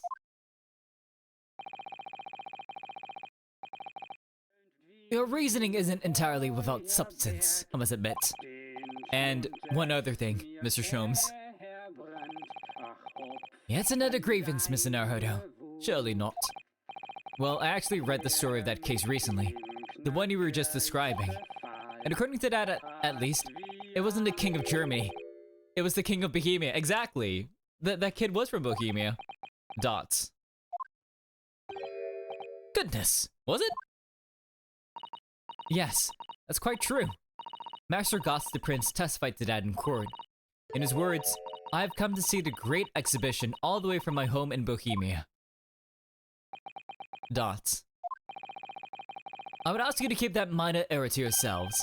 It could easily become quite a scandal. You think, Sholmes? You think? You think, Sholmes? I believe, Mr. Naruhodo, that it's our turn now to make some corrections to a number of minor errors that may have slipped in. Just a few of them, yeah. Yes. Even Mr. Sholmes is willing to admit he might be slightly wide of the mark this time. Although it's clear that Iris is definitely hiding something. We need to find the truth behind this mysterious scene. Why is Miko Daddy dead? But one truth is incontrovertible. My favorite coffee cup is no more. So, shall we embark again on a joint presentation of Sherlock Holmes' logic and reasoning spectacular? Course correction. Hold it, Mr. Sholmes. A scandal in Bohemia. Perhaps Mr. Sholmes.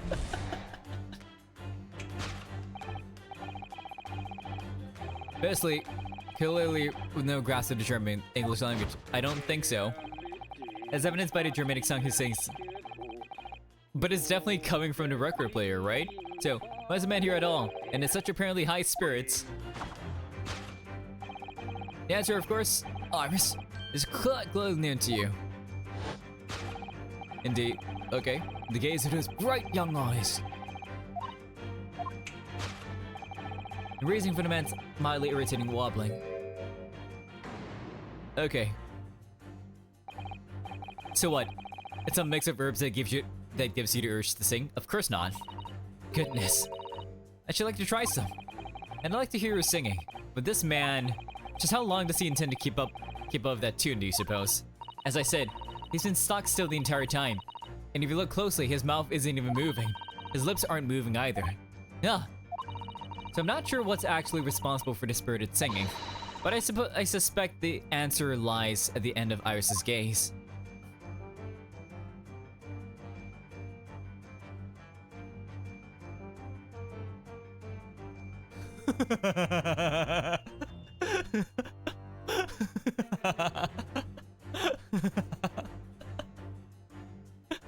Hang on, I'm just gonna look at him. We know this mask. Yeah, no, you should be saying you know this man, not just the mask.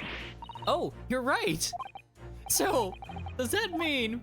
No, surely not. It couldn't be. Could it? Ah, yes, it's your best friend, Kazuma Sogi, done in by one Iris Wilson. No, it's most definitely not him. Oh, no. Of course it's not. Thank good.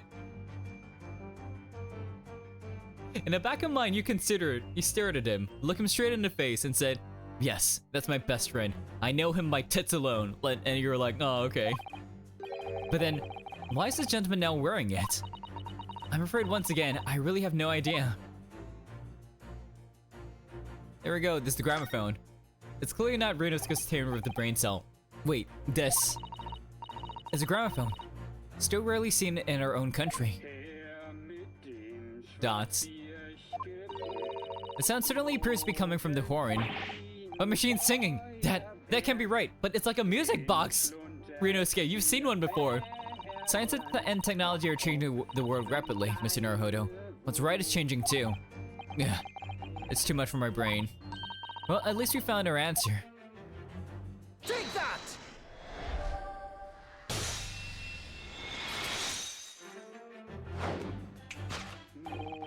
The reason for the man's mildly irritating warbling is revealed by the gramophone. Indeed, but no well-bred gentleman would break into an obscure folk song when making a social call. In other words, this gentleman isn't singing at all. In fact, I mean, actually, if we pay attention to Shoma's expressions, he seems like compared to every other dance of deduction, he seems like his expressions are much more mischievous. Like he's just doing it because he's screwing a virus, I feel. In fact, it would appear that the fellow is unconscious.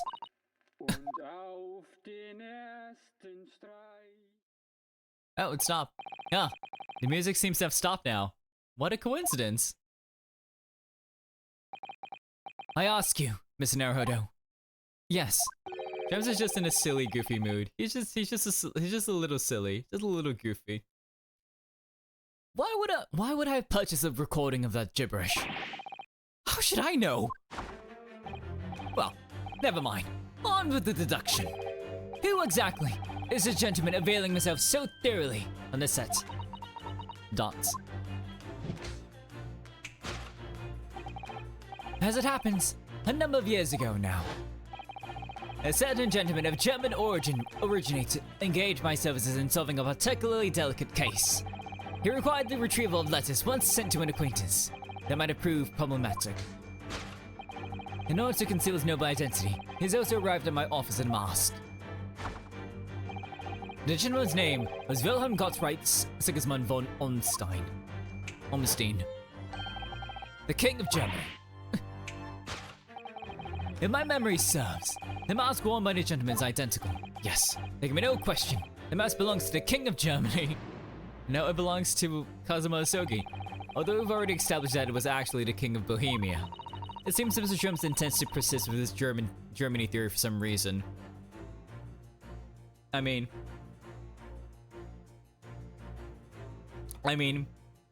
if we can be frank further, like, the King of Germany sounds like way more impressive than King of Bohemia.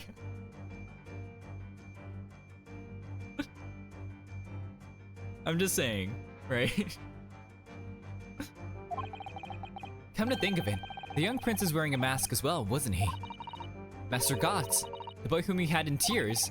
Don't remind me, or anyone else. Do you suppose all members of the aristocracy of mainland Europe wear masks? I'm sure they do.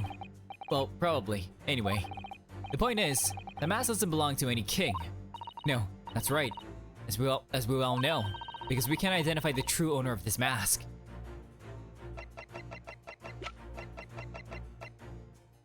Kazuma. Well, we don't even need to, like, look around for that. Yes. There can be no question. The mask belongs to Kazuma Osogi. In other words, my memory is sublimely unreliable. Okay then, Jones. Only you could try to make that sound positive.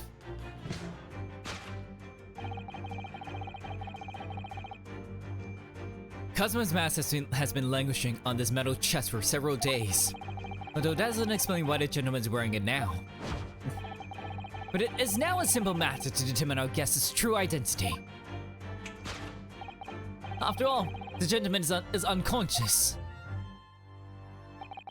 We need only excuse ourselves in advance, gently lift the mask, and peer beneath it. I mean, do we even need to lift it up to figure it out. I mean, it seems like all we need is to put a mask on any Tom, Dick, and Harry, and they don't know who it is. Put a mask, put a hat on them. Damn, we can't see their eyes, we can't see their hairstyles. Shit, we don't know who they are. Who is that man? Dot, show me your true form. Literally, I don't believe it. Ah! Father!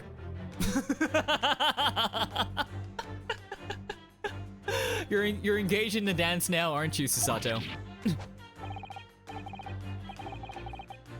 I'm afraid, Mrs. Sato, you must be No, I think not, Mr. Sholmes. And it would appear our logic and reasoning has once again revealed the truth. This mysterious visitor.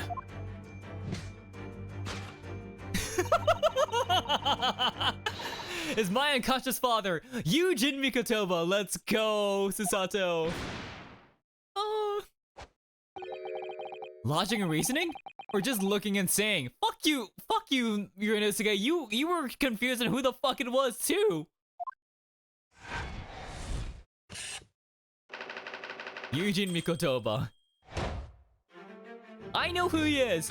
Oh shit, I had no idea. Died a coffee cup. Okay. Which leaves us with one remaining imponderable. Yes. You, young Iris. Dots. But your apparently inexplicable silence is unable to hide the truth. Yes. The reason for your muteness is concealed inside that knapsack. So that's a 5-pound note poking out of Iris's knapsack, is it? Oh dear. I can't be sure. Most money we encounter is in coin form. I know. I'm not even sure we've seen any banknotes here in Britain at all, have we? But anyway, Father would never have paid money for Iris's silence. He certainly seems like the silent type himself, though, judging by his present state. There must be some other reason for Iris's silence, I suppose. Perhaps what Iris is trying so hard not to give away with her eyes is something entirely different.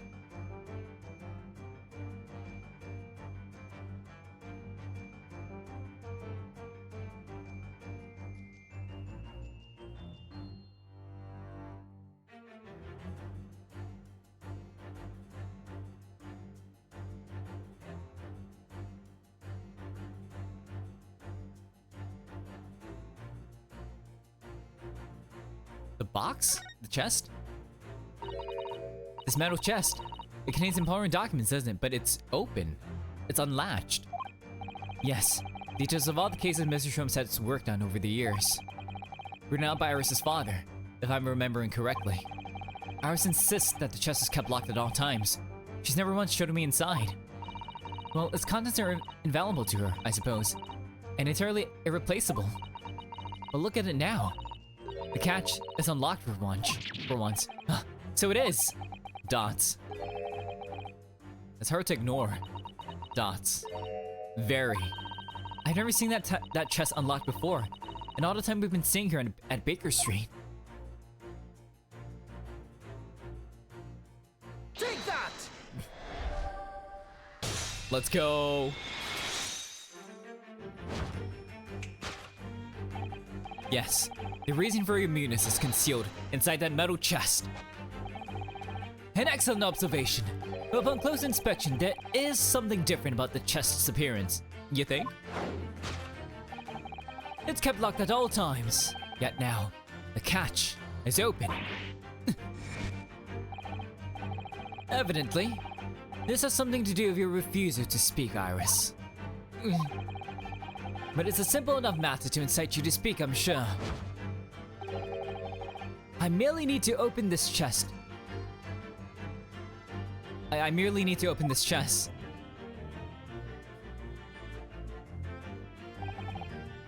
Here we go. Wait. Hang on. Oh, wait. Wait, but... Wait. If Iris, like, kept it locked at all times, and we know that Iris is very much an inventor, right? That will mean that there's a high chance that Iris, like, what was it? She, she put safety features in check, right? She put safety features in checked in the trunk. And that's what knocked out Mikotoba, Miko Daddy, right?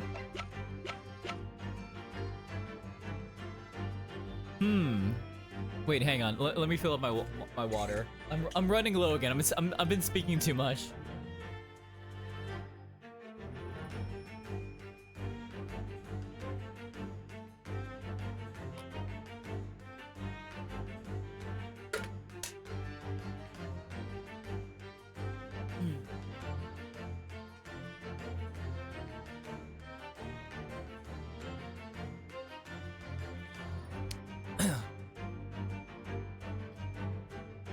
Oh, wait. Hang on, give me a second. I'll be right back.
Okay, I'm back. Got me more water.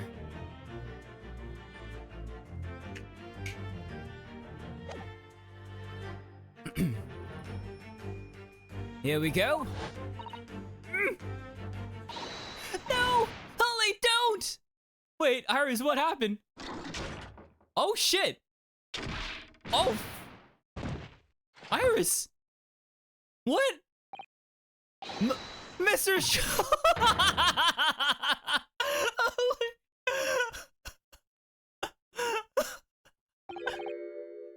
He's dead. Never! Oh, Holly, I told you not to open it. Game! Ah, so you found your voice now, Iris. In other words, what just happened clearly reveals the truth here. Yes, the real reason for his silence until now is... This is somewhat different to the usual dance of deduction you perform, Mr. Sholmes, isn't it? Well, he's left me alone on the ballroom floor, so I'm gonna have to dance this next part solo. Anyway, I need to get to the bottom of this for my own peace of mind. Now then, Iris isn't usually the silent type, so You mean you don't actually know the answer yet, despite that knowing point of the finger before. Dots. Mrs. Sato. Sometimes a man needs to point his finger first and think later. Bruno! Bruno! Oh, well, if you say so. I think we better examine Iris more closely and try to rescue the situation then. What are you hiding behind? Oh, the key? The key. Oh no! Look at her little look, it's Rabbit Jones and like little like mouse Iris. Oh my god. Anyways, that's the key she's holding. Look. I'm sure that wasn't in her hands before, was it? She put it in her mouth, didn't she? No, you're quite right. It's appeared as if by magic. That's strange. A big old iron key. Where did it materialize from? Her mouth. Her mouth, definitely. Take that! Take that!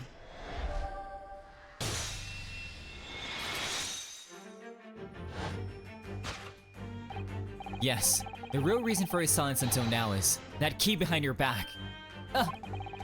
When Mr. Shone was thrown into the air before.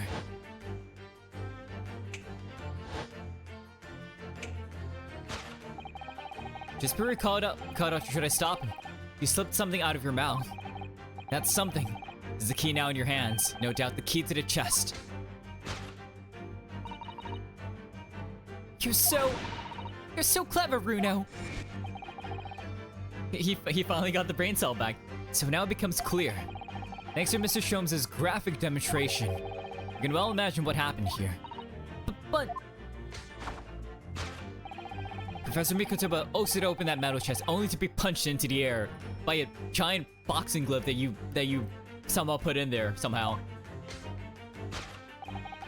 and land sprawled onto the set.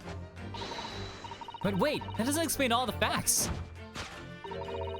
What about the stylish scarf and a cup of tea? And above all, why would he be wearing Kazuma-sama's mask? I mean, remember that they were all on top of the chest? So maybe, in a really like RNG Jesus was just like, I'ma make him wear all the things. Well, with those curious details, I can think of only one explanation. Clearly, an unbelievable miracle took place in this room. Isn't that right, Iris? Consider how the room was arranged before this whole painful experience took place. When Professor Mikotoba opened the chest, completely unaware of what awaited him inside, the mask was flung into the air just as he was, only to land neatly on his face when it fell back down. And the teacup's journey through the air ended when it was caught on the unconscious professor's finger. You mean to say that the stylish scarf was a tablecloth? It's actually just a tablecloth.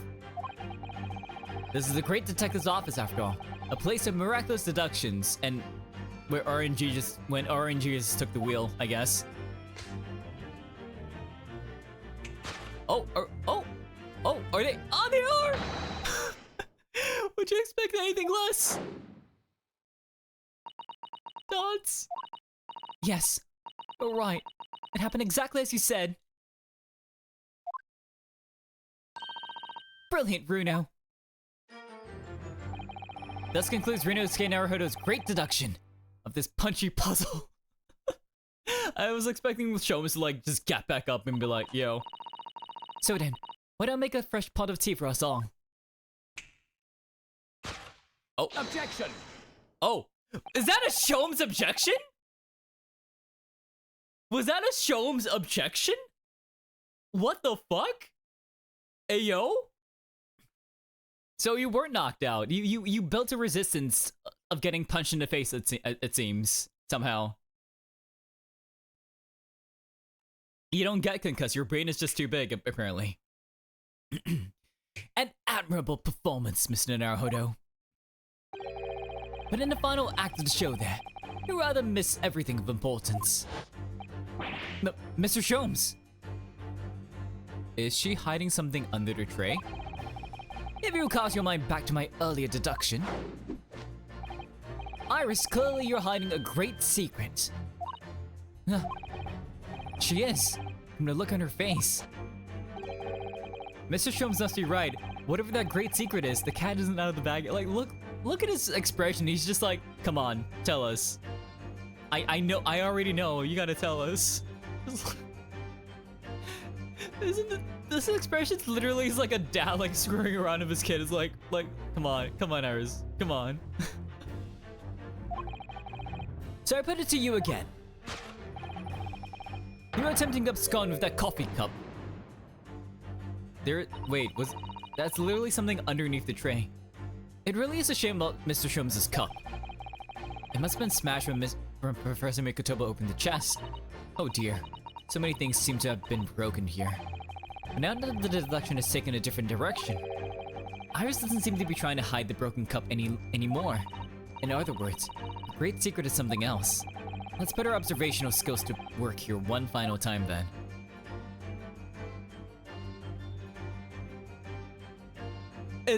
I knew it! It's the fucking autopsy report! Take that, the case file. Huh, look!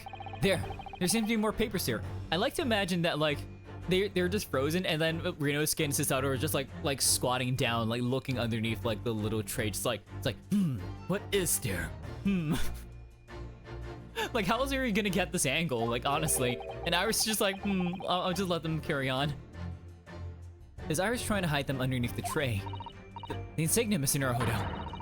It's the official Scotland Yard document. What? But what would Iris have? We must ask her. An official Scotland Yard document. Take that!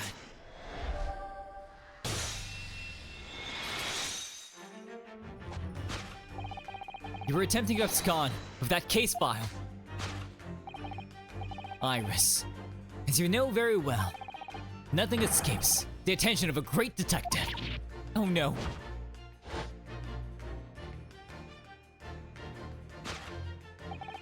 We visited Scotland Yard's autopsy laboratory earlier today. Man, and Dr. Guri informed us that the autopsy report of Clint Von Zeeks had gone missing. Clint Von Zeeks. Yes. I do seem to recall that some years ago I asked to see the report in question. You were with me, weren't you, Iris?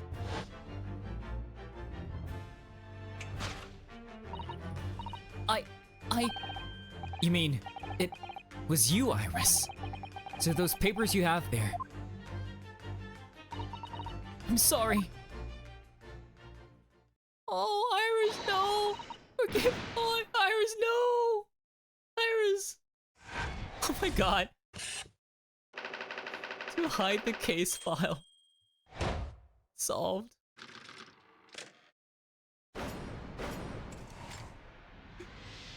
Elementary.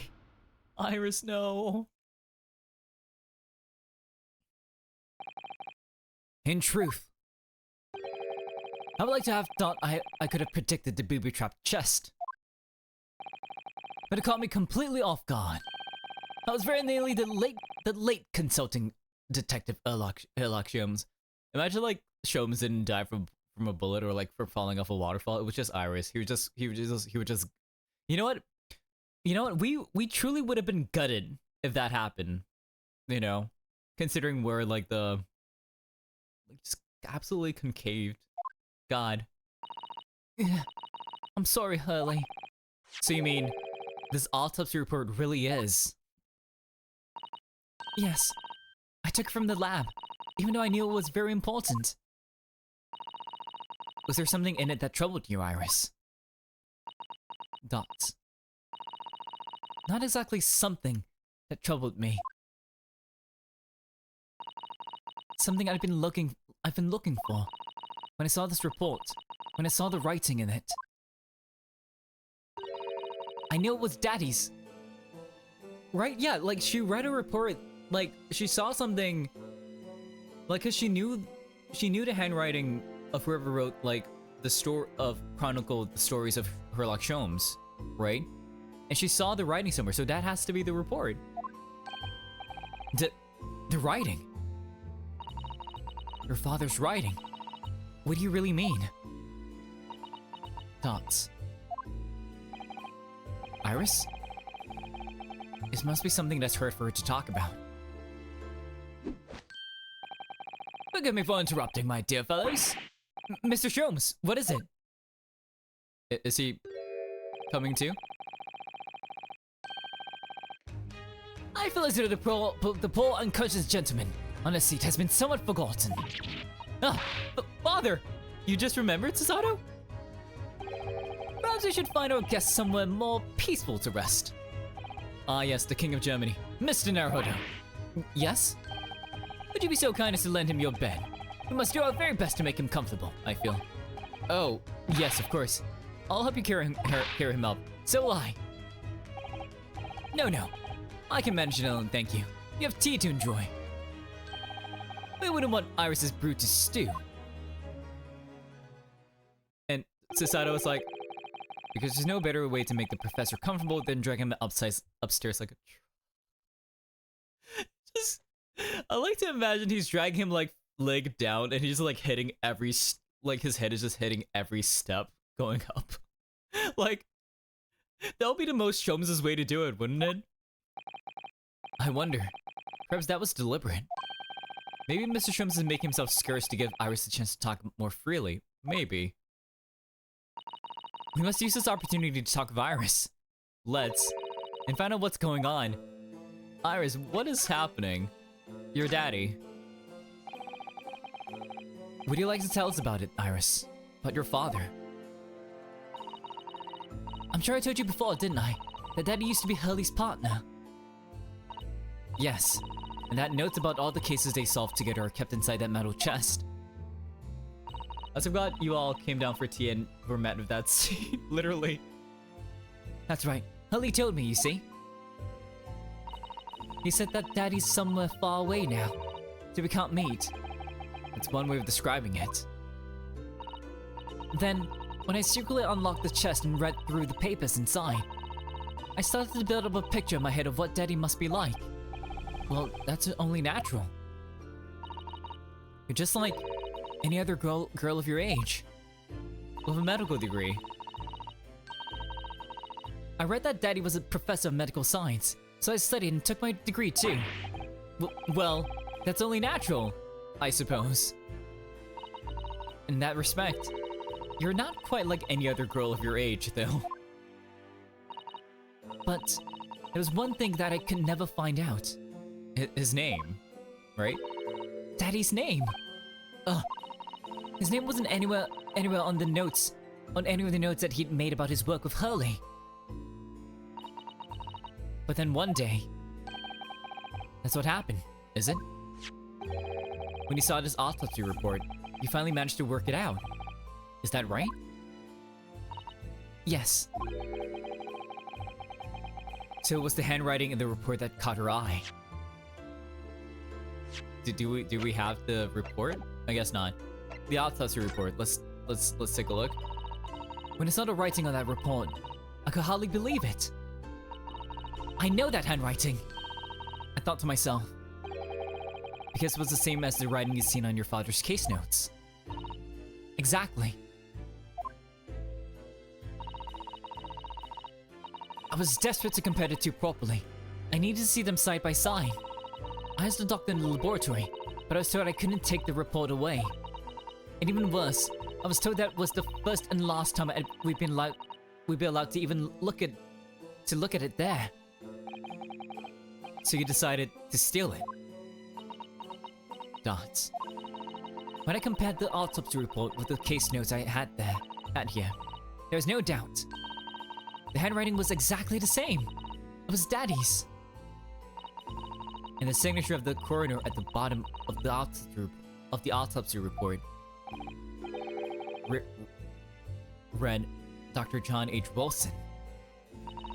So that's how I finally found out. I learned Daddy's name at last. I see. Ever since then, I've called myself Iris Wilson. And that's also when I had the brilliant idea. So, was she known as Iris Sholmes before? That is a nice ring to it too. Of writing stories, all about Daddy's exciting times with Hurley.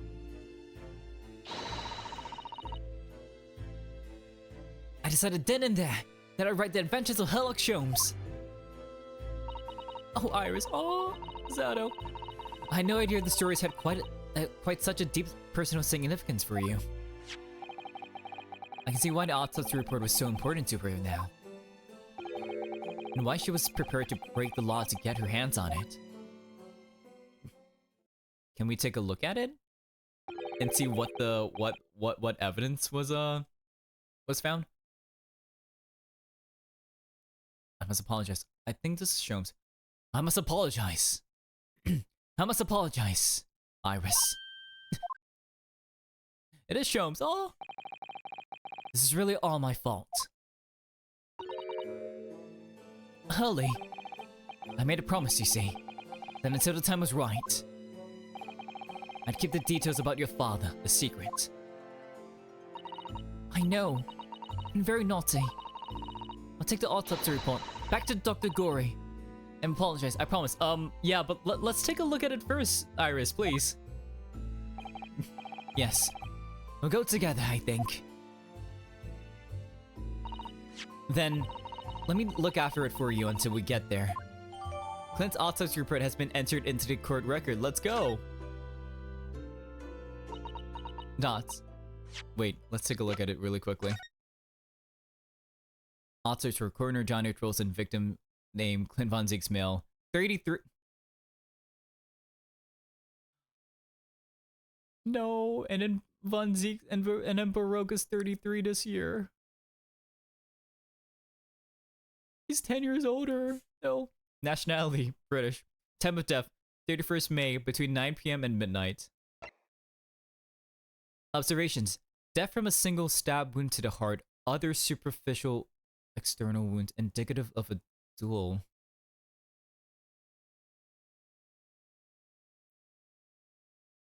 Which is significantly different from every other victim of the professors who died of, like, from being bitten by a dog. And a single stab wound to the heart, so Genshin said that he was guilty of the crime of taking another human's life. So that means he definitely killed Clint through like an honorable duel or something. And he felt like a personal responsibility to at least protect Baroque. Additional notes. Recent scarlet ink stains visible on the little and ring finger of the right hand, although no document in corresponding ink was found. Little and ring fingers of the right hand. Okay. So that means he was writing... Okay. Autopsy findings. Vital evidence removed from the victim's stomach during autopsy, but what is the evidence? What's the... You know, why is it not listed? Credit to Inspector Gregson for petitioning so doggedly for the autopsy procedure. No internal trauma noted anywhere in the body. John H. Wilson. Okay. Thoughts. I must go water my herbs, I think. Herbs. I'll see you all later. Oh, Iris, no! No! Poor Iris. She must be feeling awful. I know Mr. Sholmes is here for her, but still. Ah! Sasato? What? You look shocked. What? Oh? What? How? Wait. I don't think it's the details. Do you recognize the handwriting? What's the meaning of this, Mr. Sholmes? Mr. Sholmes?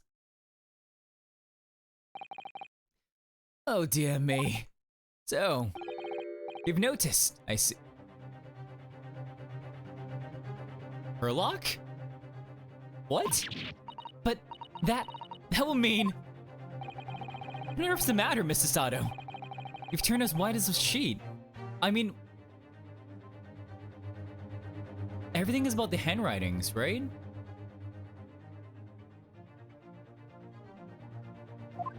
You recognize it? It's this autopsy report, Mr. Naruhodo. The one from 10 years ago. The writing. isn't Dr. Wilson's at all. No fucking way. No. Really?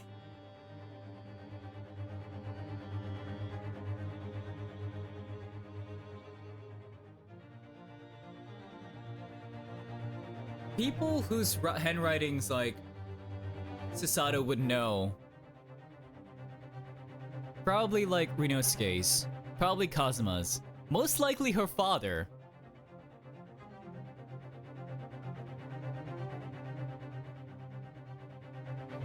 Is Miko Toba Sholmes' partner? What the fuck?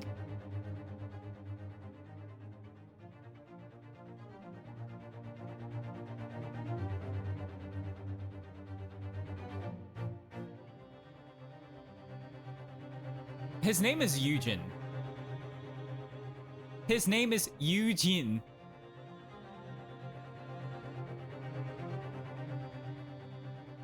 And Sholmes has always referred to only one person as his friend. As his fucking Yujin.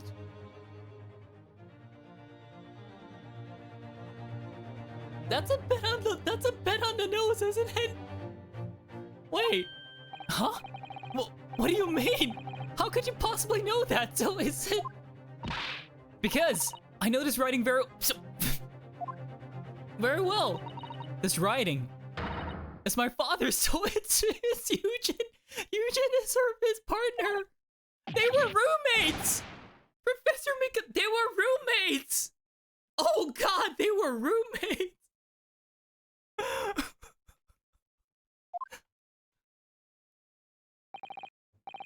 Indeed, it's true.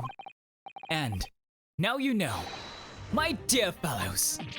No, I don't know anything. Rinosuke, take the brain cell back, please. When on earth does this all mean, Mr. Sholmes? Because the idea that's slowly forming in my mind, it's just too extraordinary to believe. Please, you have to explain. Converse. The autopsy report writing. So, this autopsy report was actually penned by Professor Mikotoba then. But that makes no sense. It's not possible, surely. Not possible. My dear fellow. Pray, take a deep breath and think again. He was the primary, like, assistant too. Yes, you're right. In some ways, it actually makes a great deal of sense. It does? 10 years ago is when Father returned to Japan after his extended study tour in Britain. And prior to his return, where was Dr. Mikotoba engaged? Of course. He was an assistant in Dr. Wilson's laboratory, learning about forensic science. And as an assistant, he would have aided with the dissection work, making detailed notes, which would be assembled into the full autopsy report. Once the book was complete, the head coroner would check the contents and put his signature on the document. In other words, the only writing of Dr. Wilson's in the report would be his signature at the end. I see. So Iris got the wrong end of the stick. But there's no way that Yujin is Iris's dad, right?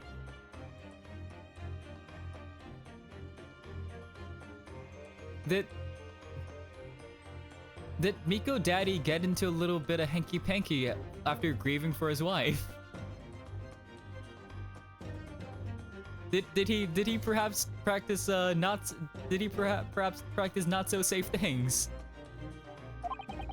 She saw that and assumed the whole report had been written by Dr. John H. Wilson. Which is very understandable, of course. What a complicated situation. The details of the Clint's autopsy report have been updated in the court record. Your partner. Thinking about it, most of what we know about you, Mr. Sholmes, comes from the published stories of your exploits. Yes, The Adventures of Sherlock Sholmes, written by Iris. Dots. And we really have no way of knowing What's fact and what's fiction? Most troubling for you, my dear fellow, I'm sure. So what about this supposed partner of yours? Did he really exist or not? Ah, you've come straight to the point, I see. And please come straight to the answer. I believe Iris explained it in one of her installments. He was a trusted comrade, and the only person I could truly have called a friend. Yes, because literally his name is Eugene. Like, if it's true, he definitely taught you enough Japanese for you to, like, make that play on words. And did this partner of yours truly make a record of all your cases? Are his notes really stored inside that metal chest? Absolutely, my dear madam. Absolutely. So, where's your partner now? He's sleeping in your fucking bed, Ryunosuke. Dots. We rarely meet. You see, he lives on the other side of the world, which is why he sent the pound of Baskerville manuscript to Mikotoba. To literally the only person he can trust in the fucking world. The only safe spot for that manuscript is with his only friend that is not in England. But if this autopsy report and the records of all your old cases were penned by the same hand, and if the autopsy report was written, though not signed, by your famous partner, there will be only one logical conclusion. Pray, impress me. Your partner would have to be Yuji Mikotoba. In other words, Mrs. Sato's father. Dots. Upon my word, Miss Naruhodo. Yes? You are coming along wonderfully. You've hit upon the method at last. So what? You finally crossed the art of deduction. So we have just been Sholmes' apprentice this whole time, unknowingly. Okay. So he's definitely been screwing with us this whole time, just so we can practice deducing things. You mean to say? Allow me to introduce you. Oh, he's woken up? Oh, there he is. To my great friend and partner, Mikotoba. Oh my god. Wait, and then like with the whole Watson thing, like cause with the bowl hat and stuff. And then Watson did end up getting a mustache later in life. Did he not? Hey, bestie! Eri! Eri!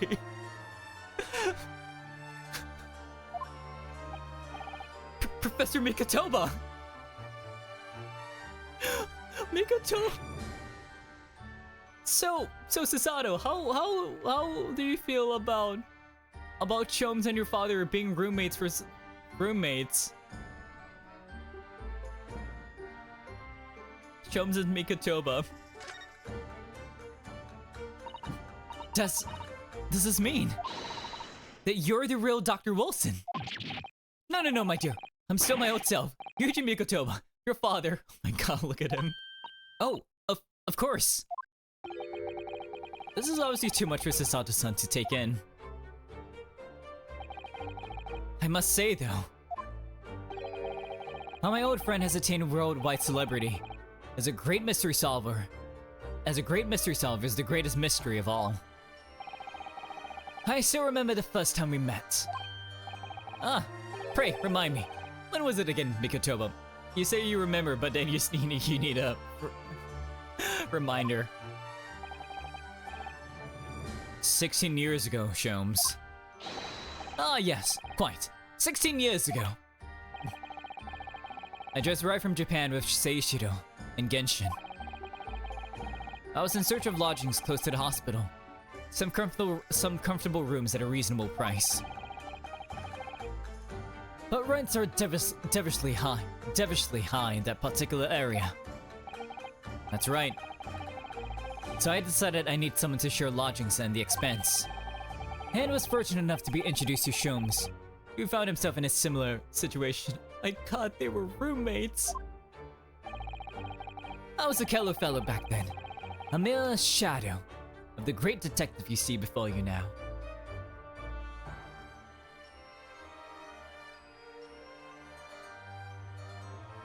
So, like, he was young, yeah. I was working at the hospital's chemical laboratory at the time, indulging my curiosities for little gain. And the situation of our cohabitation led us to pursuing cases together, you see. They were roommates for 6 years! They were roommates! Hard to believe. It was a mere 6 years. We had a great many adventures. But in the last year of Mikotoba's stay in Britain, that most infamous of cases presented itself. The case of which you've become rather familiar yourselves, the Professor killings. After the trial, Seishiro and I were summoned back home. Hardly surprising, given their circumstances. So there you have it. And as you know, all the details recorded by my trusty chronicler remain in that metal chest. It's just amazing. Professor Mikotoba really is Mr. Sholmes' famous partner. But here comes the question, are you Iris's dad? Dots. Father. Oh, she's gonna be asking, isn't she? Goodness, my dear, what a cutting look! As your daughter, I'm very proud to learn that you were the great detective's great partner. But nevertheless, there's another mystery that I really must ask you to explain now. And that is... You know very well what it is. The unsolved matter of Iris' father. Of course. I'd almost forgotten about that one. Dots. I should have seen this coming, I suppose.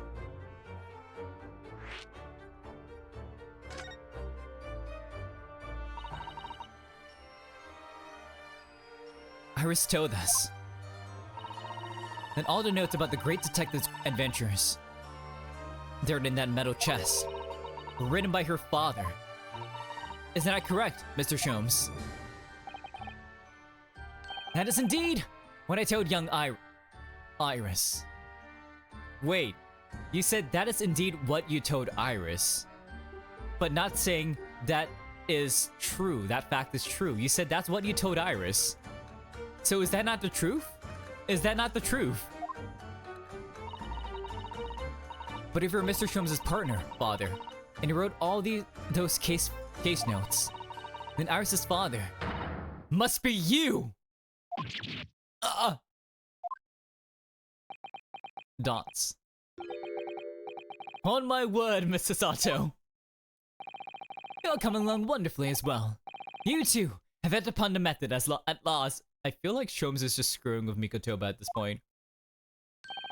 You finally grasped the art of deduction.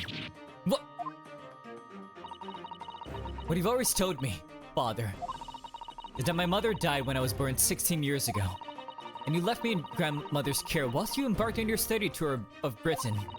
And I've always accepted that. But all this about Iris. Ooh, there it is. Susato-san's ice cold stare. No, now hold on a minute. It was very complicated. What do you mean it's complicated? What? Were you drunk? Like, what happened?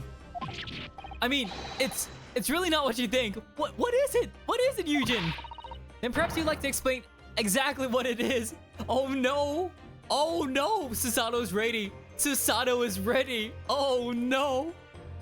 Eugen, run! Run! There it is. Now the eyes go from ice cold to red hot just before she... No, really, you've got the wrong end of the stick. Sholmes, say something, man! Oh. What? Where are you going? That's quite enough, my fiery fellows. Mr. Sholmes, we need to get all dressed up. Plus, I don't like to interrupt this exciting exploration of the past. Mikotoba and I have an urgent matter that requires a short excursion. Wait, actually, Sholmes did foreshadow this, right? He said it was gonna be a reunion. he said it was going to be a reunion. But for him and Eugen... Wait, so you're dragging your bestie out again? After 10 years? But it's very late, Mr. Sholmes. Where must you go? Why, my dear madam, is that not obvious? My partner and I must pursue our natural enemies. So, get your coat, Mikotoba. The game is afoot. The game is afoot. The game is afoot. Wait, this is a new theme?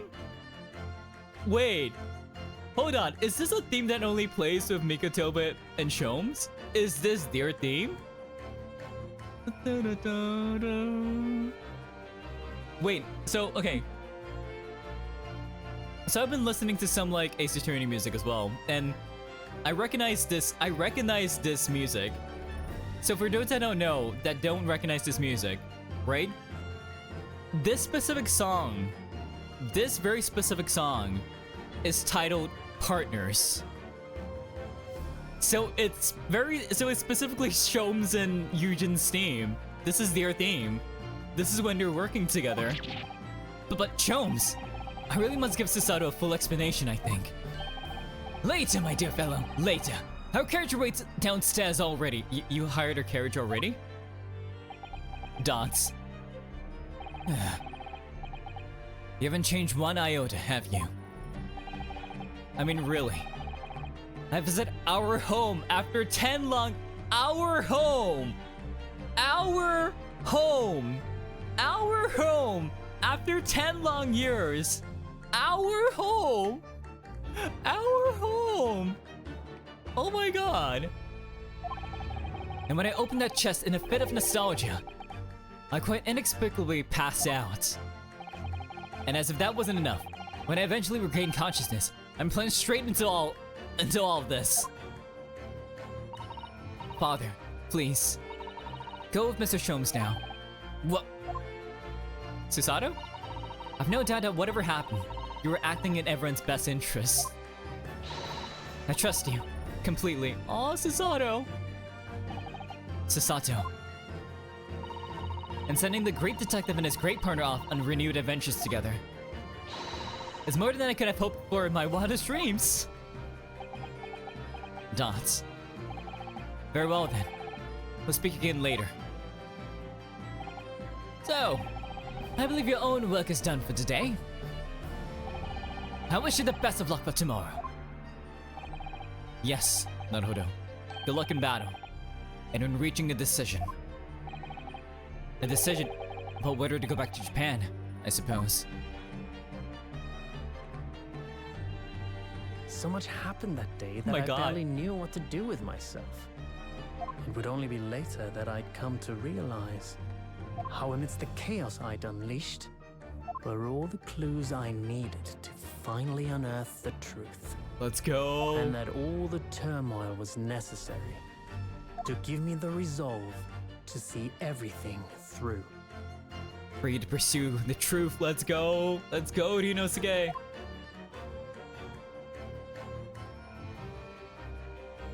To be continued? To be end? Wait, end? What do you mean end? Huh? Are we done? Wait, what?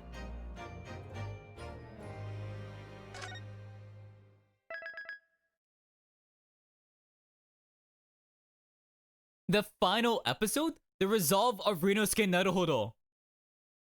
Wait, what the hell? Okay, they're... Alright, that's interesting. They're breaking boundaries again. Alright. Okay,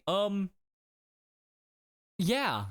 Well, I'm gonna call it here. Thanks for stopping by. Wow, I'm just reeling in, like, the past almost 6 hours of me streaming is just, like, back-to-back reeling in my brain making connections and stuff and, like, bigger conspiracies and other nonsense. And... God. Mikotoba was Sholmes' partner. What the fuck? Okay, alright. Okay. But yeah, thank you so much for stopping by. I really appreciate it. if you've got the rest of the day going for you, please have a very, very, very wonderful rest of your day. If you need to rest and decompress and go to bed like I do, because it is quite late, I need to pass out. Then, so yes, me to you. Good night, good night, good night. And yeah. Okay, so as I mentioned before, I'm going on like a week-long trip starting from Saturday. So I'm not sure if I'm going to be able to stream tomorrow. I will try and see if I can because I will be going on a morning flight on Saturday. So I shall see how that goes. Yeah.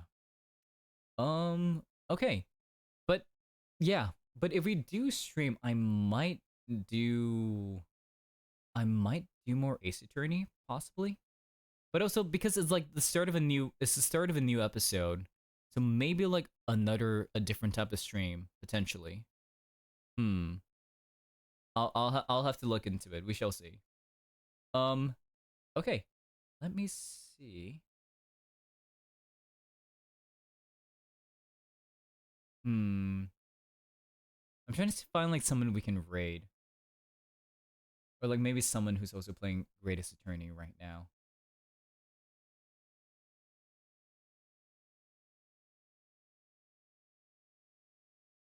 Hmm. You know what? Seema's on. Let's go give him a little good old raid. So my raid alt, and my raid sub. Yeah.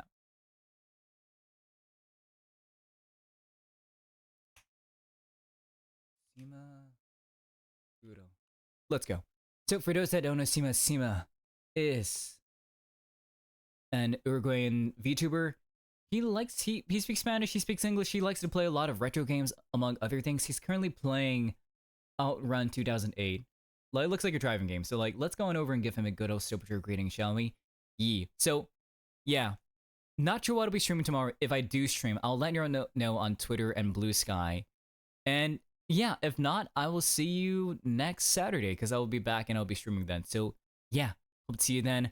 Hope everyone has had a good time. Hope everyone has been freaking out and watching me like cook and like be crazy and whatnot. But yeah, I will see y'all next time. So in any case, it's Toya. And as always, this has been Toya, and I'll see ya.